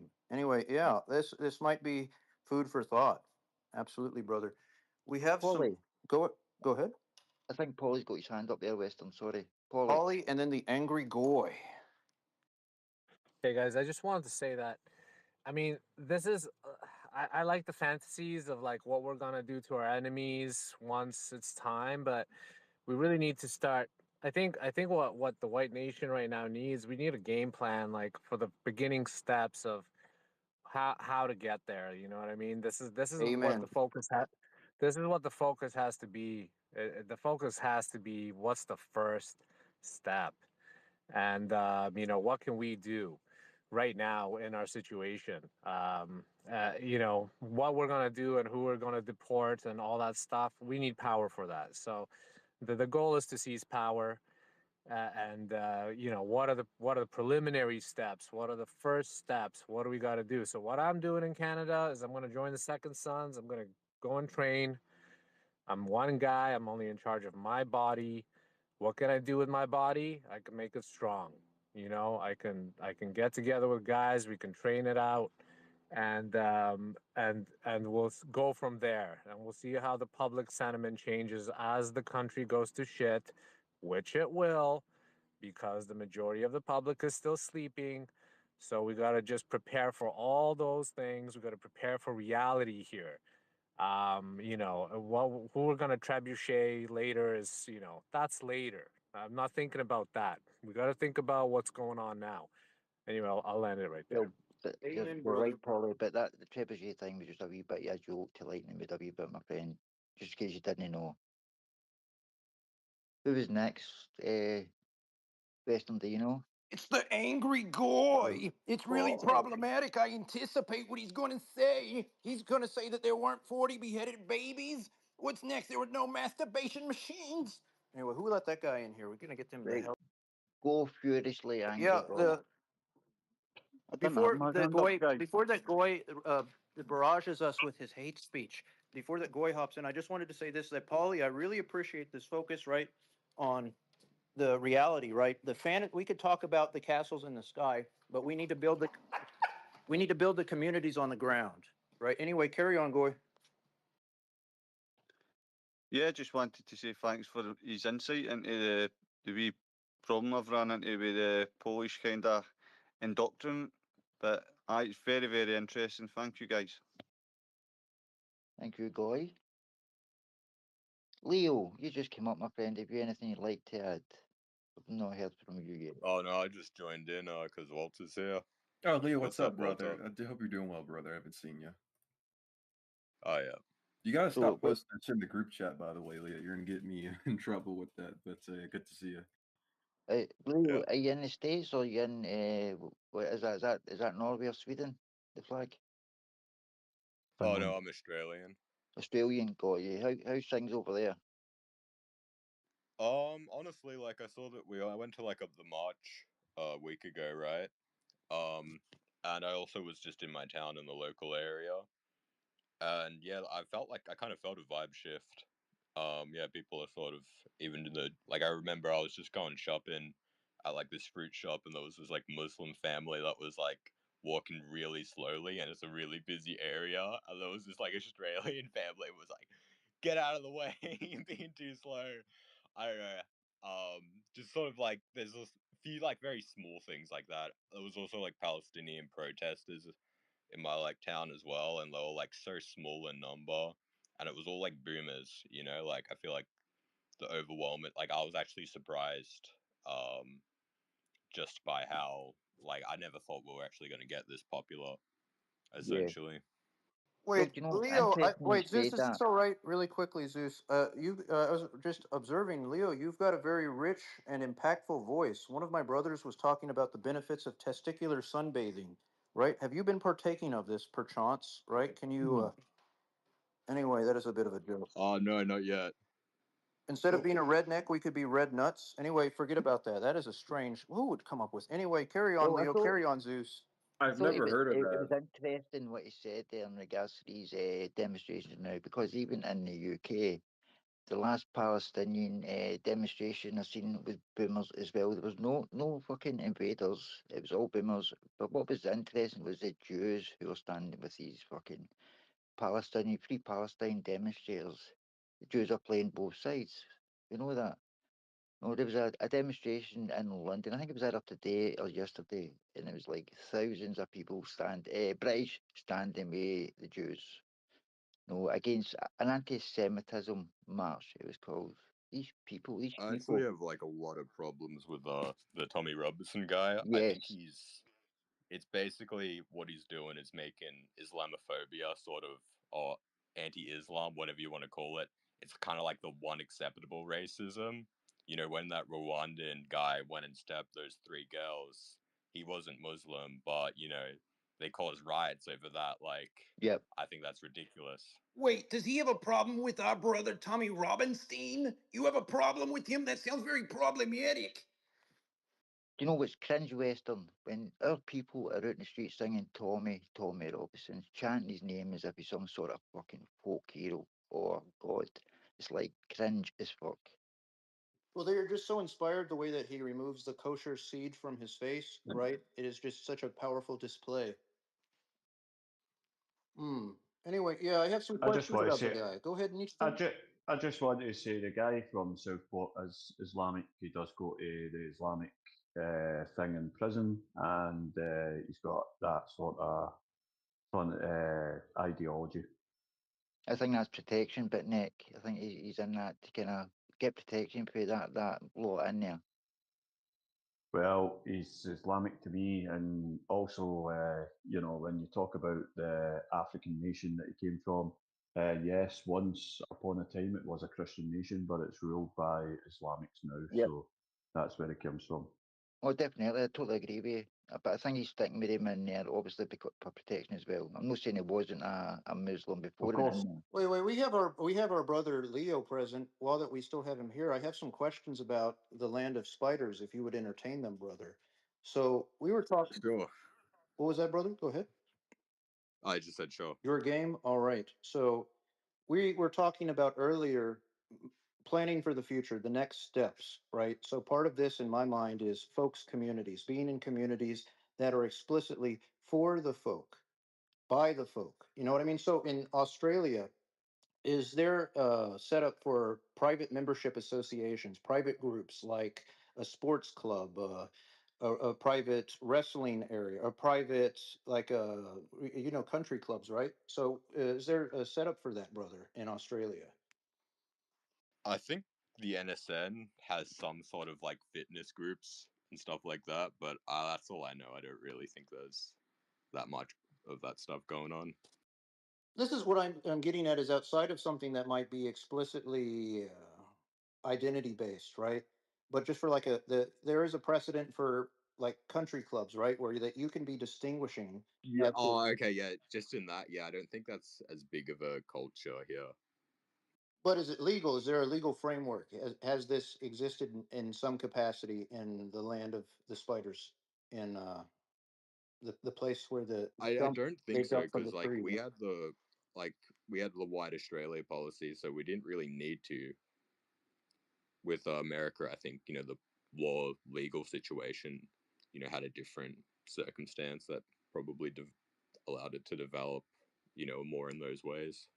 I'll look more into it. Thank you, brother, for sharing your knowledge as relating to this matter. So on you go, Nietzsche or Zeus. Do you have any questions for Leo? Just a quick announcement. Can I ask everybody to make sure they repost the space? If you've already reposted it, unrepost and repost it again, please. Thank you.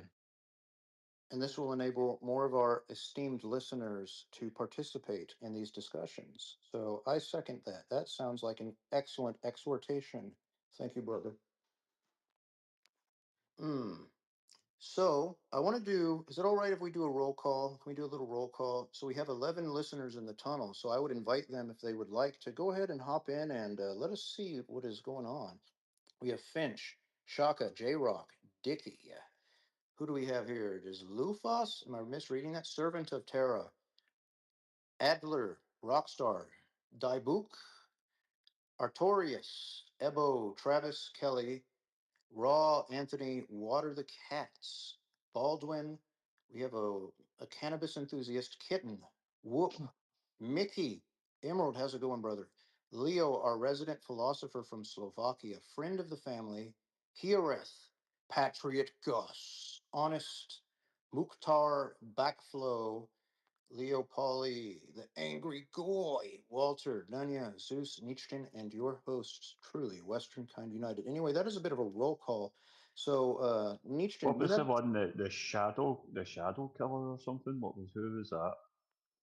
Where's that guy? Shadow Killer. That sounds ominous. What He, was that guy's name? he avoided my detection. Perhaps he is behind me now. Ought I be concerned? May I just say, guys, that these people in the Jew tunnels remind me of the people who used to look at them, watch them on par having sex through the keyhole in their bedroom. I did not really catch that, but from what I did hear, perhaps it is. Yeah, he's talking about the people in the tunnels being like the people who used to spy on their parents having sex through the keyhole. Oh, yes. Well, whatever. This is their business, I suppose, but I do not extol such conduct. Creepy. Oh, right. I'm not talking about you. No, you. I'm talking about them being creepy. Who is willing to, right? People are, so in like Canada, right? So with our brother, Paulie. So, Paulie, would you be willing to, like with the vision of the increasing issues that we have, would you be willing to move to a folks community if your whole move was covered, right? If someone were to sponsor it?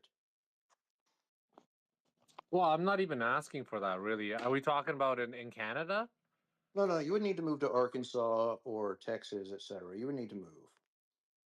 I mean, you wouldn't even have to sponsor my move. Like, I would come.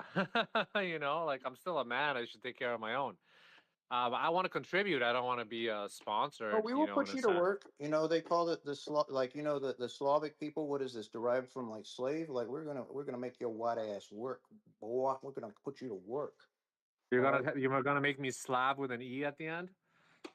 Look, man, my father, he was an old school Polish guy, and he would make me do lawn work. I would be out working instead of hiring these guys that listen to radio that goes like, Estás escuchando la estación de la raza 104.1 FM norteño. Instead of hiring those guys, he just put my white ass to work.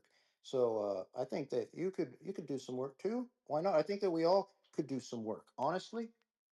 Right? You know what's so funny, man? When I grew up, when I was growing up, I was indoctrinated pretty bad, and I was trying to figure out how to cheat the system. Okay, I was always trying to figure out how not to work, how to just get the money. That was the focus for my life when I was younger. And now that I'm older, I'm just like thinking, I'm like, what else is there but like labor for a cause, really? Like, I'm a man. Like, I gotta get up in the morning. I gotta do something. You know what I mean? What am I gonna do? Sit on the couch all fucking day and watch sports ball? Like, no way.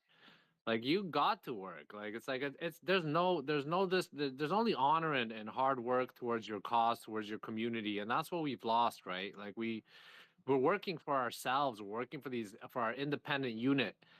And once you have a cause behind, I mean, there's nothing better. That's not even work for me. Doing things for a community, doing things for people I love.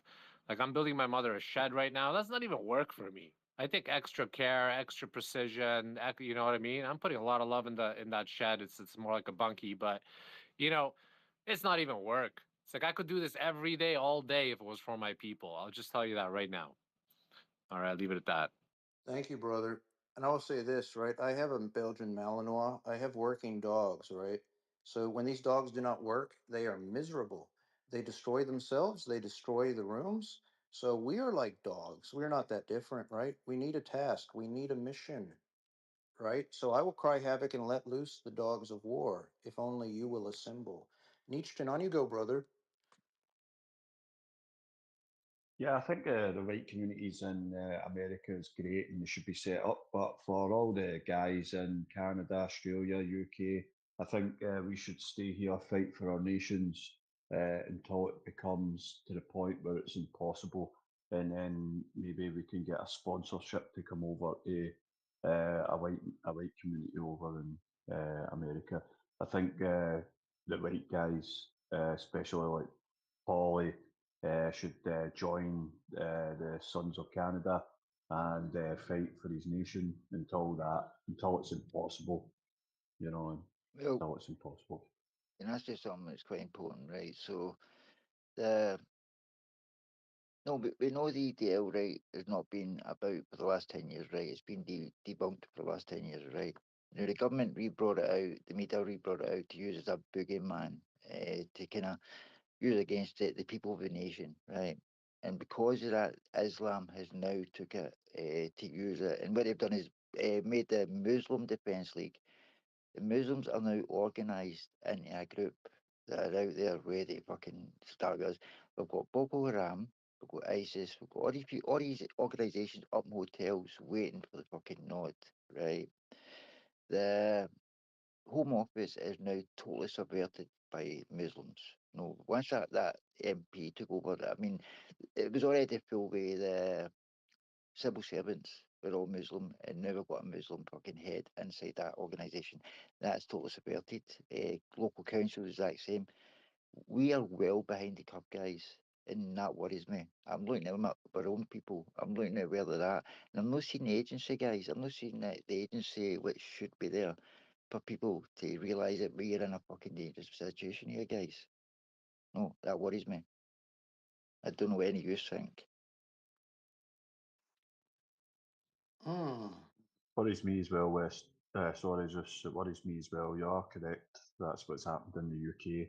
And I've always said all these hotels and stuff, all it's missing is AK-47s, and they can take out small towns. That is the way they've got it set up in Southern Ireland. It's the way they've got it down in England and in Scotland with all the hotels. All it's missing is the hardware. I mean, You know, they're so putting up flags, Nick, right? People putting up flags. Now, that's all fine for a wee bit of ego boost, right? But what after that? I mean, what's the plans after that? No, put up flags. We could do, we'll put up flags. That's not going to save the country. No. Well, we're putting up flags. The enemy is organising into fucking groups, like, as I say, the Defence League, the Muslim Defence League and all that sort of shit.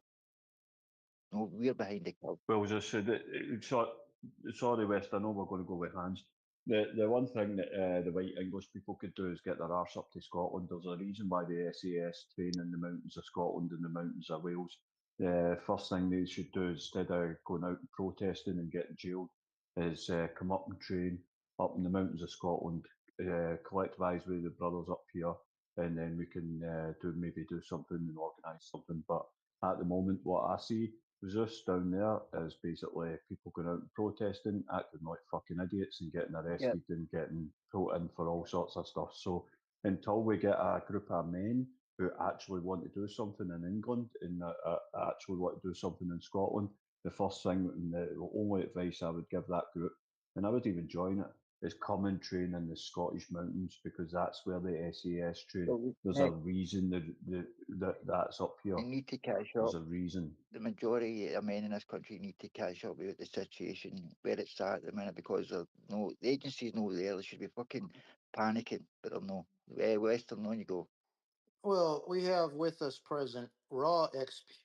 Excuse me, Raw XP. He presented some questions to me in a direct message. They got filtered out initially as spam, but I did do the deep examination. So the questions that he presented, right? He said, "What is wrong with Tommy Robinson? He is the only guy attempting to stop the crime in the UK. What is wrong with Tommy Robinson? I was about to say Robinstein. Is that the anyway? What is wrong with Tommy Robinson?"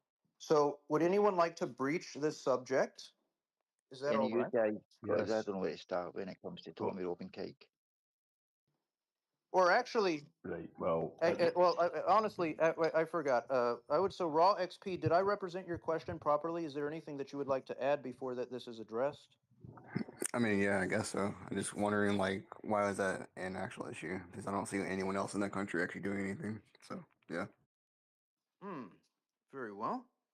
So, I just wanted to clarify. So, apologies if this comes off as rude. You are of Western kind. You are of the folk, and you are. If you are, then are you married to a white woman? Do you have white children, or are you single? Just as a little background. I've been trying to find work for a while. I have welding certificates, but I can never find work. Yeah, I'm single. But you are I'm of the white. you are of the people, right? You are of the folk, and you do not have any non-white children yourself. No, I'm born here. Yep. So. What age are you, Ro? Hmm? What age are you? Oh, I'm 35. Right. I would assume that you were around like late 20s, mid 30s, right? I'm 35. Hey, anyway, okay. So go ahead, Zeus. You're going to present. You were going to explain to him the issues, potential No, issues with Tommy Nick. Robinstein. No, Nick was going to say some things. Nick, do you want Okay. to? Tommy Robertson is being paid by the Jews. Even though that you might think that Tommy Robertson was the first person to break this rape gang story, you're wrong. It was two journalists before him, and then he joined in. And I will give him credit; he did a little bit more than the other journalists, and he has done more in activism for that cause. But he's only against Muslims. He's not against Jews, and he's sided with them. He's walked about Gaza. He's seen in Israel with a Mossad shirt. He's paid by Israel Levant or Rebel Media. So all these sort of things, he is not for us.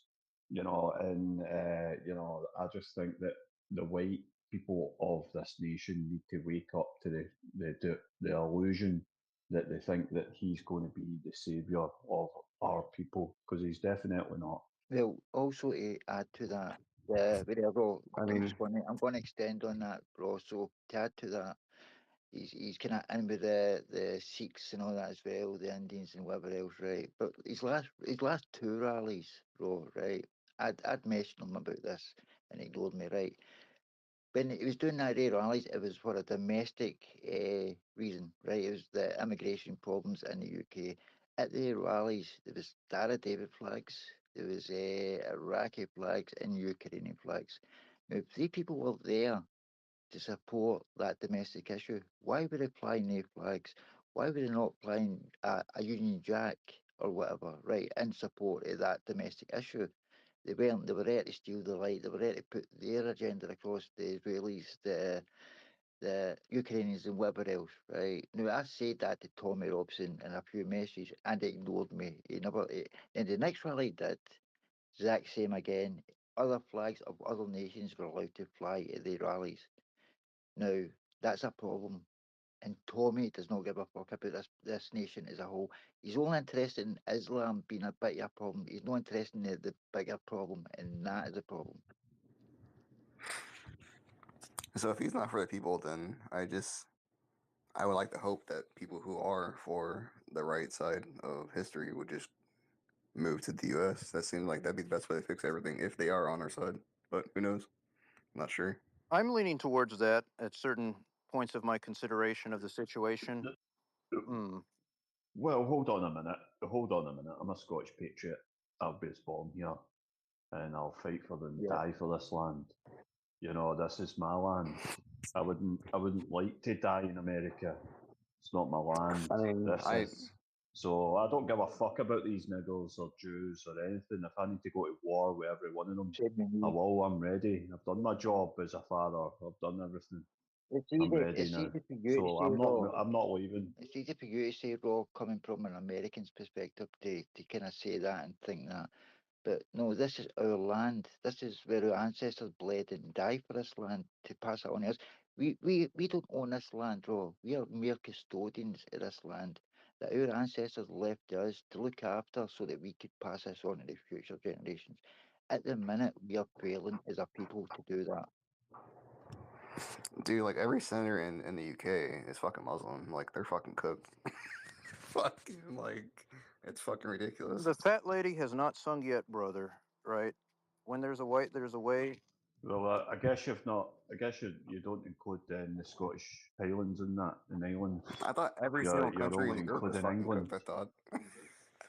Yeah, I mean, don't get us wrong. Islam has got a large presence over Europe, but I wouldn't say it's got a large presence over Scotland and in the Just know that. They've got support of the government and the infrastructure. They've got support of the government and the power it be just now, Raw.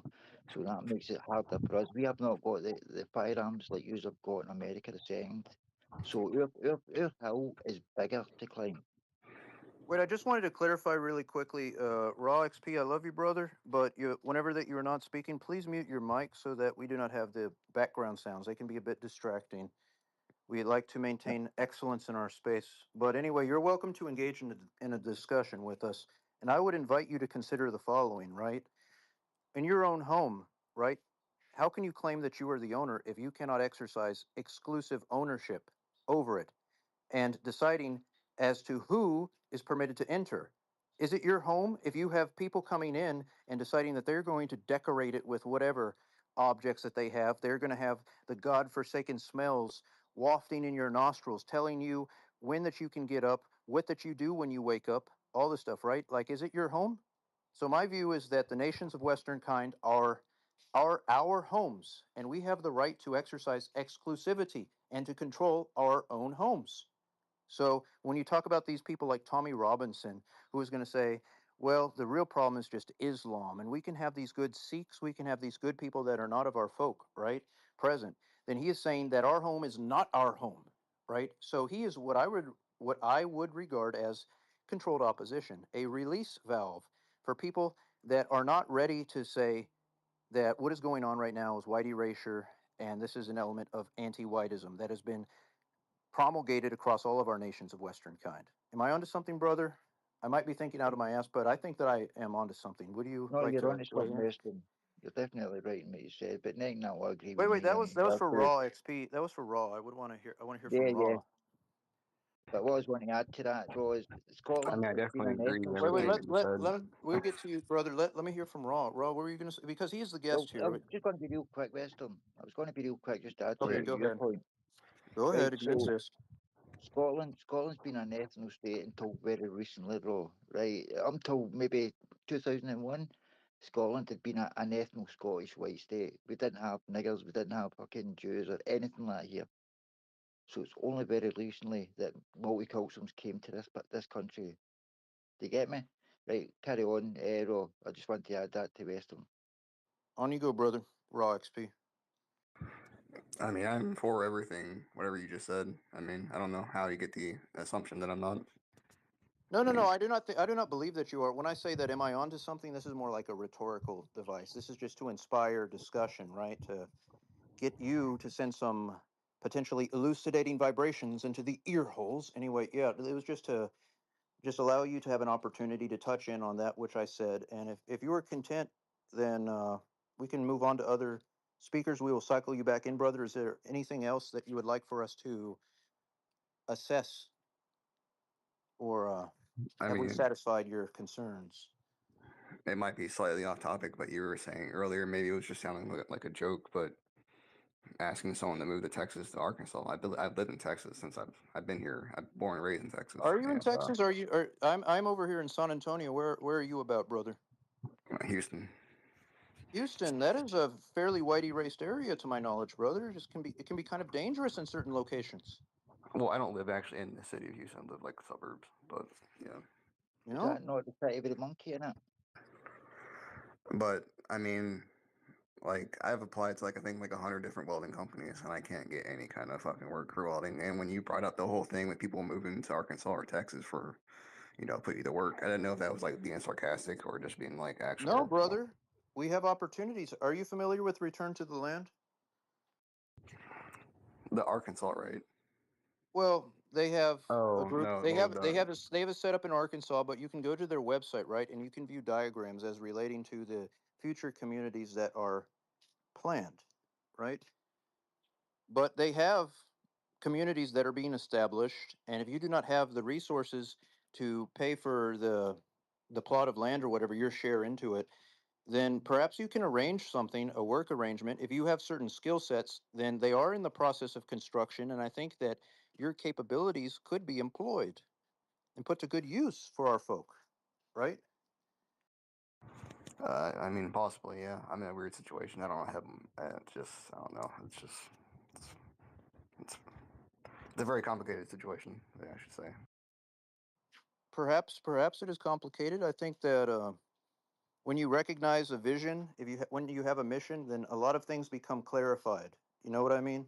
So what I would invite for you to do, brother, is that if you have any questions as relating to this potential movement, what we're talking about is intentional, planned communities of our folk, by our folk, right? So we're not going to, you're free from this situation. Did you hear the story about this young woman from the Ukraine, Western Russia? She was stabbed in a bus, right, by an anti-white Yeah. nonviolent. Are you familiar?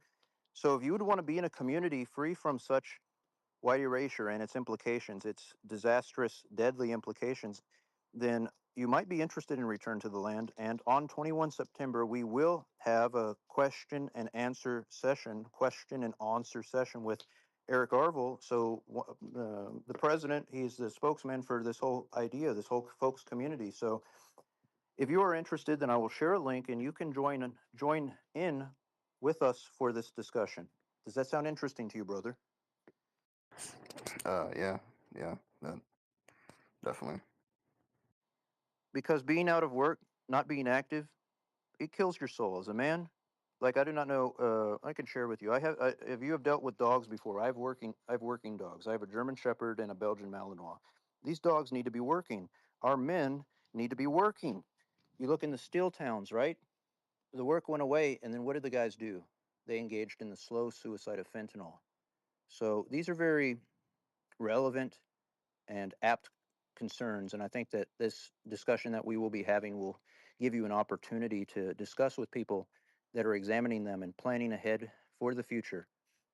Anyway. I did have one more thing to add to that, but Please, I love questions as long as they are in good faith and sincere. it's not really a question. It's really more or less the situation that I am living in. My parents are both. I live with my parents, unfortunately. You know, it sucks. It's kind of stupid, but Does it suck? Like in the future, right? Like I plan on my having a multi-generational compound, like 300 acres out in like Montana or whatever. So I would want for my sons to be in the compound or whatever. Like right, they could have their own house. But anyway, being with your parents is not necessarily a bad thing. But carry on, brother. right, yeah, they're both, you know, pro America and everything, pro for the land and all that shit. But it's just unfortunate that one of my well, I'm 35, and the oldest of the three, my brother, he's 5 years older than me, but my oldest sister fucking is not pro America, but my parents will go to the ends of the earth to protect her when she's done some really crazy things that here, and then I almost feel like I'm not supposed to be like truth and honest with them anymore. Because every time I do, it seems like I'm getting shunned for it. Mm-hmm. Look, the men lead, they demonstrate strength, and then the women follow. The women, Protect your DM. yeah. So join with your brothers, I would say, like moving forward. Our folk did not fight alone. They did not live alone, right? We need to be amongst one another.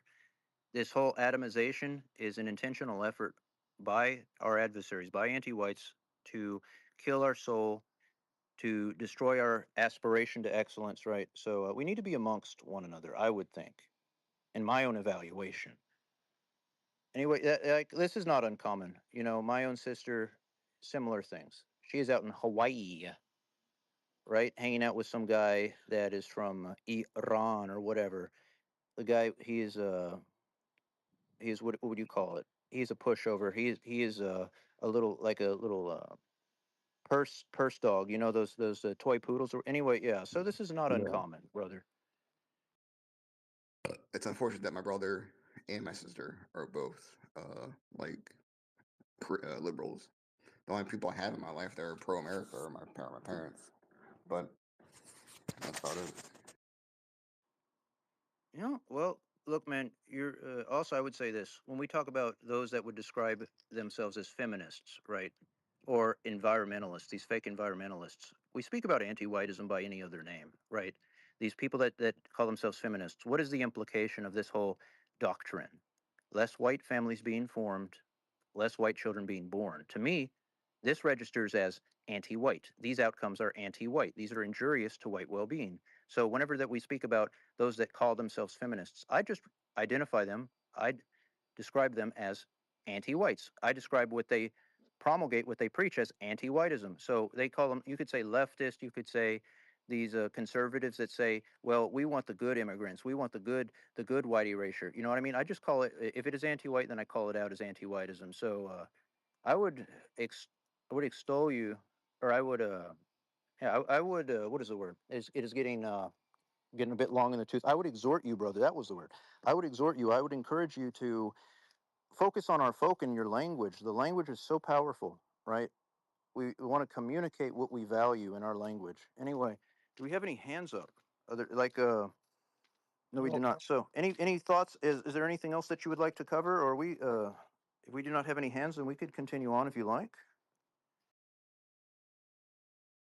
Anybody else like come up with anybody else any topics you like to bring up or talk about? Feel free, grab a mic, repost the space. Absolutely. I have another, could say another 1.5 hours remaining in me. Before that, I need to get to some chores. I need to return to the matters IRL. Anyway, we got Koldar with us. This is a excellent brother. He's out working that saw in Northern California. What is going on, brother Koldar? Look at Lube Master. Hey, I don't know how to fucking say your name, bro. RAWXB. Raw. Raw, there we go. You looking for work, bro? You looking for, a place to go make some money? I mean, I have my certifications. I have don't. Oh, you cut out. Sorry, I heard some weird noise happening in my house. I don't know what that was. Yeah, I have certifications. I don't have experience. So I think that's why I'm not getting hired anywhere. Because I would love to get the experience, and I went out of my trouble. I went out of the way to get the welding, and welding looks and seems fun based on the experience I had at trade school. And yeah, bro, I was a certified welder when I was like 17. They just hire Mexicans, bro. It's like the construction industry and the painting industry and all of the labor industries. They're constantly like the welding industry now.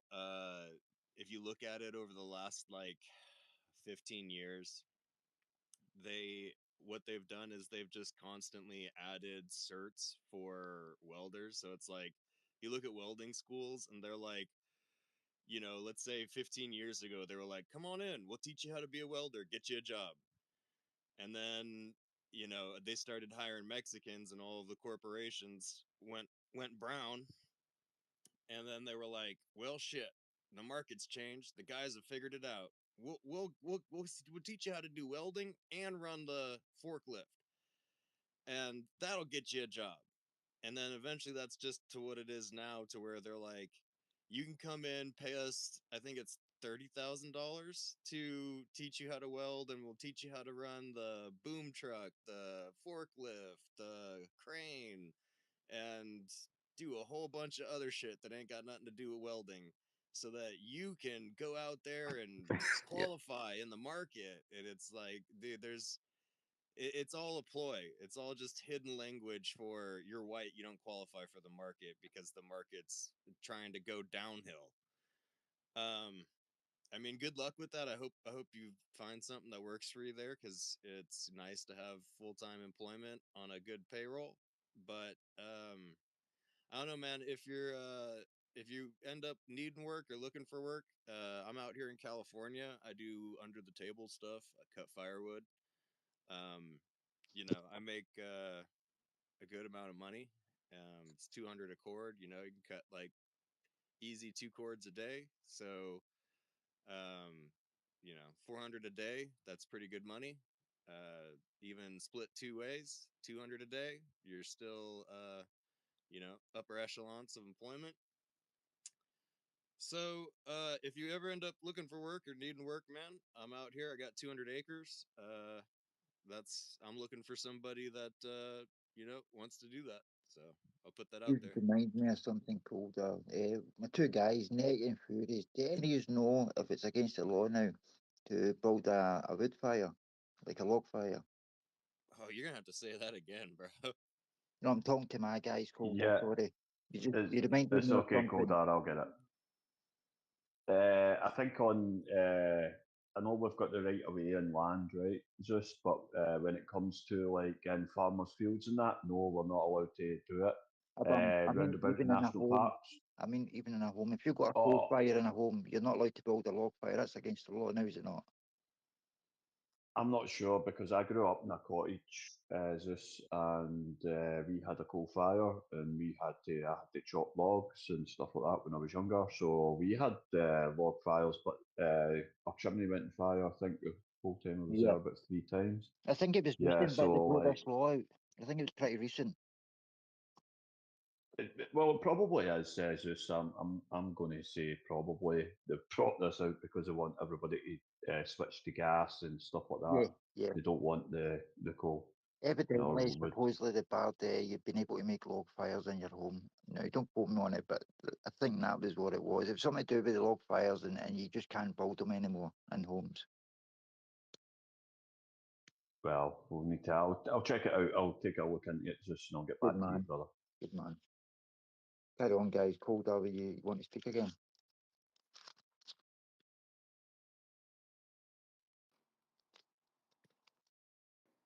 Feel free to hop in, brother. Otherwise, I can comment on some of the discussion here.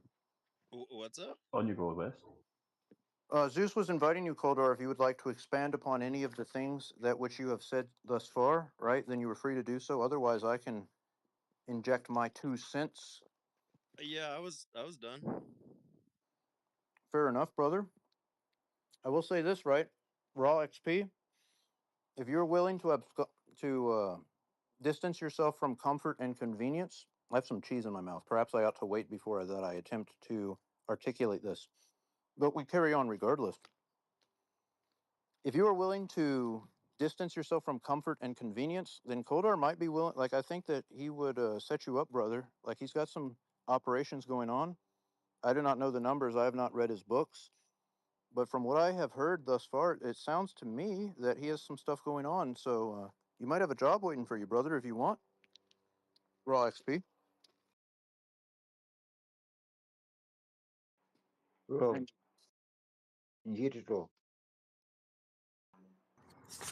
I mean, at some point, I would like to have that to happen. Shit, what was I? Damn, I had something on my head. Like, I literally had a brain fart. I guess my fucking. Oh man. You will remember. You will remember. Suggestion is powerful. We were talking about the fact that you have a potential job awaiting you. If you were saying that you were between jobs or whatever, and you need some work, then Koldar, if you're willing to do a little drive or purchase a Okay, ticket, I then remember you now. might have some work waiting for you. Oh, sorry. I think I've noticed I've been like fucking shadow banned on X for like the 6th time because, or people were like like intentionally unfollowing me for whatever reason. Because I noticed apparently if you have like less people following you and you following a lot more over a certain number, you can't follow people. Fuck So that. We were talking about work, brother. Or were you getting to that? No, I know. I might like my ADHD might make me fucking like forget something. I don't know. I I sometimes will have like keep you on course. As the captain of the ship, I ensure that we are true to course. So I will whip you into shape, brother. So anyway, like, is this something that you might this might not you're just introduced to it, so I do not expect for you to be signing up for the plane ticket now. But would this be potentially something that you would be interested in? Does this sound like a decent work, a decent type of pursuit for you? Going and cutting some trees with Koldar? It might be a good way to get in shape too, as well. Maybe, yeah. He's in pretty good shape. He's working the 661. What was that? Koldar, you're talking about your model of chainsaw? Oh yeah, that's the big boy. That shit'll fucking get you. Dude, my left arm from holding that thing, because you're holding 90% of the weight with one arm, and the other arm's just holding the trigger, sensing for things to go wrong and stop the kickback. My left arm, they're gonna dig up my corpse and be like, what kind of bow was this motherfucker shooting? His left arm is freaking this bone structure is a little bit different than the right. At least he's looking at it from a positive angle. No, he's seeing it from an angle where he could also get fit as well. I mean, that is a positive outlook. You know what I mean? But Rob, if you want, Coldar's giving you the chance to get out there and get yourself some work, get yourself fit. I mean, a lot of positives to what he's offering. Your choice.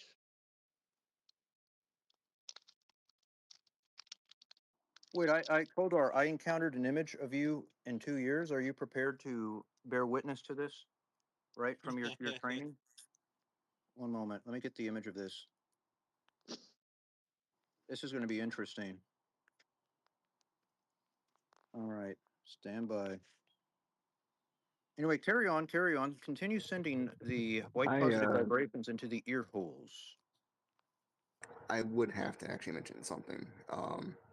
Back before I left my job at Domino's, which if I never left there, I would be a manager. I'd be a general manager there by now. But anyways, I left there and I went to Amazon. And after I left Amazon, everything about Amazon is true about what they say. My hands and my arms were working better then, and I was hoping that welding would be a job. That's something I could do because based on the stuff I've seen, it didn't seem like it was as, I guess, damaging on the body, more or less. And then because of my fingers, like I can barely type on a keyboard. I can lift stuff, but I can't really like type on keyboards for very long, and my fingers get like jammed and shit. So I don't know how useful I would be on cutting trees, but.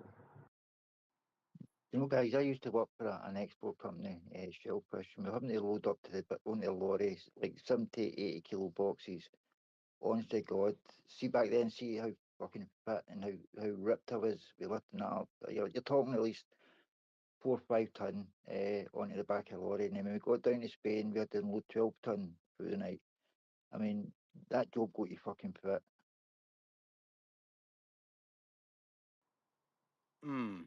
Well, this is a discussion that perhaps you could have in the back channels, but perhaps if you were interested, Raw, then you can start doing training, right? Just see if you have the aptitude for working the saw, and then could get you a ticket set up. Hell, I might even be willing to contribute to a ticket if this is something that you are interested in. If this leads to improving the life of a brother, then I'm not concerned with sending like $80 or whatever. I do not know. Anyway, we could have That that was my discussion in point, the background. Weston. That was my point. You don't want to get stuck in an office with a keyboard. You want to be there doing physical shit. No, that is going to make you a better person. Yeah, man, I No, I can could tell not you be into this. that. I can tell you this. Working in an office and doing that shit, that shit sucks. Like my fingers get cramped up too doing that because you're in one position doing that shit all day. It ain't right. Um, you know, I don't know. I don't want to make it seem too hard. I find it to be somewhat easy in comparison to doing other jobs. Some people find it to be, really difficult. It's just like yesterday, I cut down a tree. Um, I freaking the rounds were probably about 100 pounds a piece. There's let's say 30 or 40 of them. You lift those up onto the splitter, and then you start slicing little pieces off, and you gotta manage the round. Sometimes there's wind. There's dust that gets blown around. If you're not wearing eye protection, it gets in your eyes. That's gonna happen. But I mean, it's working outside. If you've never really done physical labor, it's good. I like it. It keeps you outside in nature. I think the only thing holding me back would be being able to lift something that's 100 pounds. I can lift 50 pounds. But I don't know if I'd be able to lift like something that's 100 like off the ground like that. So I wouldn't want to go there to like be intriguing on being like not actually like helpful. So I don't know. No, but Well, there's a that light only end of takes. the there's That's a the only light end of beginning, the work though. too. Can we please It, do one at it, a time, Zeus? Just wait for him to finish, and then go ahead. well, I can spoke first there, Weston. What was up, brother? Go ahead. I spoke first. Did you? All right. Can we just do hands in the future? But on you go. On you. You're the co, so I will defer. Go ahead. So what is on your mind, Zeus? And then we'll go to Koldar. Yeah, what I was saying was, no, at the beginning, it's always hard for people kind of just to get used to it. No, but No, after about a week or two of lifting that thing, you'll be well used to lifting it. It will not be a problem. So you can't really use that as an excuse. That's me, finished, I guys. agree. I'm of agreement with this. I think that you just need to, if Kodar is willing to give you a little bit of grace, training period or whatever, then I think that you could get up to snuff. Our ancestors dealt with worse, honestly. Anyway, carry on. Kodar, and then was it Raw? And then I want to hear from Blonde. That is water being poured, by the way. Go ahead. Yeah, so there's a light end to the work too. I mean, it's not like you come out here and I'm just gonna run you fucking ragged. Um, there's we like once you split the wood, then it's just laying on the ground. Then you got to put the wood into the trailer or the truck and stack it. So, there's all types of work that, doing this one man, it gets to be a lot just because there's a lot of little steps that you got to stop doing what you're doing and then start doing something else. When you got two people running it, it makes things a whole lot better. So I mean, it's not like you're just going to be out there lifting 100 pounds 24/7. And the tree does get smaller too. There's as as it gets taller, it gets lighter. So it's not that bad. But and if need be, I can handle the heavy shit. Um, and yeah, man, I think it'd be good for you. So and um, it's I, we'd have to get you like a trailer or something like that, maybe, or I could put you up in the tack room where I'm at now. But we are a little pressed for good living space. We just bought this ranch and it's got a lot of rundown buildings that need to be restored. And this year the pipes burst in the house. So I'm converting a porta potty, taking out the shitter unit and using a porta potty for a shower stall basically is what Wait, I'm save doing some surprises for the man. Save some surprises. now. Nah, I don't want to do that, bro. You never had the bumper sticker, brother? Shit happens. That was on my Jeep Liberty, by the way. The guy that I purchased it from, he had it converted. I could do 140 on the highway. Can you believe that? So shit happened to that Jeep Liberty. Anyway, Nietzsche. Then let's hear from Blonde.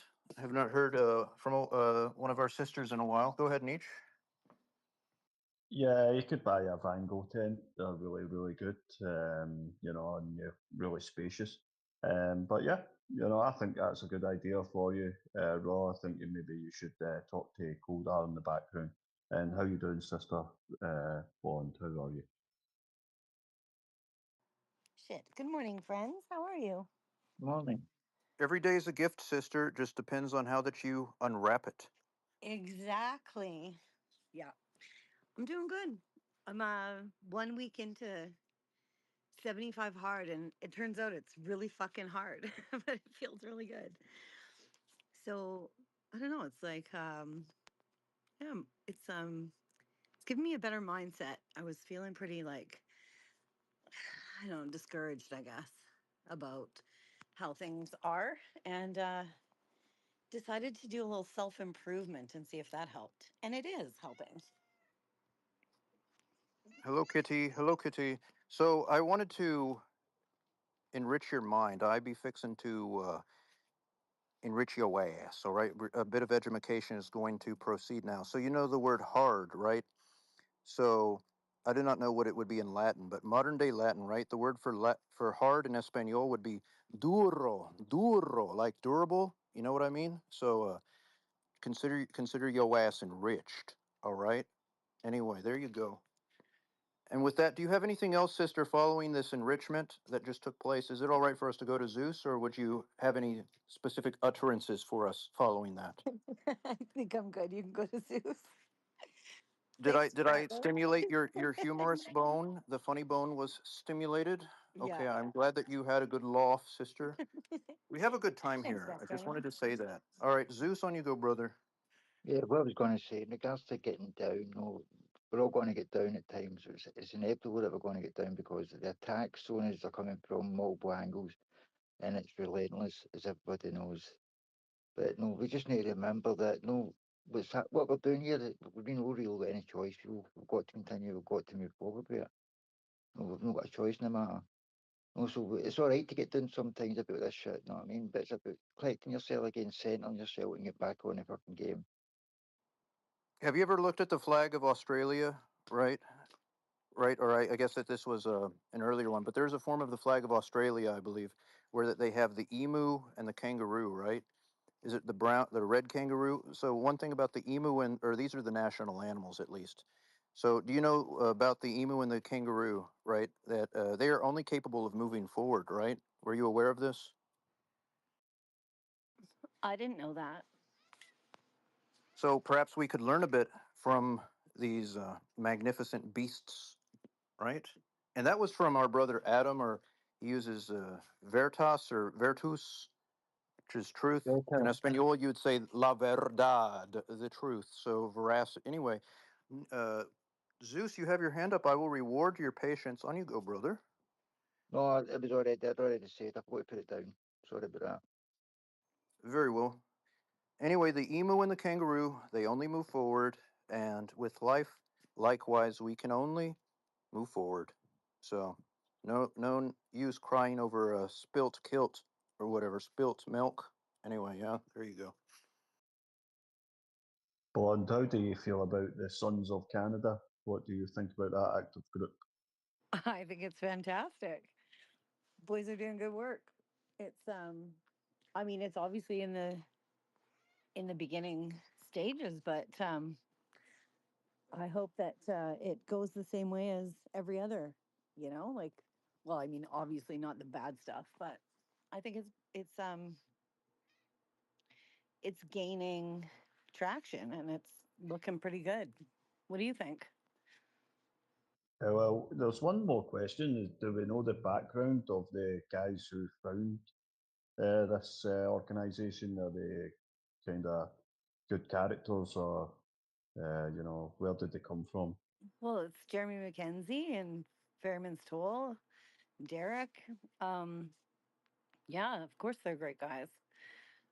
Yeah. I would second what Blondie said there. I mean, Jerry McKenzie and Ferryman are fucking above reproach. Great guys. Yeah. Yeah, I know Ferryman. Yeah. I don't know. I just can't see how I can't see how they can lose. I have a question for you, Blonde. Is that all right if we field a question to you?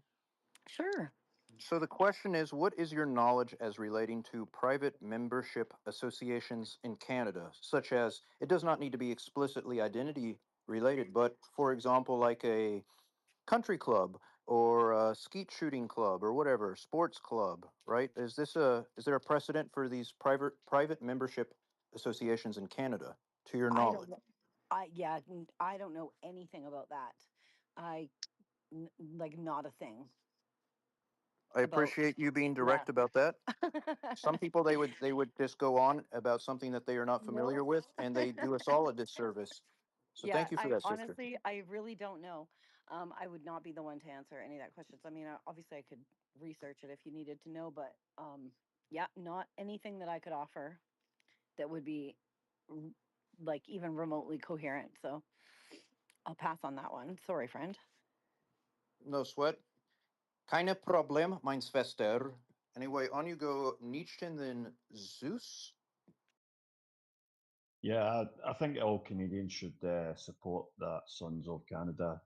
Ferryman's a good guy, and I don't know the other guy, but I know Ferryman's a good guy.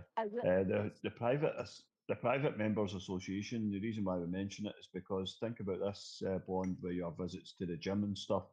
If you had a private members association and it was a gym inside that, then it would just be full of white people, and you can maybe get away with that. I don't know the rules, okay. obviously, but I'm going to check Scotland. Yeah, I I'm going didn't to check understand the Scotland if we context of the can do that. question. That makes sense. Okay. Yeah. Yeah, right. I just wanted to quickly add that Second Sons is gaining traction. From what I understand, after the August 31st Australia situation, they've been flooded with applications. So join an active club, contact them, put an application in, Tribe and Train, all the things. It's amazing. So it's definitely public sentiment is going that way, and it shows in, I think, their applications and the number of people that want to get active and get involved. So Thank you, Blondie. Just a wee word about Jeremy Mackenzie. He used to come into 14A Radio very early on, quite a lot. He was a regular in there. And it gave me a wee bit of time to get to know the guy, and the guy he's a pretty solid guy. So no, I would say Jeremy Mackenzie and Perryman are involved in this group. I would recommend it to anybody. No, obviously these are pretty straight up good guys. So I was wanting to just kind of put up all about Jeremy Mackenzie as well. Nick, you said you didn't really know him. I can kind of vouch for him in that aspect because I've got a wee bit of time to get to know him, man. Through him coming into 14A Radio and spending a bit of time giving us his takes and just get to know him a wee bit. you all know that he's got a really successful stream that he's been doing Yes. for years also. So if anyone wants to, you could always check him out on The Raging Dissident. Has he not got a military background, Blondie? Pardon me? Has he not got a military background? Yes, he does. Yeah. Yes. Yeah. Yeah. And he's been heavily, like, persecuted by our government, and they've tried to do him dirty a number of times. So he's got quite a bit of street cred when it comes to that. Yes, definitely. I mean, I've not heard from him for a wee while, Blondie. I mean, it's when he stopped coming into 14A, I don't really know what happened to him. I did know he was kind of busy with his own radio, with his own kind of podcasts and things, but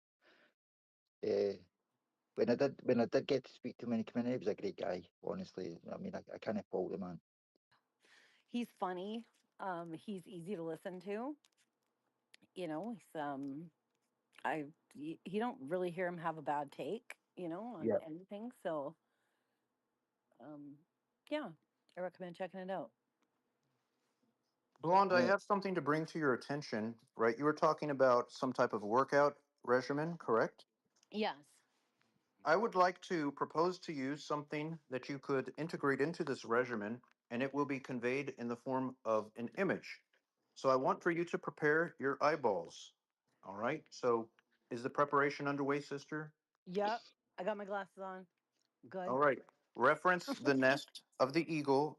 That which is in the skies, what awaits you is a surprise. All right.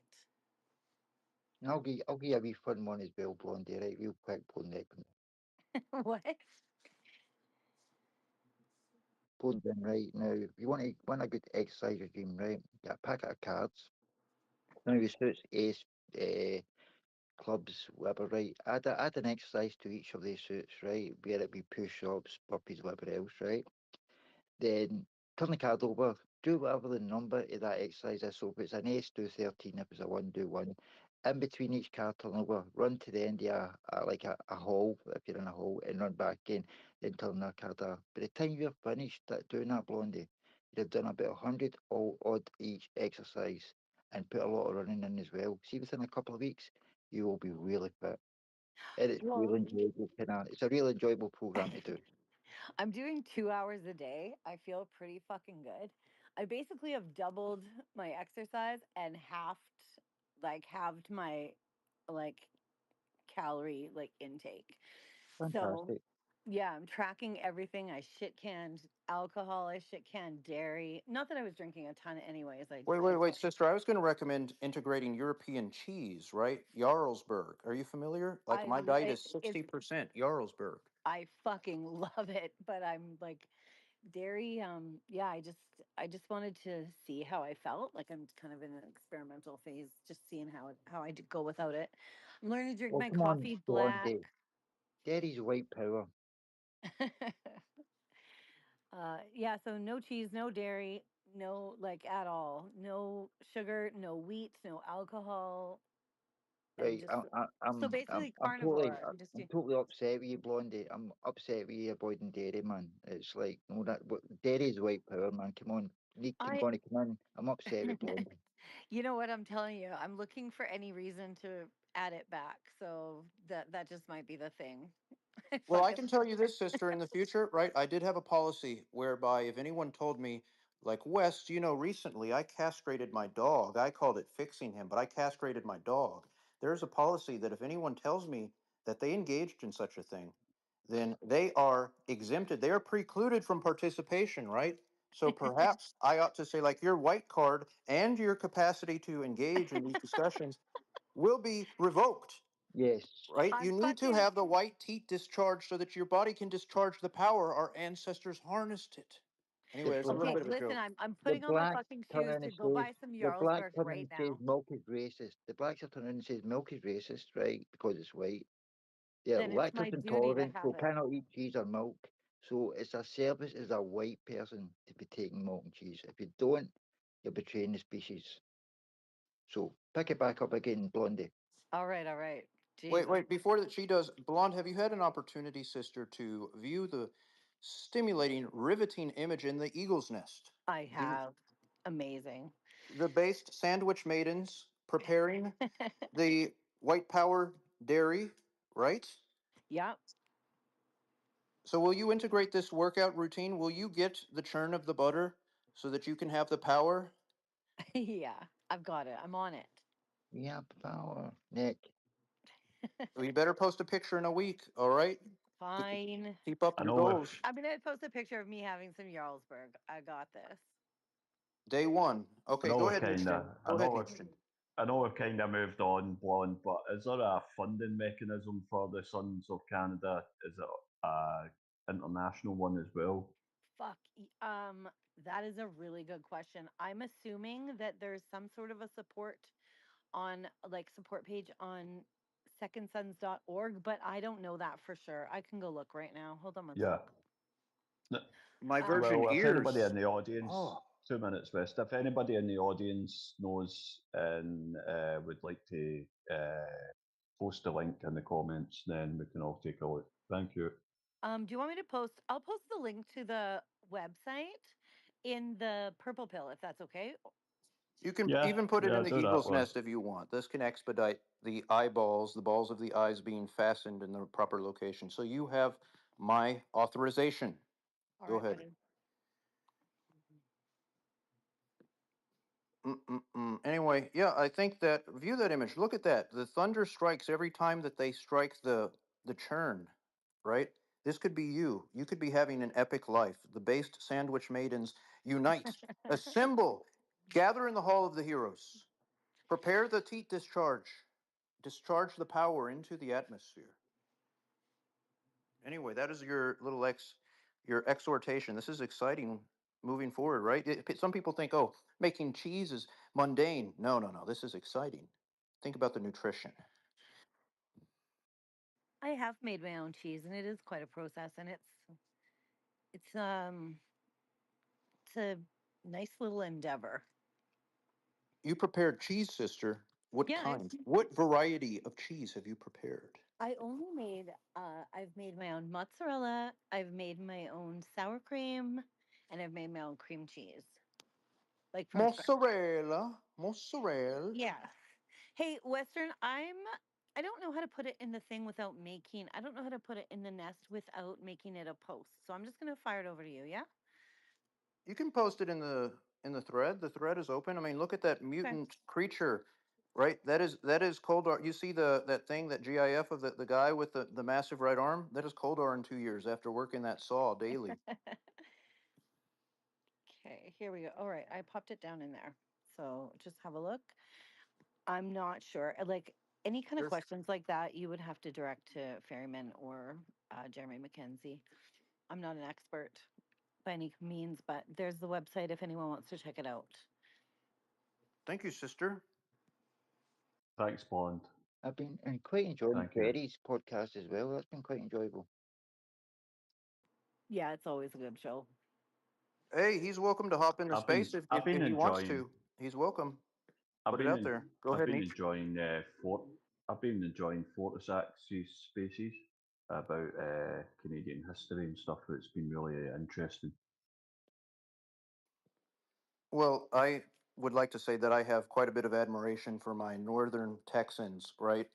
So I hope that we can unite, empower northern Texans, southern Texans, western and eastern, all of them, assemble.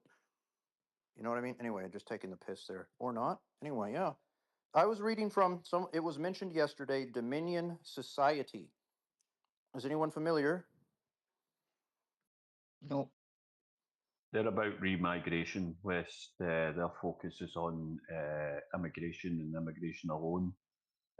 So I don't think they're a political movement. They're a lobbying group, I think, from what I hear. Well, we were reading. You might have been in the land of Nod at that point. I do recall that you mentioned to me that you were enjoying the space and that you even managed to overcome your insomnia during the space.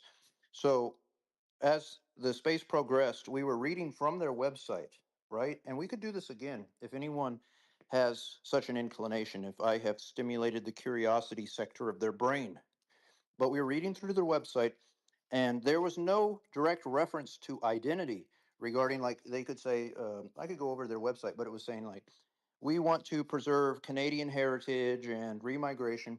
But I think that it would probably be beneficial, and we had a discussion about this too, that it would probably be beneficial to say, we also oppose the anti-white policies and the intentional effort for white erasure ongoing in our nation, right, et cetera, with the ongoing influx, the inundation, the flooding of our nation of Western Canada with those that are not of our folk. So anyway, I was reading through the website, and I did not view from my brief examination any reference explicit to the folk.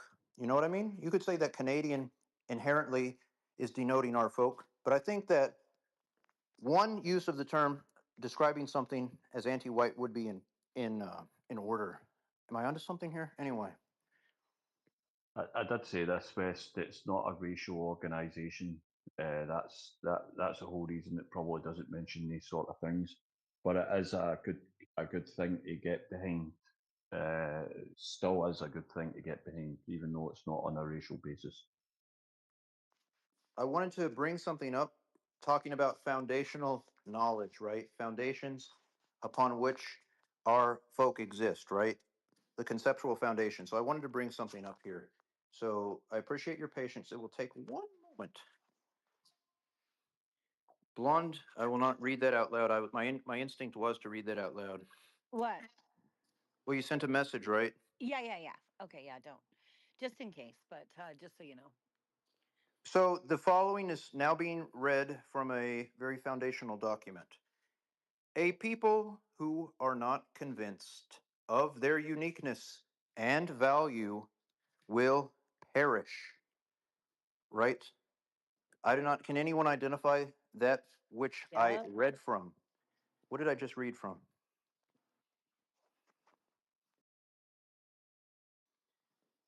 Precepts. So what this ties into is if you do not identify the folk in your own public facing material, if you do not recognize the uniqueness and value of your folk, then perhaps this would be at your own peril, right? Am I onto something here? So anyway, some stated that this is about stepping stones, about getting those that are not so inclined towards overt identity-based movements to get them on board. I do not know. Was the time for being this adverse to being overt? Was that time yesterday? Has this time passed? We could explore that. I think that with the increasing rate of white erasure that is ongoing in Canada, that the time for not identifying things as anti-white has passed, and that we need to focus on that which we value and to call it out explicitly. Blonde, any thoughts, sister? Being as that you are in Canada, the nation in question.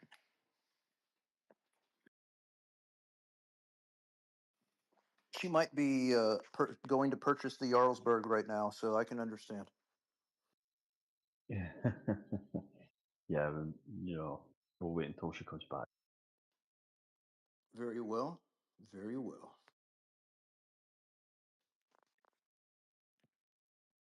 So, Nietzsche, what type of dairy have you consumed today? And just remember that your white card is on the line. I've took some milk, today. Was it whole milk, or were you drinking that that It was anorexic whole skim milk. stuff or whatever? No, not skimmed, whole milk. But we don't get. I can't purchase raw milk. Probably can somewhere, but not in the shops. Do you know what you need to do, Nietzsche? Is you need so my step grandfather. I do not know if you have heard the story, but my step grandfather in Korea, he ended up taking out two ninjas. They called themselves Slicky Boys. They would dress in all black, and I promise you that there's a point behind this. But he in Korea, my step grandfather, right? He was in this what they call the Korean War, the Korean police action. He took out two ninjas, as he described, while that he was standing post. He was in the U.S. Army, right? So these slicky boys, they would come in dressed in all black. Even in their teeth, they would apply bug juice so that they would be more obscure, less detectable. So he was standing post at an outpost, and he viewed these two Koreans. They were shorter. They were immediately identifiable. So he said, "Halt!" And one of the guys said, "I sorry, sir. I sorry, sir." And as he was doing this, he was reaching in his waistband. What did he remove? A stolen 1911 45 ACP semi-auto pistol. So my step grandfather knew that if he did not act, then his ass was going to be whacked. And he had a carbine with him, an M2 carbine, and he thought that it was in full auto mode, but it was not. So he fired 8 rounds, and he saw 8 splots, eight bits of blood, 8 little pops. And he told me, "I need to ask God to forgive me. I do not know if I can live with myself that killing these two men." And I said, "Why are you upset? You were the winner. They were going to take you out. You know what I mean? This is a good thing. You ought to be happy." But he was just so concerned. But anyway, the whole point is that I could imagine you, Nietzsche. You would don the vesture of all black. You would be dressed in black, and it would be at night, and you would sneak into the milking stations with the dairy cows, and you would be like, "Fuck it, I'm gonna have some raw. I'm gonna have some raw milk right now. No one's gonna tell me not to," and you would just take it. Can you imagine that, brother? Yeah, I wouldn't get killed or caught either. So like I would be a super ninja. So yeah, Well, my step grandfather I is can no see longer that with happening. us. He is no longer with us, so he will not be able to guard those cows. Zeus? No, I was just thinking about this flag thing they're doing in the UK. They're putting these flags up, and it's like, no, what is the purpose behind that? No, where did the planning go on with this? You know what I mean? Like we put some flags up, but no, it doesn't win anything. It doesn't get us anywhere. To me, it seems a distraction. I don't know what anybody else, any of my guys in here that think about it, but I think it's a distraction. Yeah. Let us unpack this, but first Nietzsche to address it. Yes. I think it is a form of kind of subversion in a sense because they're like, yeah, put some flags up on some posts, but they're allowing it, a little bit of national pride, and then it's back to, like this is these songs, I just think are pointless. It's like all most of the marches are pointless and The robot. Islamic flags in there. So, I Wait, let just me see it hop in. like that, Let me Zeus. hop I in once just that see it Nietzsche's like, done. Finish off Nietzsche, but I want to hop in after this because I had a thought. no, I just see it as a waste of time. It's not going to move anything forward. It's just like, okay, got a couple of flags up, back to business. That's the way it's going to be. We need more, where's the men on Britain? Oh, tying flags to lampposts. Excellent. That's what we need. Well, right, this is one way of observing it. And with certain leaders, then correct, this is all that it is. It stops at that, perhaps. But with a leader with vision, right, and the men assembled to manifest it, right, you could start, right? Think about this, right? There's a point with this little story. Nietzsche, do you remember the first time that you ever got on a bicycle? Do you? Yes. Were Yes. you a master operator of the bicycle? Did you ride it with finesse? Did you fly down the streets with finesse? I'm going to say I fell 3 times. The first time I think I was 3 years old, went to bike, and yeah, after that I was okay. I came off it, but first, But you fell and it in was the, a you fell in black the beginning, bike. right? I fell in Oh, so this started the problems. the big. It's like the black bike and I wouldn't mind, but yeah, but my point is this, right, brother? Some might say, like, oh, look, you fell the first time that you got on the bicycle. You were not going out and competing with Lance Armstrong the first time that you got on the bicycle. So why even bother putting your little failure ass on the bike if you're just going to fall down? You know what I mean? But the thing is, it goes on to greater things, right? Depending on no, the I guy understand what you're trying depending to on get at. the guy that is in charge, right? I You have the men understand assembled. where you're You trying to have the get men at. assembled. Let me just get a little further. Let me But this inch a is the little thing, closer. West.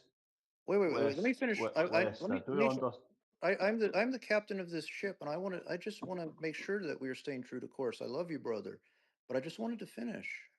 So I wanted to say this. Look, depending on the leadership, you get the men assembled, right? And you start off with something simple, right? You say, okay, lads, we're going to paint some red crosses. We're going to put some flags up, right? And then you have the men assembled. They do this, and then you can move on to the next thing. You have the men gathered. There's so much power with the men assembled, right? So you can take this as a stepping stone, right? Depending on if you have the vision to pursue it in such fashion. Am I onto something? Not really,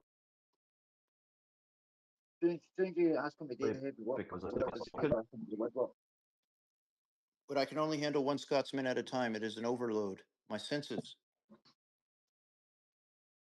I was saying that once you ask people to start doing the heavy lifting, they'll disappear back into the woodwork. No, it's like these empty gestures, putting flags up and things like that. No, they're all crowing about it. Oh, look at us, we're putting flags up, all excited, and oh, look at we're brave putting these. You do not go home yet, though. Once that you put the flags up, then you are not done. You do not go home after that, right? You take the Exactly. momentum.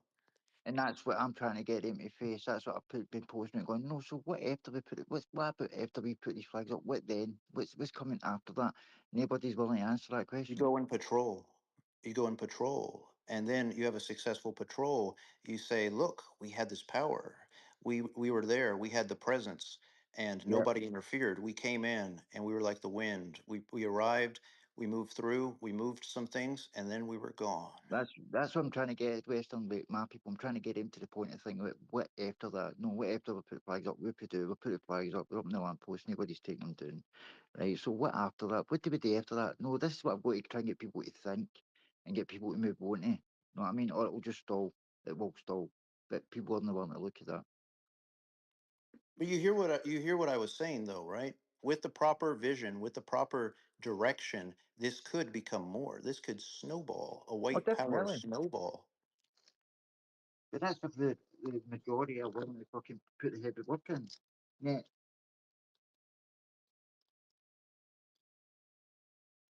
Yeah, so thanks. Yeah, there is no leadership West in the UK, and as just says, there is no action. This is a pointless action. Now, I understand what you're saying, brother. If there was a right leadership in place, then there could have been more action after it, but there's not. And this is the kind of sentiments that we have in the UK.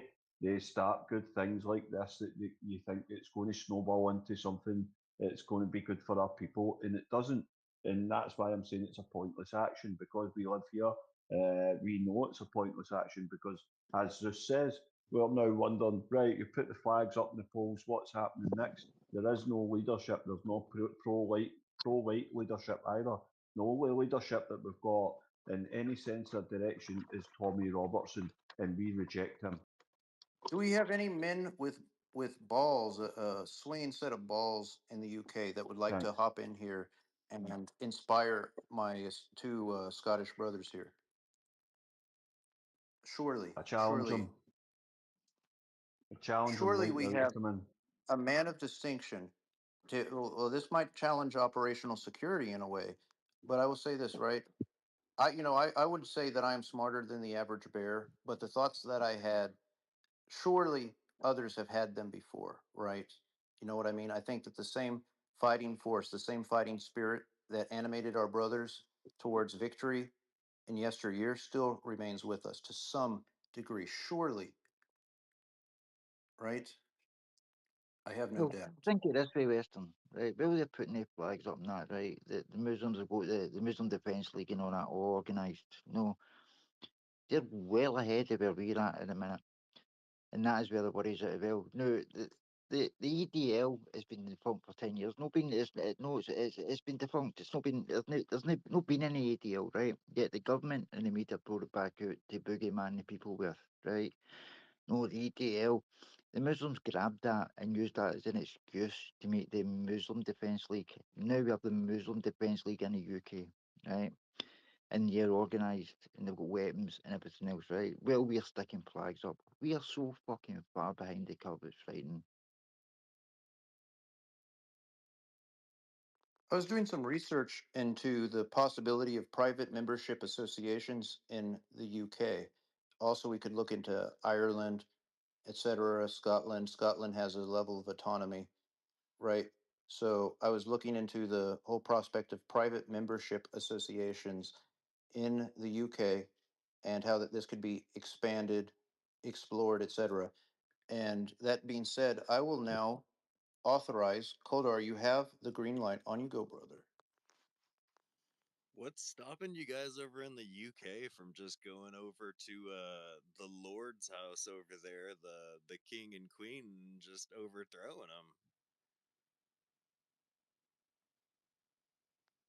them? In Who do Minecraft. you propose we do that, Calder? You give us a, how can we do that? Tell us.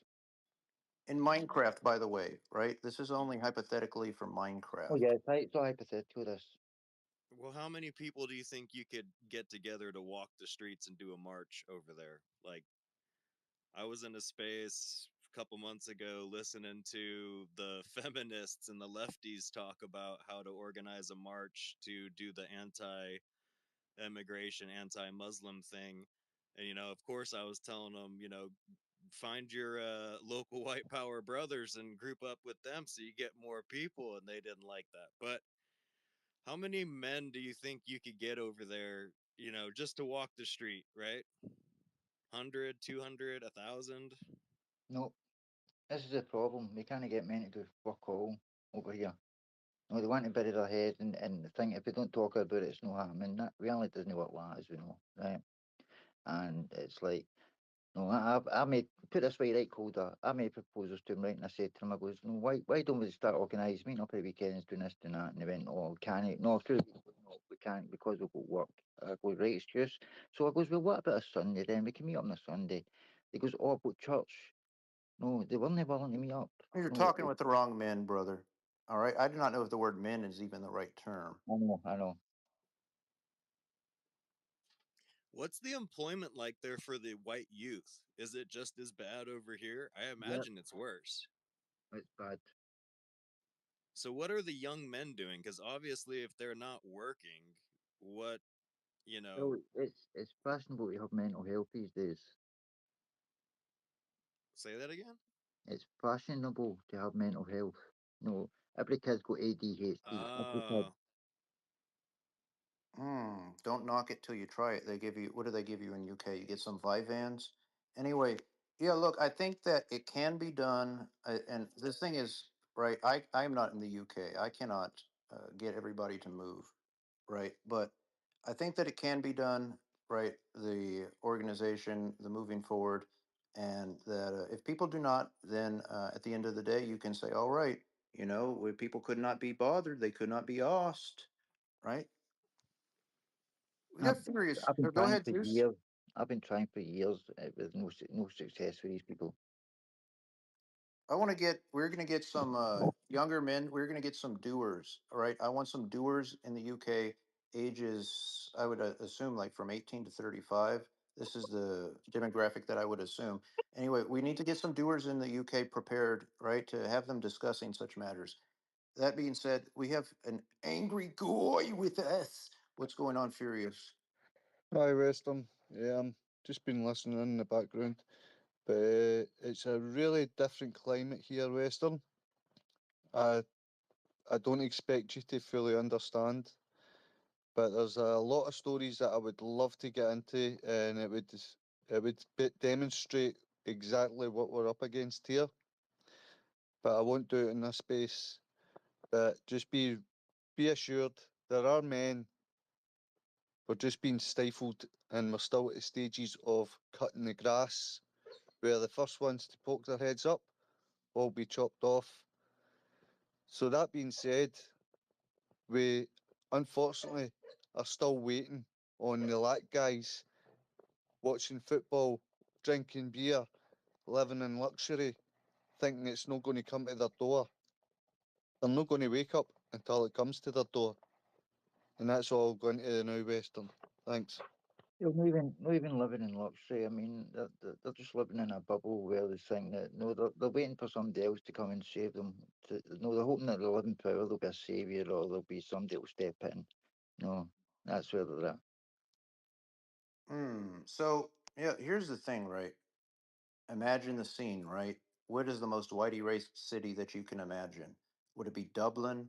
Would it be what is a place where that they have a massive number of invaders? Is Liverpool bad? Is it Manchester? Like what would be the worst place? Right? And imagine that they're They're all bad. They're all bad. Liverpool, Manchester, Glasgow, Manchester. We'll just go with Birmingham. Manchester, right? Imagine now you have massive ranks of brothers that are out there present, and they are gathered with all of the ensigns of our folk, right? And they're going out and letting it be known that they are not going to stand for white erasure. They are going to make a powerful display. And imagine now it is blackening the sky with the force and the weight of our folk standing together as Western Kind United, right? Imagine this. Can they arrest you all whenever the people there's not even any space to move? It is so condensed, Well, right? a lot of them don't want to be the one that'll get arrested.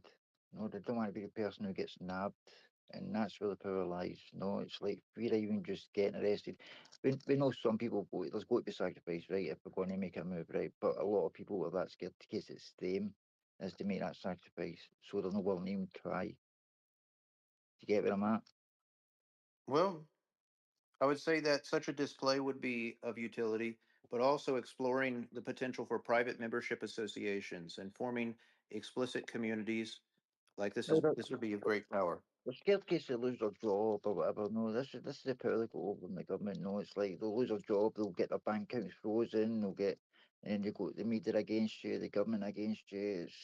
Why can they not live like Amish? You know what I mean? Do Amish have this concern? Like all of their sustenance comes from their brothers, right, within the I would community. agree, but they would not want to do that. They don't want to get uncomfortable. They're scared of being uncomfortable.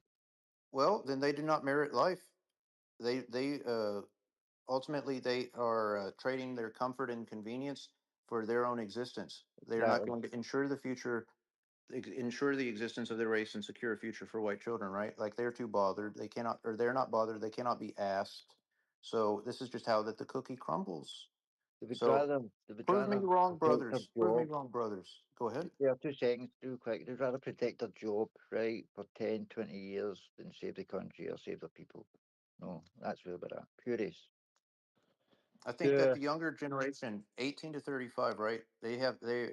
Ever increasingly they have nothing to lose. So I would hope that my brothers of quality would prove you wrong, right? I hope that they prove you wrong. Well, Go ahead. when you're talking about getting a collective of people, whenever that's happened in this country in the last 30, 40, 50 years, whenever there's a collective of people who could potentially be a threat, they always get infiltrated and they always get disbanded. And as for the people who are prepared to stand up and actually take a bit of trouble to protect their folk, what happens there is you've got most of them that will want to go out and just have a party on the way there and blah, blah, blah. But then you'll get the serious guys who will actually go out, and some of them will get picked up on the event. But then after the event is when you need to really start watching out, because that's when they start coming through your door first thing in the morning when you're not expecting it. They don't do it on the day the box, the fighting. They don't do it on that day. They wait and then they come back for you later on. There's a lot of different ways that they do it over here. A lot of different ways, and it's fucked up. What Hughes is talking about, Western, is remember the last riot because of the young girls, right? There was people turning up with carry-outs, thinking it was always a bit of fun. No, we'll get a few carry-outs, get half drunk and wash out and ball and toss through things about. That's the people he's talking about. That is not professional grade. What we're talking about is something with vision, something like Frank would like to say from a 30,000 foot view, right? So here's the thing. If someone is going to tell me that we have no intelligent men of integrity that can move forward without getting subverted in the UK, if this is the fact, then you might as well just give up. But I want for our brothers of quality to prove you wrong. And I believe that this is the case.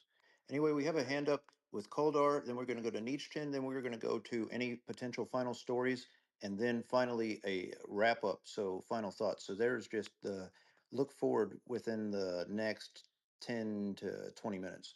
On you go, Koldar, then Nietzsche, then Zeus. If Calder doesn't mind, I would like to highlight on the topic of the UK and the active groups. There is one. No, there is one. Sorry, Calder now. National Vanguard, I think they're called. I'm not sure about them, Zeus. I don't know if you've heard about them. I know Floyd Furious has. I'm still unsure about them because, all these sort of groups that are pro-white and stuff, they always get dismantled and always infiltrated. And that's the reason why I've not heavily looked into them. That's why I've not joined them. Plus, they're based down south. I would rather one in Scotland than one being based down south. But sorry about that, Coldar. I know you wanted to go, brother. On you go. No worries. So the way I see this going down is we need to focus on the men that are actionable. At this point in time, if you have men that are inactionable, and there might be a small, middle category of guys who, once they see guys are doing something, they might join up, but it's nothing to pursue, right? Like, I wouldn't waste any time on any of these guys. So I think we need to start getting serious about moving to action with the men that we have now, because it's only going to get worse. Or we're only going to get older. We're only going to get more trotted down. It's, what happened in Australia was a damn good thing. And, maybe that builds something. But the way I see this going down is like Patriot Front. There is an element on the inside of us all that when we see leadership, it inspires us. And I would like to push with that and do what Patriot Front has done and go from, 20 guys to 50 guys to 100 guys to 1,000 guys. Because when you see 1,000 guys in unison, orderly, marching down the street, it makes you want to join them. It does. Like, it sucks being out here in California. Like, it really sucks being all the way on the other fucking side of the country when these guys are doing something over there. And, I hear they have a bit of ageism. They only want, like, the younger guys, and I can understand that. But I think it's just going to have to start small. You're going to have to start with, maybe you go around to your local neighborhood. Hell, go over to Ireland. Those guys are kicking the shit out of the fucking Muslims right now and setting shit on fire. I would get them together and just start practicing doing the march. Hey, we're just gonna walk. We're not gonna have signs. We're not gonna fucking say anything. It's not gonna lead to any arrests. We're not gonna do anything. We're just going to walk. We're gonna show up at the same time, same location. We're gonna get in file. We're gonna march. And you build upon that. You go, okay, well, we're going to do this again. And every month, we're going to do this until more and more people show up and it inspires more and more people. And then, eventually, hopefully, you'll have the numbers. You'll have people that, see people marching and they go, they're actually doing something with their lives, and I'm just sitting here. And they're trying to make things better, and I'm just sitting here. And eventually, hopefully, that wears on them, and then they get the motivation to become one of those numbers. And I'll end it there. Oh, you're gonna get the good for the chaff, right? And I mean, obviously the good is in no a small number, the good from the chaff. And then when you look at the differences in size of population, take for instance colder Scotland, right? Scotland has only got 5 million people in Scotland. Now trying to find the good in that amount of people is very hard. And even if you take UK as a whole, it's very small compared to America population, so it's going to be hard to find that good within. You've not got as many people to pick from. Do you get what I mean? Hey, friends. Hi, Blondie. Hey, darling. Alex said Ferry said he'll jump in for a bit. So I sent him the link. Excellent. Sounds good. So you guys can ask him some questions. Sounds good. All right. Excellent, brilliant, Paul, thanks very much for that. That's going to be fantastic. That means if any Canadians are in the audience and want to ask any questions about the Sons of Canada, I think it's the perfect time if Ferryman comes in. Yeah, I sent I the think link. this is the perfect time, guys. Yeah, there you go. So yeah, we're trying to finish up on a wee bit of a positive note there with that, right? I mean, there is good guys out there. It's just going to take time to find these good guys, and put them together. Noble. How's it going on? I've been listening here. I'm just sitting servicing my car. I've been listening to you in the background there. So obviously I'm in the UK. I'm in Northern Ireland here. So I think this is like we're in a long-term situation here. The average person, I want you to imagine like a drug addict. So the only reason that the drug addict stops taking the drug and makes change is because it gets so bloody awful that it's the only choice left. You have to suffer. You have to reach rock bottom. And the average person in society at the minute, they're all sort of getting a bit of money off the government. Everything's still sort of working. It's not just bad enough just yet to do anything drastic. So I think it'll continue on like this until the average person reaches rock bottom. The sort of solution that I see, it's long term. I think as men, we need to have skills. We need to be able to fix and mend, and there's lots of things that we have to be able to make and produce, and that's something that's our responsibility. We have to keep ourselves fit and ready. You have to be able to run and fight, argue. You've got to be able to do all that. The other thing is have lots of children. I think that's one of the most important things that we can do. We have lots of children, and then we walk as men a fucking straight narrow path, and then they can see us and they follow us. It's no good if we're ranting and raving at this one and that one, and then whenever you actually look at us, we're drinking, drugs, and porn and gambling. So for me, have lots of children and do your best to stay on the straight narrow path. And I think that's the only thing that'll get us out of this mess long term. I'll land it there. Thank you, Noble. How are we doing, Ferry? Great to see you, my friend.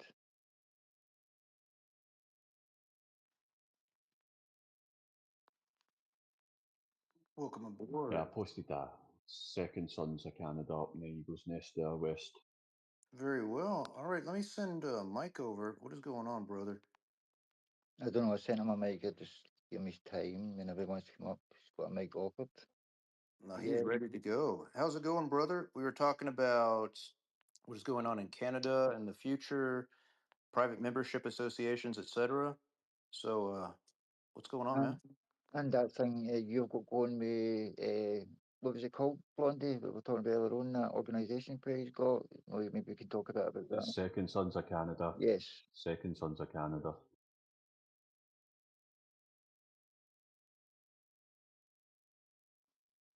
So if you would like to elaborate as relating to these subjects, then you are free to do so, brother. You have the green light. Hey, what's going on, everybody? I'm not sure in particular what you want me to address. I mean, it's not really anything new that we're working on when it comes to this. Lots of people have been doing this for some time, whether it's Patriot Front, the NSN, Nordic Resistance Movement, there's Vanguard Britannica in the UK, there's Active Club England, there's, this is not a new model or new format. So I'm not sure what specifically, you want to discuss. But yeah, just give me a sec. I'll feed my dog so he's not annoying.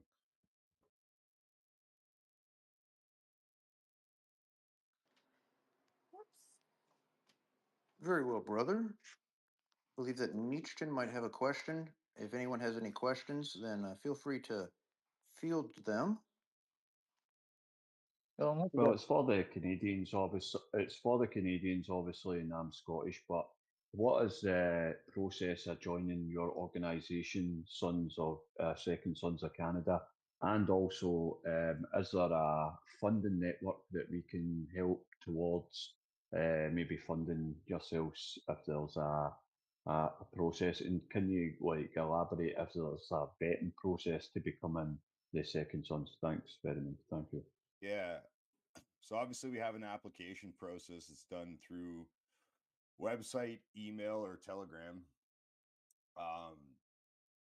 It's not really a complicated process. There's some few basic questions that we ask people about, what social media they have, what their certain aspects of their politics, where they heard about the organization. We need to know who they are, so that we can verify that they are who they say they are. So that's probably the biggest barrier that people have, is they don't want to give us the information that we need to verify things about them. So if they can't trust us, we can't trust them. Simple as. That's usually immediately where people fall off. But once you get past that process, it's really not that hard to move forward. You go from that simple question process to an in-person interview when one of our guys in your area is available to actually meet with you. And then once you've gone through that, we put you into an intake group, and you're basically prospecting with the organization, which excuse me, which lasts a period of an undetermined period, but at least a few months. And that's just so everybody can get to know you and decide if they want to keep you in the organization, or if they think that you're going to be somebody worth having around. So there's that part of the process. The other thing that you asked is about the funding. As of right now, we're funded entirely internally. We do that through membership dues. The dues are $20 a month, which works out to about it's $240 a year, which is roughly the equivalent of 1 day's pay of the average Canadian salary. So we don't think we're really asking that much. If you can't commit 1 day's pay to this cause, you really aren't committed to it. If you can't commit 1 day's pay to the cause a year, then if you're in such a desperate financial state, you have much bigger problems to worry about than joining a nationalist organization. So go figure that out, get your finances in order, and then come back to us. We don't want people putting themselves in a worse situation trying to join up with us. So that's how we fund. Now, coming soon, hopefully, we are going to have a supporters apparel line or something along that nature. And the reason is because, obviously this is what we're doing is quite expensive. A lot of it was funded initially by our own guys willing to put out their own money in the thousands. So if we can tap into people who want to support us by selling them something as opposed to just begging for money, we think that's a better approach than just asking for donations or soliciting donations. But that is in the works, and hopefully that's up and running in the next couple of months. So we'll be able to provide people a way to support us if they want to, and they can't join the org, or they don't want to join the org for whatever personal reasons. At least then there's that. So I don't know if that covered everything, but No, that's brilliant, Ferryman. Thank you. Thanks for that. Zeus, on you go, brother. So is the organisation Canadian White, Ferryman? Is it all over Canada? Sorry, say again. Is it Canada? Is it Canadian White, the organisation? Yeah. So we have, as of right now, we have guys in 9 out of 10 provinces. The territories are, I don't know how we don't have any guys there, so I don't know how we're ever going to be able to operate in them. So unless one of our guys moves up there, it's going to be difficult to get anything going there. But I believe it's 9 out of 10 provinces. That's across, there's multiple divisions across many of those provinces, and it's rapidly expanding. So right now, big thing that we're trying to do in providing an organization that spans coast to coast is fill in gaps. So obviously, if you're familiar with Canadian, landmass geography and just the way the country is spaced out, there are sections of, say, if you're a European, you have to consider that the province of Ontario is about half the size of the continent of Europe, right? It's a massive geographic area that you have to be able to coordinate across.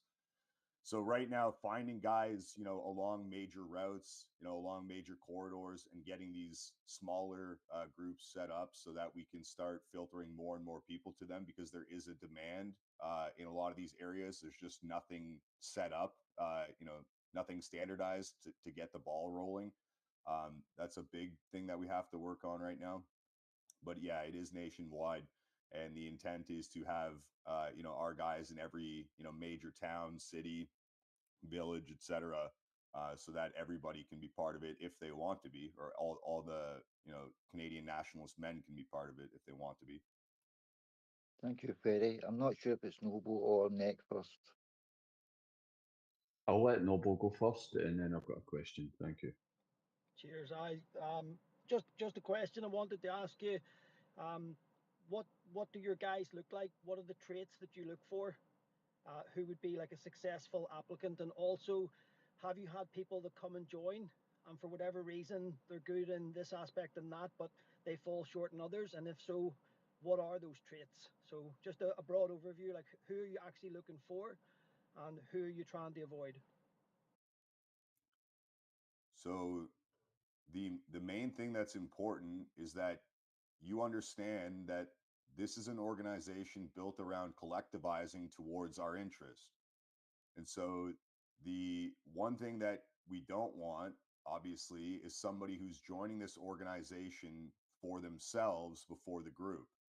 Like, that's the obvious trait that, it may be hard to gauge with some individuals, but everybody knows these people. They only get involved with things because they're trying to get something out of it for themselves personally, as opposed to put something into it. So that's the exact opposite of the mindset that we look for in guys. We're looking for guys who are, joining because they want to give more than they intend to get from the organization, because that's the only way we start pushing this thing in the opposite direction. So right off the bat, that's a huge one.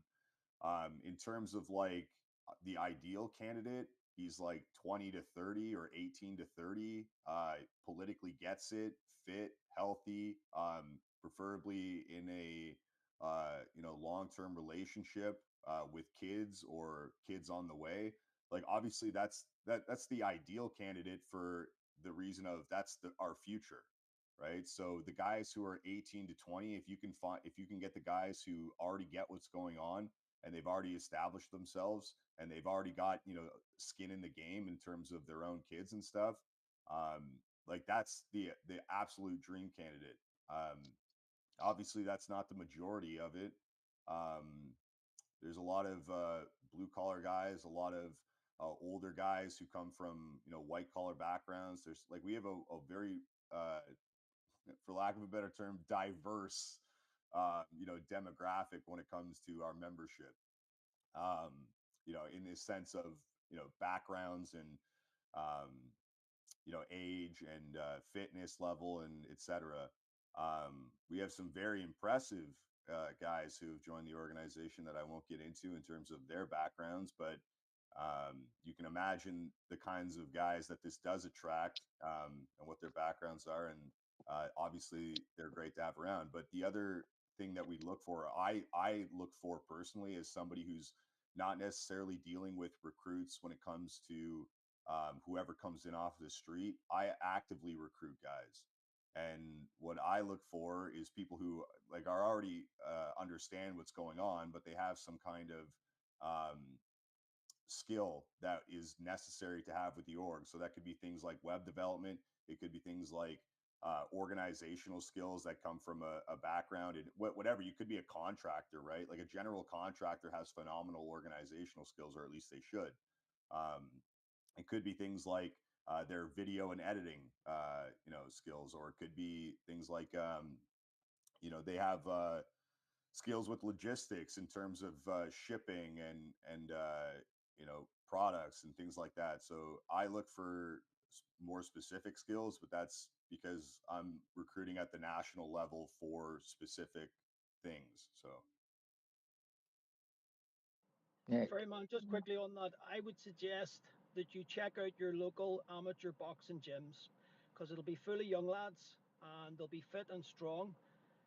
They will have to have a degree of discipline being in a boxing gym. Just a thought. I know a load of lads. yeah. So one, like I was teaching boxing yesterday. So yesterday we had our local training.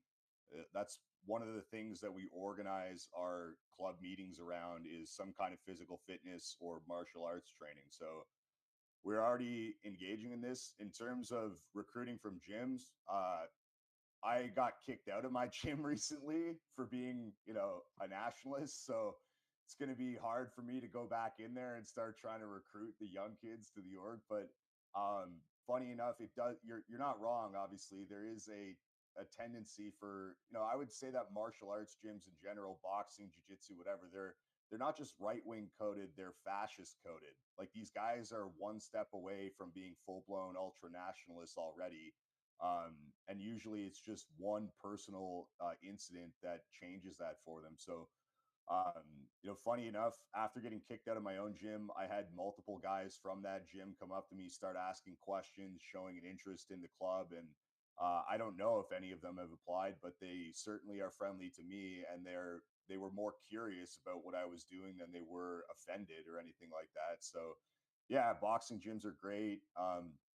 Anybody who's drawn towards that kind of sports or hobby is usually a good candidate. But yeah, you gotta have guys that can stay in those gyms in order to recruit from them. And they're at right now. So for those of you who don't know, over the past year or so, the academic left, so like institutions like the ADL or the Canadian Anti-Hate Network, various left-wing journalists and stuff like that, they have actively been trying to get to make MMA gyms and boxing gyms aware that this phenomenon of active clubs exists, and that they should be on the lookout for guys who are part of it. So it's getting harder and harder for our guys to train in these gyms, especially if they're public facing. However, all this is doing is accelerating the process of us getting our own gyms, because more and more guys are being forced out of, gyms for whatever reason. It doesn't even have to be because they're super right wing or whatever. They could have just said something offensive, and everybody's super engaged in this cancel culture at this point, so they're constantly forcing these guys out. And they're looking for places to train. So basically, they're just accelerating the process of us getting bigger and being more organized by forcing this culture into commercial MMA gyms. But yeah, it's not working out for them. It's just like a minor inconvenience for us. Nick. Yeah, my question is about the Yeah,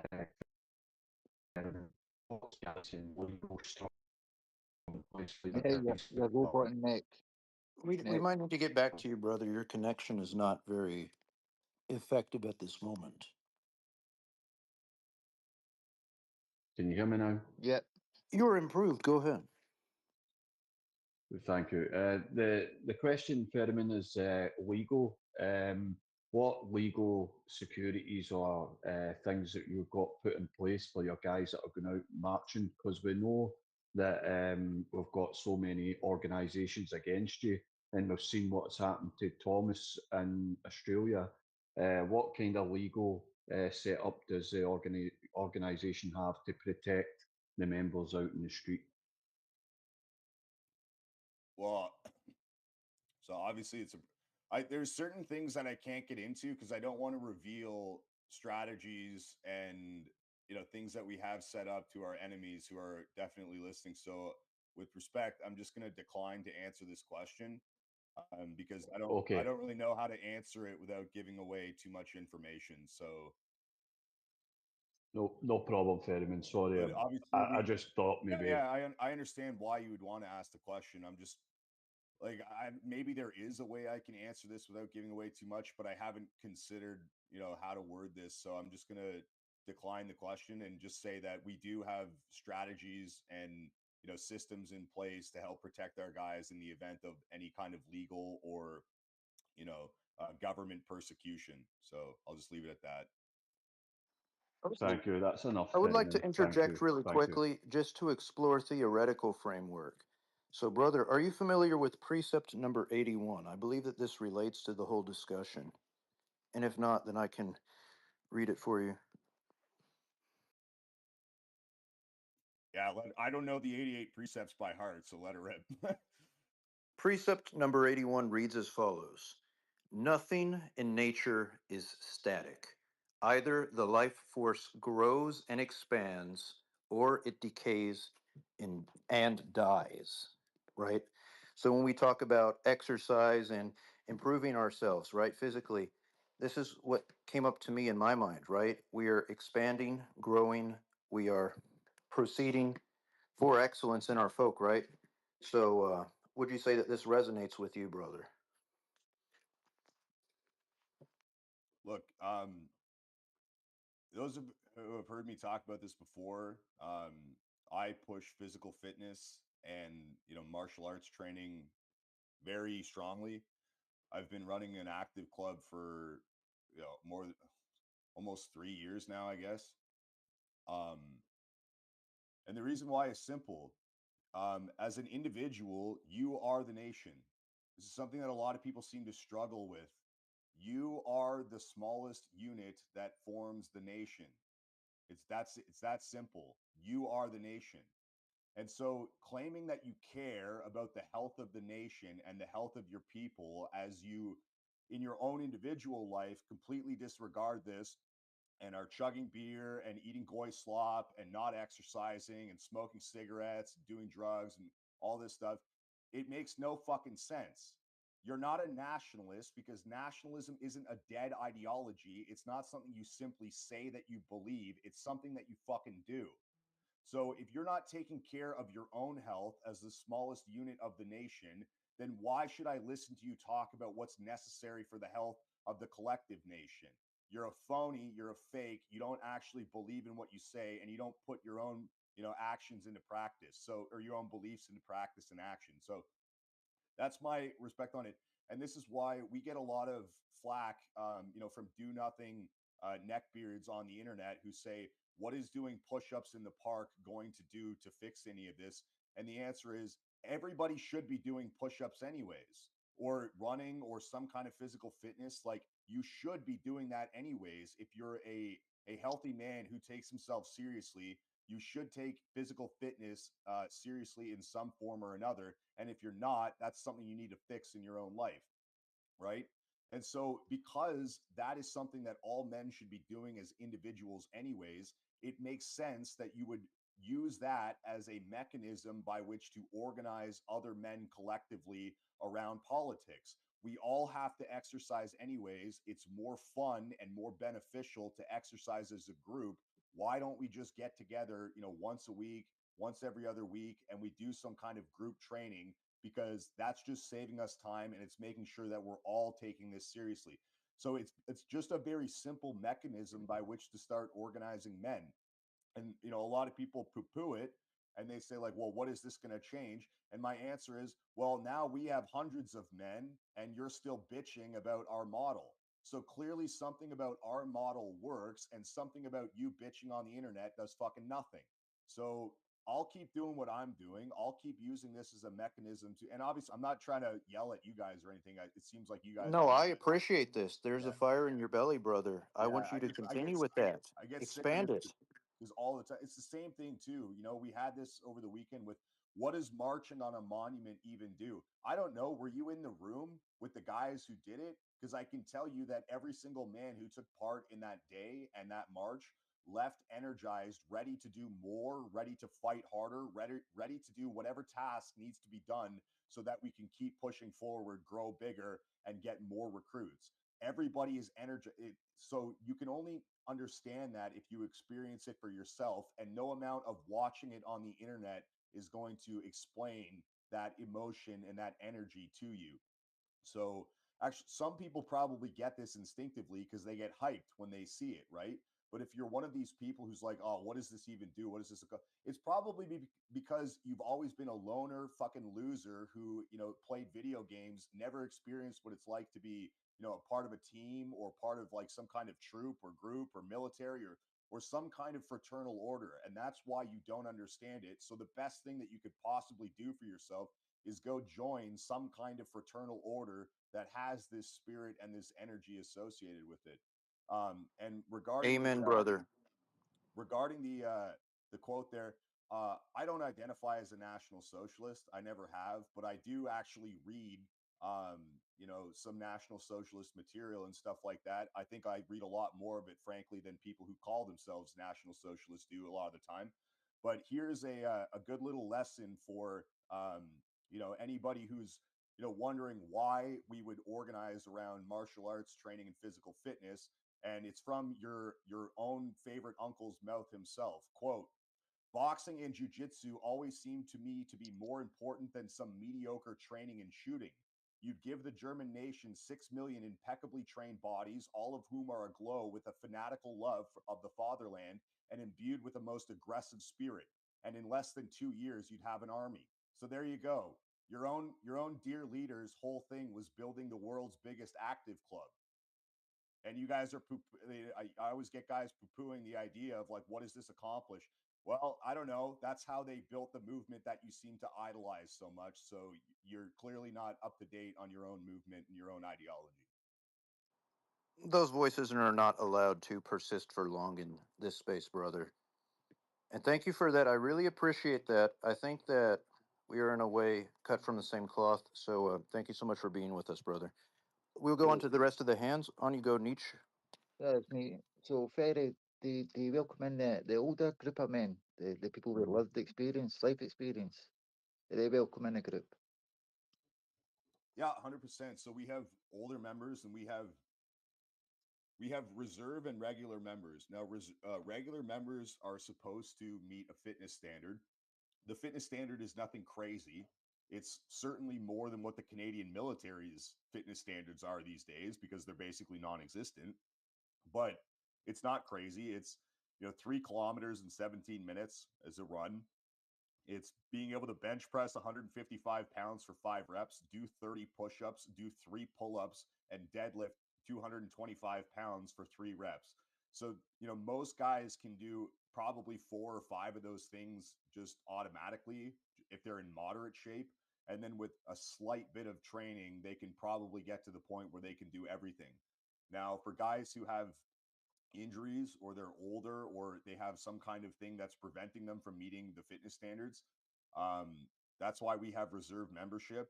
And the point is that, yeah, we recognize that some guys are broken in some way, or they're just older and they're not like just they're not doing sprints, and they're not doing dozens of push-ups, and they're not doing burpees and jumping jack, like they're just not going to, right? But they provide skills or knowledge or some kind of guidance that is invaluable to the organization, and we want them around. So we recognize that wisdom comes with age, and age can be prohibitive to certain kinds of physical activity. So we're not retarded, like we get that. But keeping that as the ethos of guys need to be physically fit. Obviously, we don't want dumpster bodies. We don't want guys wearing our uniform when they look like they've just crawled out from behind 3 months of World of Warcraft behind a computer.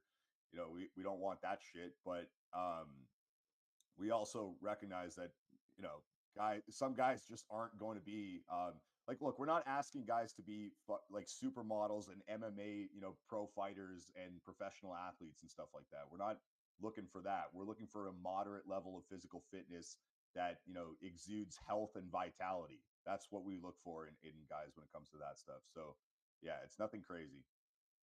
Thank you, Ferry. Nick, then Calder. Yeah, just go with Coldar. Sorry, I was DMing someone. Why don't you go Coldar? Hey, Ferry. Just wondering if I could maybe pick your brain for a second and get your thoughts on a few things. Uh,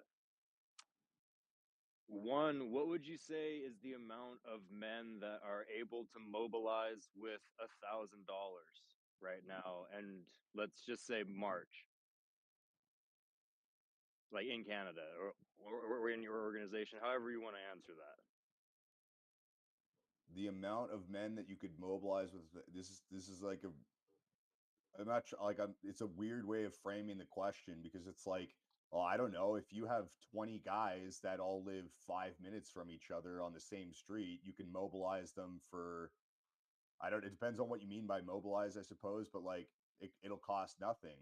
The amount of money, like I don't want to even start adding up the amount of money that guys spent and we spent to make that nationals event go off last week or a couple weekends ago, because guys flew in from all over the country, guys drove in from all over the country, they got hotels, they got Airbnbs, there was food, there was, they're buying their own way, like everything about it, right? So like $1,000 is nothing if you're talking about guys coming in from all parts of the country. Like that won't even get you some of these guys plane tickets. So I guess it depends what you mean. I was just trying to find a bare minimal standard for how many like men we're actually looking at that could mobilize. Because before you came in, that's kind of what we were talking about. Is basically the exact same thing that you were talking about with $200 and being a certain level of fitness. I'm just trying to look at the numbers of how many men, if we said we're gonna do what Australia just did, and we're gonna group up somewhere and we're gonna march all together, though we did a bigger event, right? Like if we did somewhere like if Americas went to Canada, or if we all went to Australia, plane tickets roughly around like $1,000, right? Maybe more. I haven't quite worked out all the little details, but I'm just trying to look at things in broad strokes right now. If that I don't know. It's just an odd way of framing the question. Like I don't really know how to answer frame it in a different way, how many men do you think showed up at the Nationals event? At our Nationals event? Yeah. It was close to 90 that were in attendance. The march was around 70. I think my final count was 69. Keck. Okay. So, I mean, again, when it comes to when you ask, I don't know, I could break that down into, so guys, our ticket price for that event was $50. That included your shirt, like a new Nationals shirt that everybody got, and your food. Now that didn't cover the costs of the event, the $50. It offsets some of the costs, but that's where the dues come in. So, like, if you want to talk about mobilizing serious numbers of people in uniform with flags and banners, where they're actually have some kind of training and there's some kind of professionalism to it, like, look, I could probably get 2,000 people to go to Ottawa with me tomorrow, or in a week from now, if I really wanted to. That's not that hard. This is what people don't understand. It's actually not that hard to get big groups of people together if there's no organization behind it, and it's just show up here, bring your beers, we'll sit in a parking lot and we'll fucking drink and we'll talk about how awful Justin Trudeau is. Like, that's not fucking hard to do. What is difficult to do is to get 60 guys together where they're all in uniform and they all have some level of training, and they're all going to march together, and they're all going to, with one voice, chant the same things, and they're all going to fly appropriate flags, and they're not going to be going in 15 different directions where one is talking about vaccines and the other's talking about green energy and the other's talking about the World Health Organization and the other person's talking about the World Economic Forum and the other person's talking about fucking COVID, whatever it is, right? Like, getting people unified behind one message and one banner and one uniform, that is difficult. It's not hard to get 2,000 people. So that's why I say the framing of the question is weird. Like, yeah, we can get a lot of people in one area. Like, for example, we had events last summer when we did a cross country tour that had 500 people at them.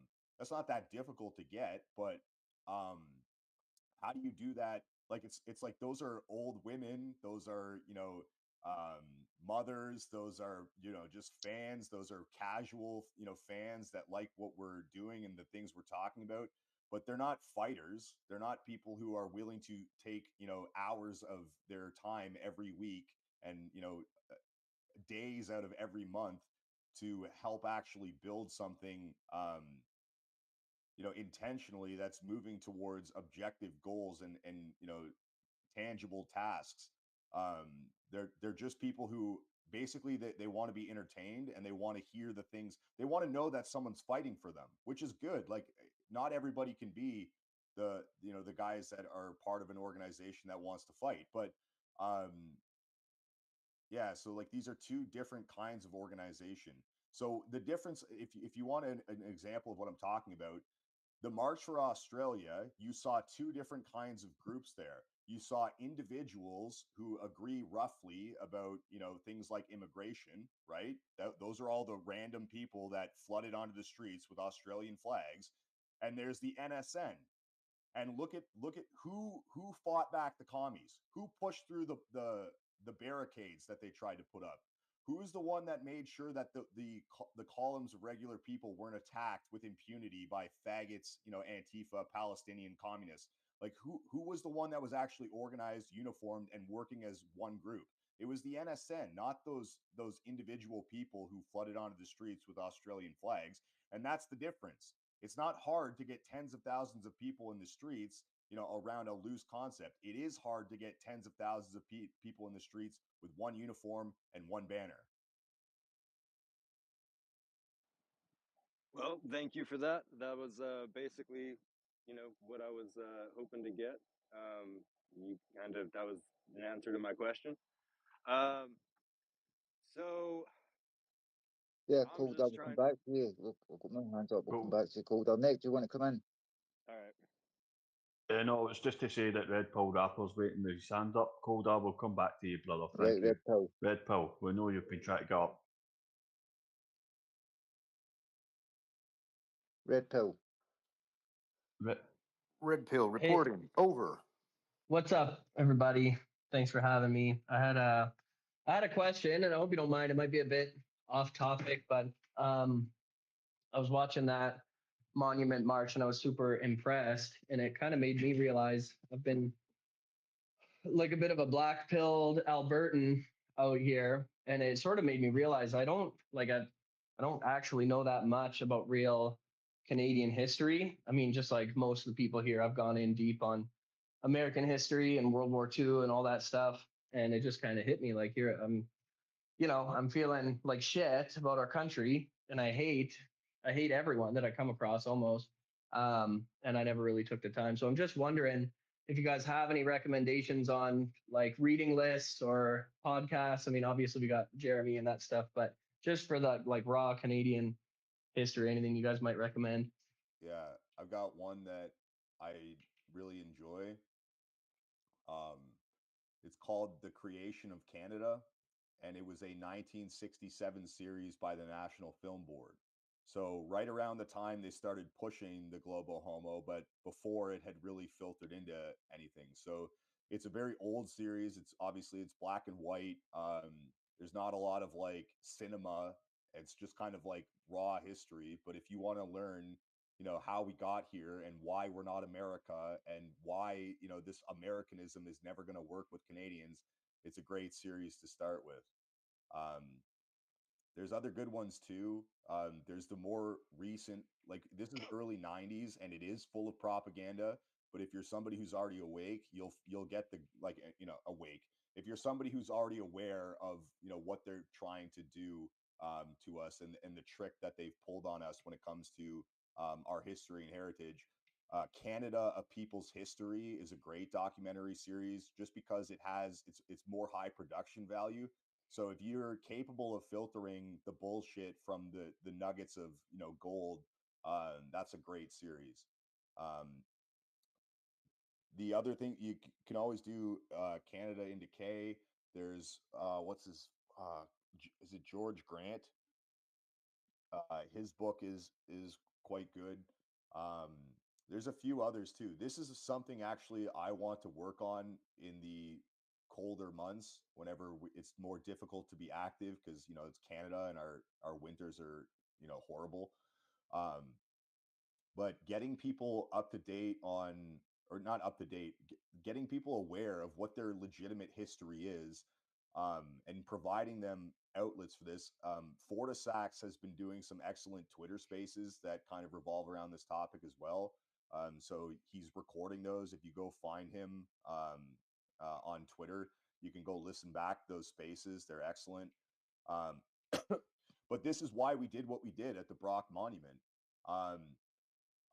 Major General Sir Isaac Brock is a Canadian hero, and his name is all over this country. There's towns named after him. Brockville, right? There's Brock University. Like almost every town you go in Canada has a Brock Street, right? And people see this name everywhere, and then you say, who was this man? And most people are like, I don't know, he's War of 1812 or something. If they know that. Most people don't even know that it has anything to do with the War of 1812. And this is not just Brock, this is all of our historical figures, whether it's Etienne Cartier or Charles de Salaberry or Frontenac or Simcoe, Fraser, Henday. Like there's all these figures that are of incredible significance who did amazing things and monumental feats.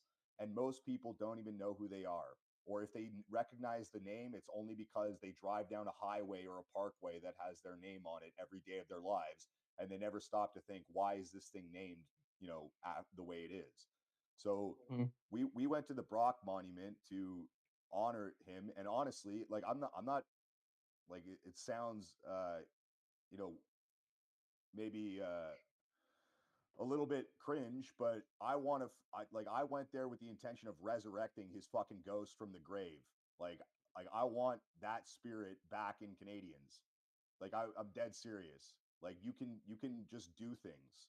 And we went to resurrect Brock's ghost to get him to help us fucking fight with this, what we're dealing with.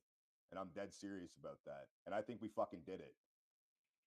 Yeah, man. And it's not cringe at all. And it's like when you go around the country, it's as if you can see the ghost of what this country was. And I guess you could argue still is, but I mean, it's like you say, it's everywhere. I mean, here in like Alberta or BC, you can go see the last spike where they finished the Trans-Canada Highway. There's all this stuff. And I don't know. It's sad. I mean, I'm like, it kind of hit me that I've slacked on that front. So thanks for doing that march. I think a lot of people will have that response. Like, why the fuck don't I know my heritage properly? I mean, I think a lot of us dive into our extended European heritage and we learn about that. And it's almost like an escape because Canada feels like it's dead. But I appreciate what you guys are doing, trying to bring the spirit to life for sure. They've intentionally done. Why is it that they put like a good example? I can't even remember the name of that bitch, but the one they put on the $10 bill, instead of John A. Oh, the Black Whore. Yeah. Yeah. Like why did they do that? Why did Lizzo? Why didn't I think they they put use Lizzo Isaac on there. Brock? Why didn't they use Simcoe? Why didn't they use Fraser? Why didn't they use Henday? Like why didn't they use like any of these figures that are of much more historical significance than this random black tranny or whatever it was? Why did they do that? And the answer is because they're actively trying to suppress it. And another example of this is obviously, Canadians will know that they took Edgar Ryerson's name off of a university. It's no longer Ryerson University. It's Metropolitan University or something now. So like some generic name. Well, why didn't they name it? Like here's a good one. You want to be like inclusive and you want to like you're a progressive liberal. Well, why didn't they use like a genuine historical figure that was in tribal, like Brant or Tecumseh? Why didn't they call it Tecumseh University? And the answer is because even that's too much pride and there's too much legitimate history there for them to stomach, because Tecumseh worked with Brock and Joseph Brant worked with the British. So like this idea that, you know, we were horrible to these indigenous, you know, tribes and that we were just murdering them and genociding them falls apart the moment you actually learn what the real history is and you realize that, you know, these factions work together and they weren't necessarily, you know, trying to kill each other all the time. So like that's not acceptable because that completely derails the whole you know, idea that the residential school system was some kind of genocide machine. And you know, that's the exact the exact sentiment they're trying to push by taking Edgar Ryerson's name off of the university to begin with. So they can't do that. They have to name it something generic, or they have to name it, you know, after somebody who's completely irrelevant to Canadian history in any, you know, real significance. Hey guys, sorry to interrupt, not to derail the conversation, but I just came into the space to share the Fortissac space that he recorded, Canadian Nationalism, our British and French History and Identity. I learned a lot from that space, so Koldar or anyone else who's unfamiliar with Fortissac might want to check that out and bookmark it. Thanks. So That sounds relevant, brother. So no sweat. No sweat. Yeah. It's extreme. It's I extremely was going to relevant. say about Fortissacs. Sorry, go ahead. On you go, Nietzsche. I was just going to say Fortissacs is the last two historical. I've been learning about Canadian history, by the way, from this guy. He's amazing. His first one was last week. Well, that's when I caught it. And this week's is pinned on my profile. So, you know, Red Pill, if you want to go and follow the guy, he's got a Substack as well.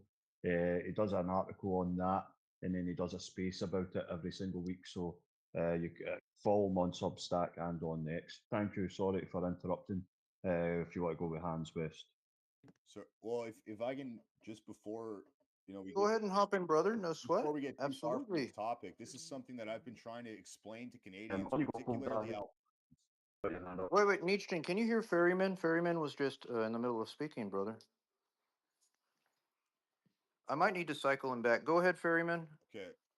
So one thing I've been trying to get across to Canadians recently, and this is something that took me, you know, years to understand and truly appreciate, which is we have this impression that Canada was just, you know, came into existence one day and that our national identity is something that is kind of just nothing, right? There's this perception that a lot of people have that one day, you know, Confederation happened and boom, we were you know, a quote unquote nation with our own, you know, domestic governance.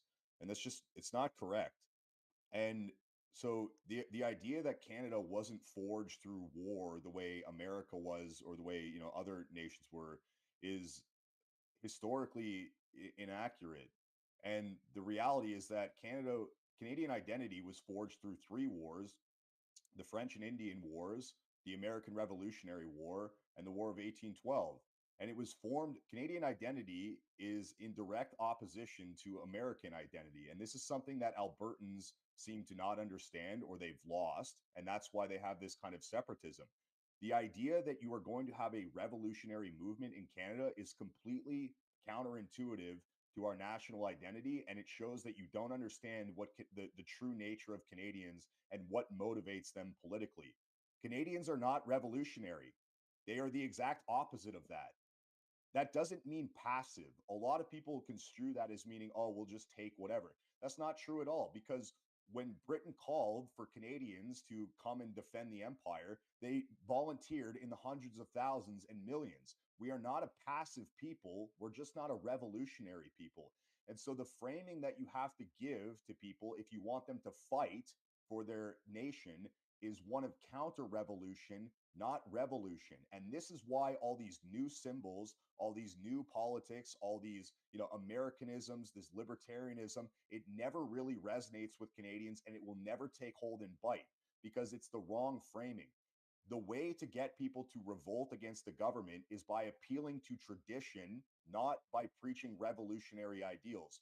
So you have to get people to understand that the revolution has already taken place. The left started the revolution in the 1960s, and it's been ongoing for 60 years. And if we want to take this country back, it's by appealing to tradition. That's why our revolutionary flag is not a new symbol. It's an old symbol. It's the real flag of the country. The revolutionary flag is the maple leaf. It's the one they astroturfed onto Canadian society. That was the revolution, guys. The counter revolution is the red ensign and appealing to our heritage and tradition. It's by understanding that loyalty is the ideal that you have to appeal to when it comes to Canadians, not liberty, right? It's the it seems like it's it may be nonsensical, but that's the way that you have to go about it. You're not going to get Canadians to fight for their country by telling them they need to revolt, for some American ideals like, life, liberty, and the pursuit of happiness, or Second Amendment, or for even First Amendment. That's not the values that are going to get to Canadians. It's not the blood memory. You have to appeal to tradition, to conserving our values, to appealing to loyalty, to our origins and where we come from. That's how you motivate Canadians. And the left understands this better in Canada than the right does, which is why it was so easy for them to tap into that anti-American sentiment like they did when Trump did the tariffs. The left gets this and the right doesn't. And that's why the right loses in Canada so often and the left wins, because they have figured out how to co-opt our traditions and subvert, our values. The right is ignoring our values and trying to astroturf things that just will never resonate with Canadians onto political movements. It won't work. I think that's a really powerful message. And over here in Alberta, the reason that you do see all the separatism is definitely rooted in confusion. And I get an interesting pulse on the public's views and stuff. Just like I'm like a service plumber, right? So I go to people's houses every day, sit down for coffee, get to know them, and everybody wants out of the maple leaf, but they don't really know where to go. That's why the 51st State Talk is kind of appealing, is just because they have no idea where to go. And I think what you're saying is to go backwards, and that could resonate a lot better with people, because even like I know some of the separatist types, and even if you go into these groups, the 51st State Talk is pretty controversial even among those ones.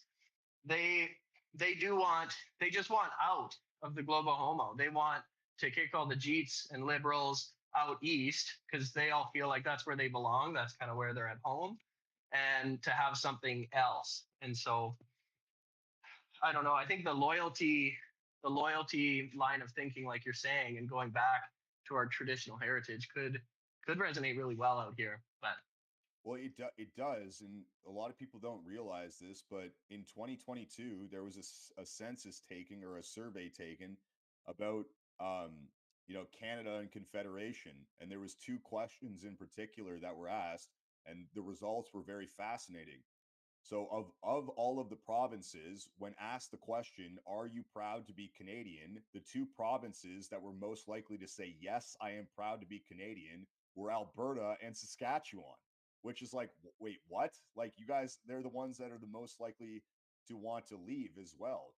But the fascinating part of it is the other question was, are you satisfied or dissatisfied or are you satisfied with the current arrangement of Confederation?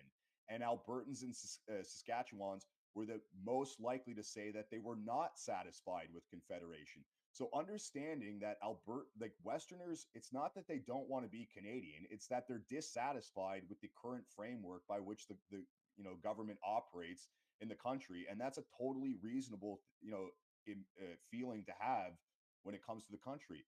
So the correct answer here is not separation, it's a new confederation. It's revolution through tradition. We don't need to fragment ourselves and atomize ourselves into regional components. What we need to do is have a new Charlottetown conference, a new Quebec conference, a new London conference, and figure out a new confederation going forward that accounts for the fact that Alberta is no longer some obscure territory on the edge of the world, because it's not. It should have more of a say in Canadian governments. It should have more ability to determine its own, domestic policy and, resource and immigration policy and all these things. So the answer is a new confederation. It's not dissolve the entire country. It's let's, all get together and figure this out again. Like, let's do it again. Like, we can do this. There's no reason we can't.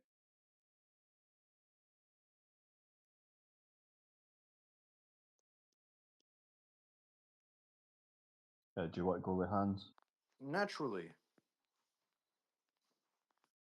Cold on you go, brother. You've got your hand up.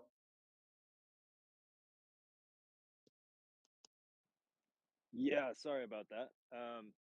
So my question would be now, do you think that we could do something where we organize the disorganized to get more numbers, basically?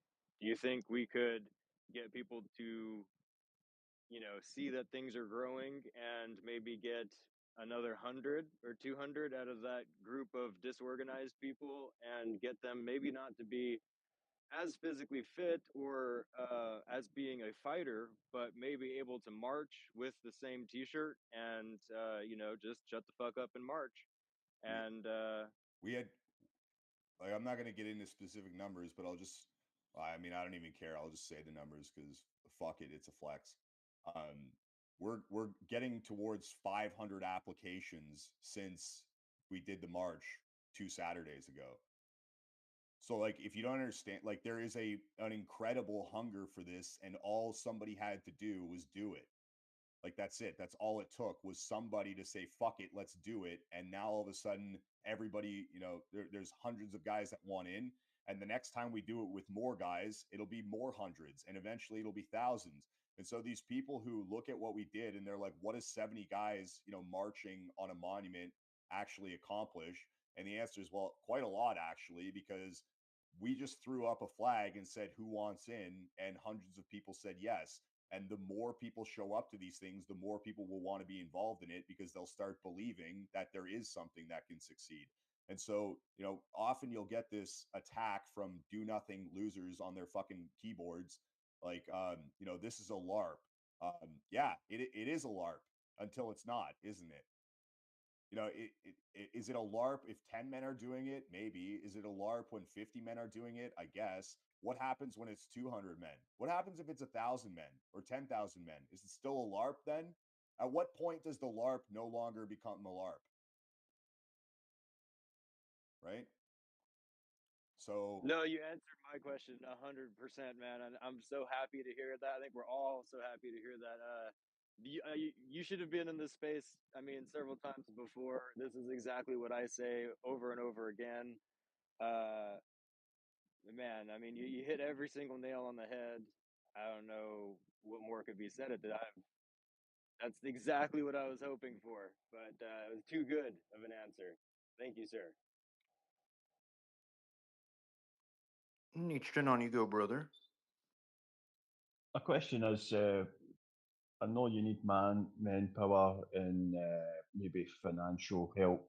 Is there anything else that your organisation needs help in, regards like media or something like that? Yeah. So there's 100. Look,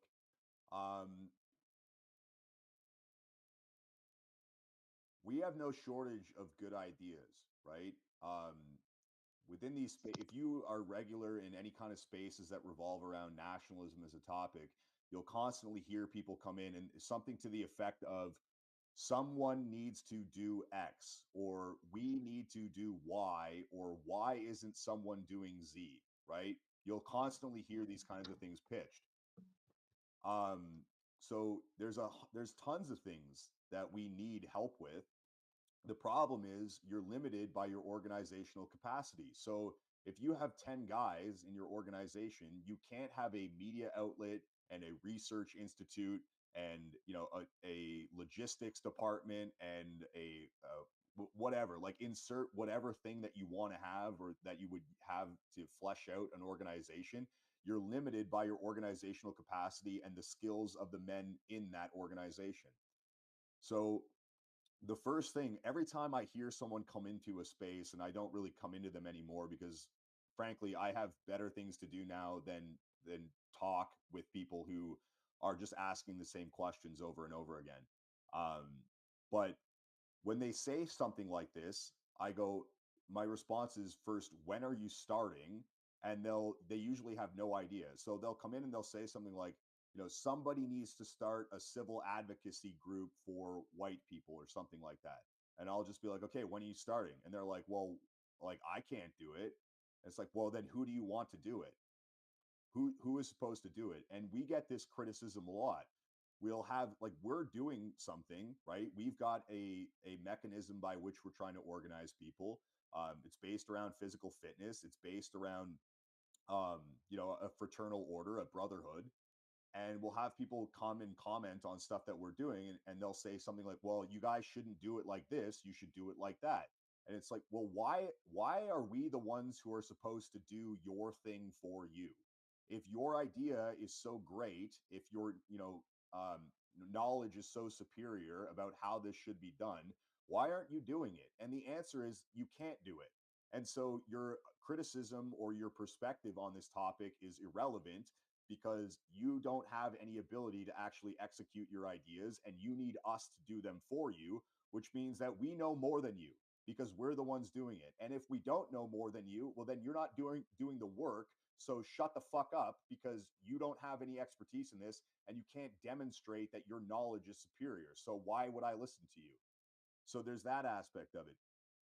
The way I try to explain this to people, though, a lot of the times is like, it doesn't matter how many good ideas we have because we don't have the tools to do them. And so a good analogy to use for this is, there's a lot of people standing around looking at the broken, engine that is our nation, right? Or our respective nations.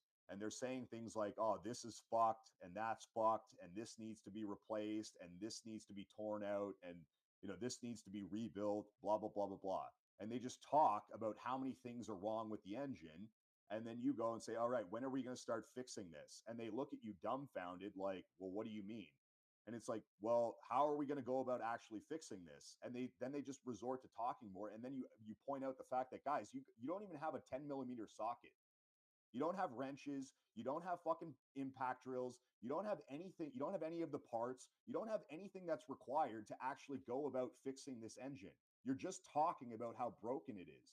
So instead of talking about how broken it is and what needs to be fixed, why don't you start by gathering some of the tools that are prerequisite to even begin attempting to fix the engine? And in this context, it's organized white men. That is the first tool that you need. That is your 10mm socket. If you want to fix this fucking engine, you need organized white men who are all in one organization and capable of acting collectively towards our collective interests. So that's step one, get men organized. If you can't do that, you can't do shit. So that's step one, right? Once you have that, well, all of a sudden you can talk about, should we do this? Because if I have an idea now, and I have ideas all the time, I don't go, who's going to do this idea for me? I go tap guys in the organization and say, hey, can you do this? Can you guys team up and start working on this project? Can you guys do the research on this specific thing and see if this, task is feasible for us to try and accomplish? We have the ability to actually start projecting our will onto, the political world and just society in general, because we have organized white men. We can actually start going about tearing this engine apart and fixing pieces of it. So that's the key step right away, is all of the good ideas, anything that you need organized white men first. So to tie this back to, the question of, do we need guys who go beyond, the ability to march and physical fitness? Of course, but you need some kind of core mechanism by which those guys begin to assemble before you can look at having a research institute or having a civil advocacy group or having a media outlet that's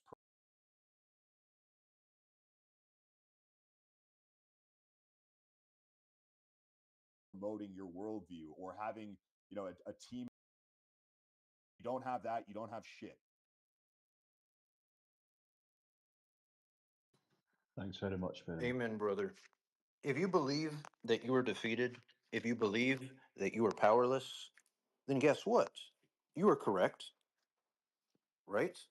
But our ancestors encountered much worse, and we spit on them, we dishonor them by proceeding with this emphasis on this weakness that so many want to push forth. So I am of total agreement, brother.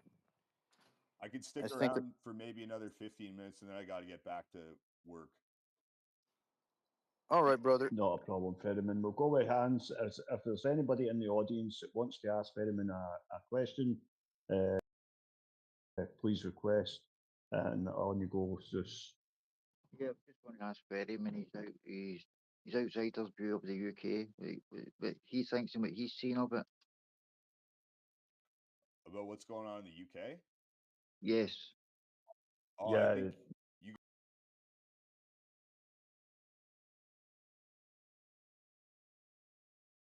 guys are way ahead of the curve. I think people give the UK a bad rap and they act like, you know, this is a very pundits, and I'm not talking about necessarily nationalists, but you'll see this kind of nonsense from people like Cat Turd or you know, Jack Posobiec types, things like that, and they'll do this bullshit where they're like, the UK has fallen, or you know, a couple weeks ago, Charlie Kirk was doing this bullshit where he was like, Islam has conquered Britain, and it's like, no, like you fucking moron, like they're less than 7% of the population in the UK. Like by your own logic, Mexico has conquered America. Like, would you agree with that statement that America has been conquered by Mexicans? Of course you wouldn't, even though they're like what, like 20% of the population or something, Hispanics are. So the UK gets a bad rap, but from what I've seen, they have some of the best nationalists, and they are at least at the head, maybe not in terms of organization, but in terms of like intellectual foundation and the framework that they're operating from what I can see, they're leading the charge in the Anglosphere. Like it's a lot of their guys, with the exception of maybe Australia in terms of street movements, but the amount of the way that they've been able to shape public opinion in the last year from the Southport riots, you know, we've seen this progression with people like Sargon of Akkad and a bunch of these other Civnat types, where they're starting to go full blown ethnat, and that's because of the work of people like Steve Laws, Mark Collett, Zoomer Historian. Like there's like I could go on just listing people, but there's a ton of people who have shaped, you know, the public's opinion in the UK.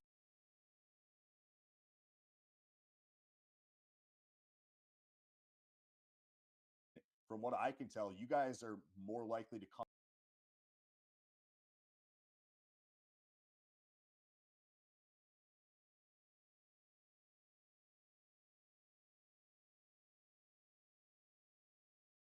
You know, the protests, your demographic situation.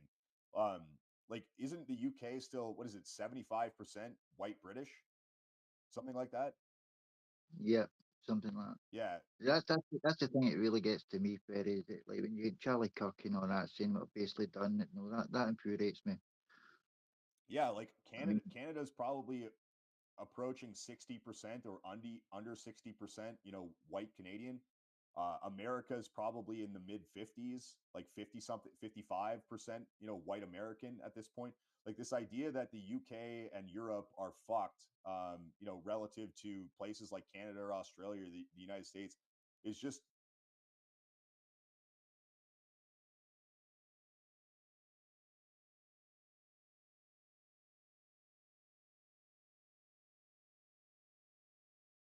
Canada to use the Second Amendment as a crutch. So they think that because they have guns and these other places don't, or they don't have guns to the same extent, that they're fine and they'll be okay because they have guns.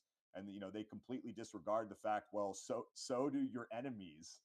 Like, yes, you have guns, but so do the blacks, and so do the Mexicans, and so does everyone. So yeah, you're not really necessarily in a better state because of that. And then also, yeah, you guys have guns, and you like I see this comment all the time from Americans too. It's something along the lines of like, you know, we should be sending firearms and ammunition to the UK, right? For their, it's like, well, you guys have them and you're not using them. Like, what are you talking about? Like this is such a delusional. It's a crutch to me. Like we have guns, therefore we're all right. To me, it's like a safety blanket that they kind of have. So, and again, you see this in Canada too, because, you know, we actually do still have quite a lot of firearms. Gun culture is pretty strong in Canada. I think we're in the top 10 in the world in terms of gun ownership per capita, or legal gun ownership per capita anyways. And so there's a tendency even among a lot of Canadians to do this. Well, I've got my pew pew and I've got my, you know, AR-15 variant, so I'm fine. No, you're not. Like, you have nothing. You're an individual that, you know, has no community, nothing supporting you, and you think that because you have 10,000 rounds of ammunition and 10 rifles, that somehow insulates you from what's being done. And it obviously doesn't, because if it did, we wouldn't be in this mess and it wouldn't be getting worse. So this is just a crutch and an excuse to do nothing, you know, and lean on prepping and gun culture as some kind of, you know, replacement for nationalism. It's delusional. Thanks, Barry. Thank you, brother. Also, I wanted to say that, can you confirm for me, Ferryman? I believe that I posted a link to the group in question, right? Is that the proper one in the nest?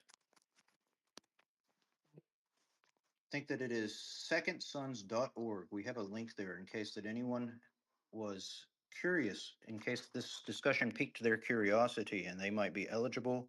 You know what I mean? So I just wanted to state that Frank is present, and I think that he has a question. So Frank, would you like to hop in, brother? Yeah, good morning. No, I do not have a question. I just wanted to reiterate that Perryman, in the time that I've known him, has really created a fine example of what a lot of you younger guys, how you need to think, how you need to facilitate these larger tactics and strategies. So all I wanted to say was that I just want to add a tactical advantage in the overall, call it a movement or whatever. You're going to have 2 or 3 larger groups that might be able to field 500 to 1,000, 1,500 men as we continue to go forward. But I would suggest a lot of you younger guys, like perhaps Koldar, I've been listening to him this morning, a standard reasonable group effort is 75 to 150 men. If you look at that in this respect, as everybody is an auxiliary to someone else, and I don't need to go down the rabbit hole, but it's easier for you younger guys. You want to start something. If you have smaller goals, but you see the larger picture, this is the winning strategy, okay? 75 to 150 men. You can literally do whatever you want with 75 men. And if you have 150 men and they actually are pretty well-oiled machine, it starts to become political after 150 men. When I say political, that means that the speaker, the leader, or some of the guys within that particular organization or group, he may or may not have political aspirations that are, one, a necessary requisite for your immediate township or immediate region, or there might be some big brain guys in there and they're going, you know what? I can see myself in 10 or 15 years, you know, as governor, you know, kind of, I mean, some of you guys will have conversations like that. And if there's a larger, you know, goal-oriented position, well, stay with the 150 men for a year or two and start working your way up. But then and I'll land it here, some of the other fellows, like let's say that we were all in Canada and Ferryman had the largest, you know, standard operating program out there, but there were 10 to 15, 35 to 125 kind of groups, right? Hopefully the guy at the top will see that he can utilize these auxiliaries. Now, the same thing holds true if one of these 35 or 75 man groups, if they require support, this is like the most important part of my statement here. This is where the leadership, they cannot look at these 35 guys and go, oh man, I don't need to fuck around with that because it's just a real local thing. That's precisely the time that the big boys need to turn that 35 guys to 150 or 200 guys just for that event. This is working relationships between some of these spokesmen and leaders. And then all of those men have to, you know, they got to police each other. They have to vet each other. They have to know who is representing power, even at a 35-man group. But all of this is sustainable, guys. All of this is doable. This is something that comes as a matter of course. It only requires the two elements, the leadership principle and the actual mass, the actual men who will commit to marching, to, I loved all that stuff that Ferryman, he always talks about health and all that. This is 100%, appropriate. We didn't think like that, Ferryman, and all the rest in the audience. But when we did our weekend gigs, sometimes up to 4 times a month, and when you do that, there's 2-mile hikes, there's 5-mile hikes with ruck. At first nobody knew what they were doing, but as the veterans started coming on board and some of the ex-law enforcement, they were the gentlemen that said, what you guys need to start doing is, making this a serious endeavor, training with, for a mission kind of a thing, right? This was the best advice that I ever got and all the other men got. And that will be the responsibility of Ferryman and some of these guys who will be elders in another, 3 to 5 years or whatever, because they've been through all this. And then we got Sewell. I strongly encourage these Australians to, I'm not sure his status, and so this is not a, kind of a do-all statement, but one thing that a mistake that we made back in the day, it's not that I didn't want to do it, but I couldn't talk enough people into doing it. If they arrest one of your guys, yeah, you have your attorney. Yeah, he's funded. But, 50 or 100 dudes out in front of the fucking police station or the courthouse or the center of government, these are legal. You can do that. Fucking the blacks have been doing it for over 60 years. Okay, so none of you white boys start crying about, no, we can't. Oh, no, it's dangerous. No, that's Fed talk. Fuck you, man. If you don't actually see what public displays of support can actually do, you need to get into another game, right? So at any rate, thanks again for the talk, Ferryman. It was really good. A lot of good questions, Koldar and the rest. So these are the kind of spaces that will stimulate those 1 or 2 personalities out of 1,000, and we need a lot more of this, because like I've told you guys before, you don't have to look for this fight.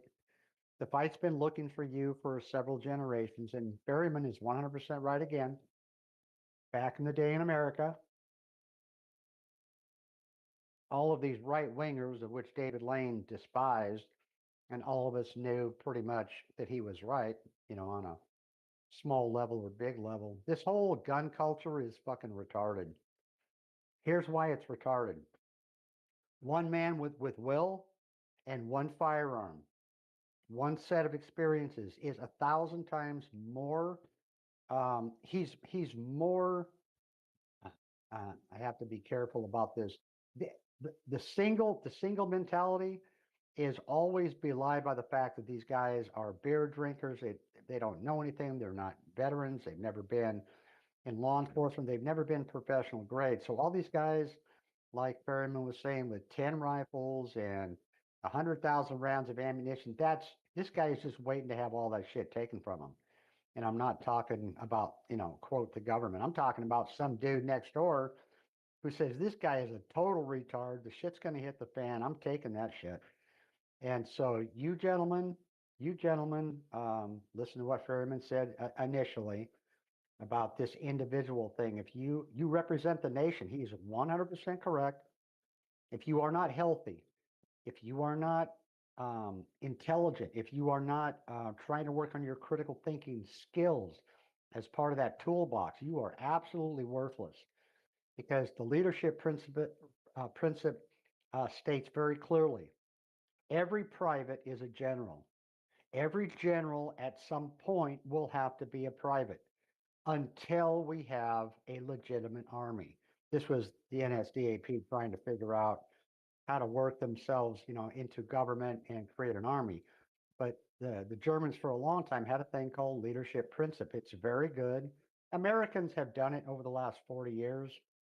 Where let's say the lowest entry guy into special teams or whatever, he doesn't know everything, but he's expected to know logistics, support, a certain amount of strategy, tactics, like officer grade material. He might not ever use it, but if his LT gets taken out, in a combat zone, and he's the only dude left with that experience, then ipso facto, he becomes a commander. That's the way you men have to start thinking every day to day. When you put a group together, that's how you have to think. So I'll shut up. Thanks again, Western, for the space, Ferryman, for your time, and all the men and women in here asking the questions. It was really, really good this morning. I think that this has been an excellent discussion. Thank you so much, Frank. Thank you, Ferryman. I remember that Ferryman said that he needed to head out, so I do not know if this is that point. I can do like or, one more question. If it's a question for me, I'll stick around and answer it. If not, yeah, I gotta get back to the club business. So Yeah, Ferry, I have an easy question for you. Just like in terms of you guys meeting up, you guys are obviously meeting on the weekends, I'm assuming. Is it a Saturday or a Sunday? I don't know even if that's too much information. I Like, can answer that. It depends on the division. So not all guys.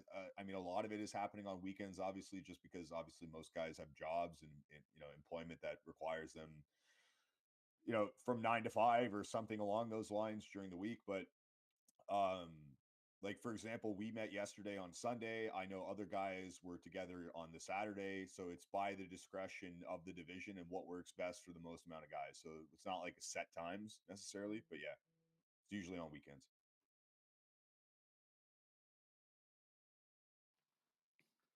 thank you. Best of luck, guys. All right, cheers everybody. Thanks a lot for having me, and yeah, if you ever want me to come back for specific topics, I'd be happy to, but I got to get back to work. Absolutely, brother. Thank you so much. You had a message that it was very prescient. You need to light a fire under those asses and set forth the standards of excellence that our folk pushed forward in the past. Thank you, brother. Thanks, Ferry. Thanks for your time, my friend. Hope to speak to you again soon. All right. So we're going to be wrapping up. I do not know how long. I think that the space has been going on for about 6 hours or so. And I have a life outside of X, believe it or not. So I would do final thoughts from, let's do Koldar, Furious, Polly, Frank, Blonde, then Zeus. Is that okay? Well, my final thoughts is that was damn good. It's a white pill for today. I just crushed my wood splitter, but I'm happy still because that was damn good. And same thing with Eric. They're having more people join up than I think they know what to do with, which is awesome. This is just a white pilling day, white power. Every day is a holy day. Yes, yes.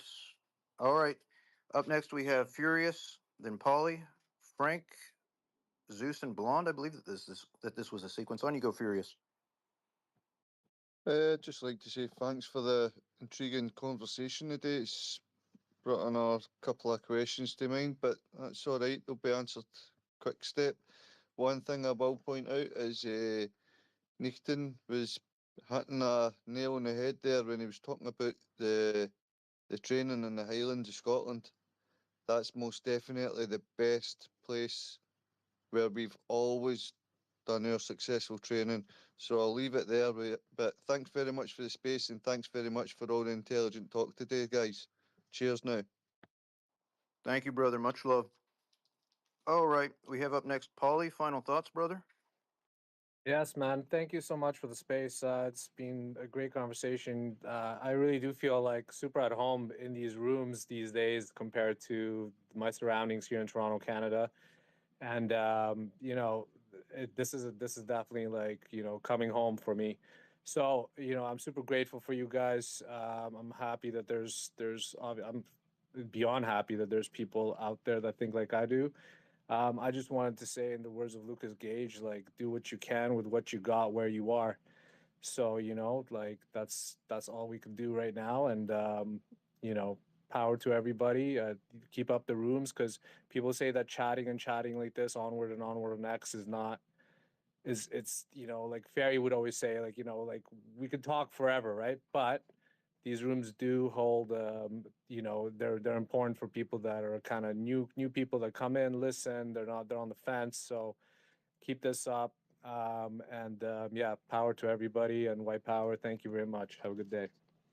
Thank you, brother. Networking, stepping stones. There's talking, right? Getting the concepts, and then there is doing, proceeding with strength with your brother for our folk.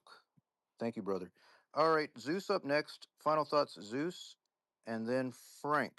Blonde is indisposed at this moment. So, Zeus, final thoughts, brother. Just thanks everyone that's been on here today. Thanks for everybody that's contributed, and thanks to all the listeners. Thank you, brother. Frank, final thoughts.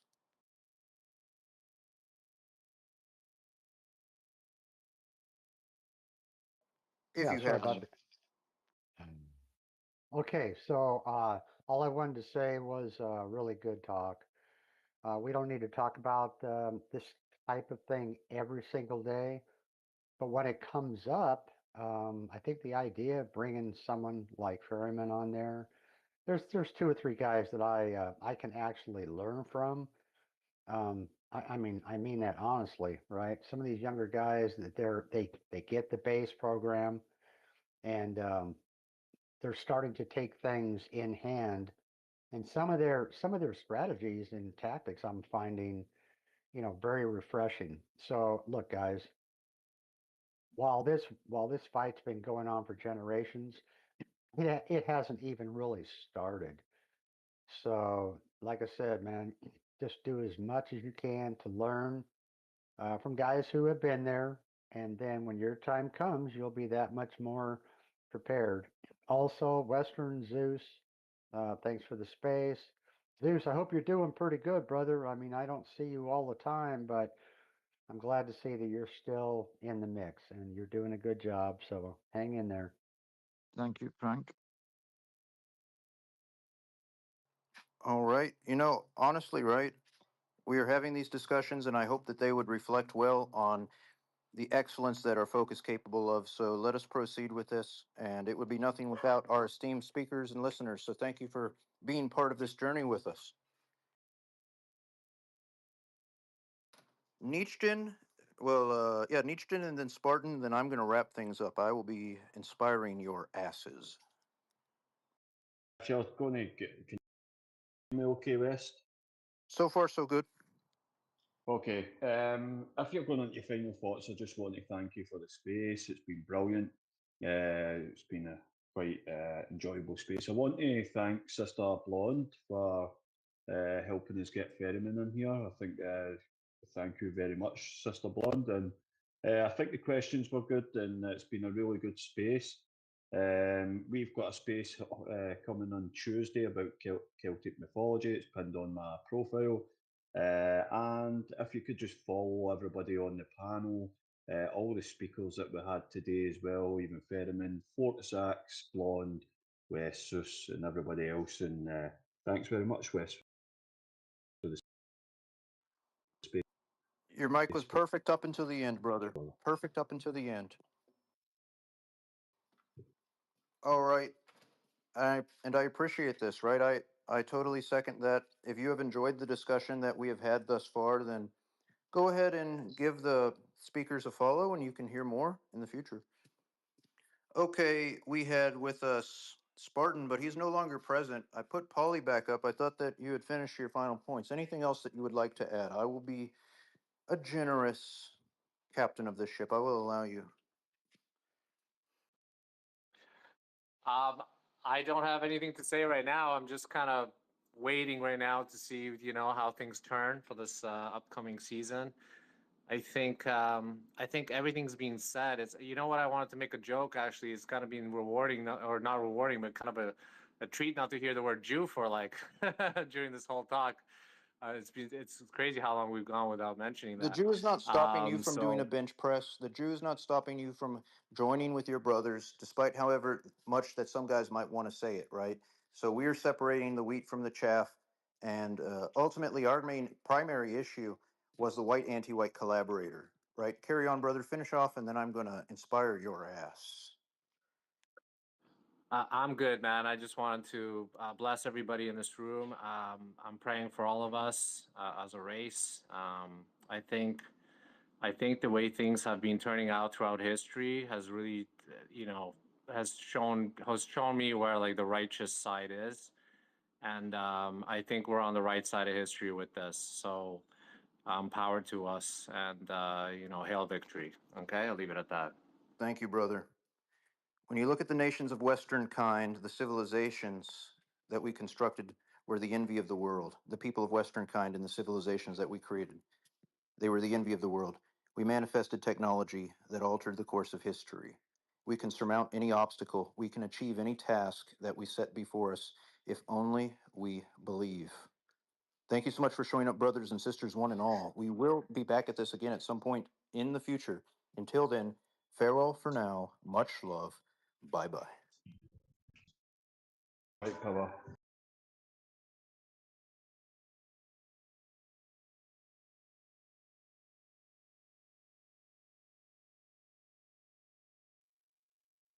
Nice.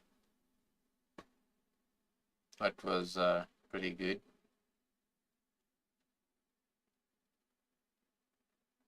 So I'm gonna take about an hour's break, and then I should be back. And maybe we can dive into a different topic. We'll see what we have lined up.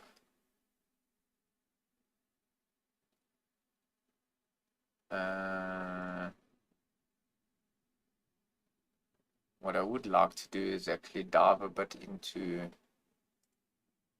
the 88 precepts.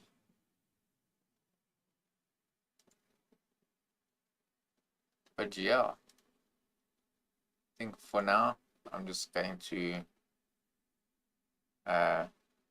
take a small break, and I'll be back just now after I've taken care of a few things.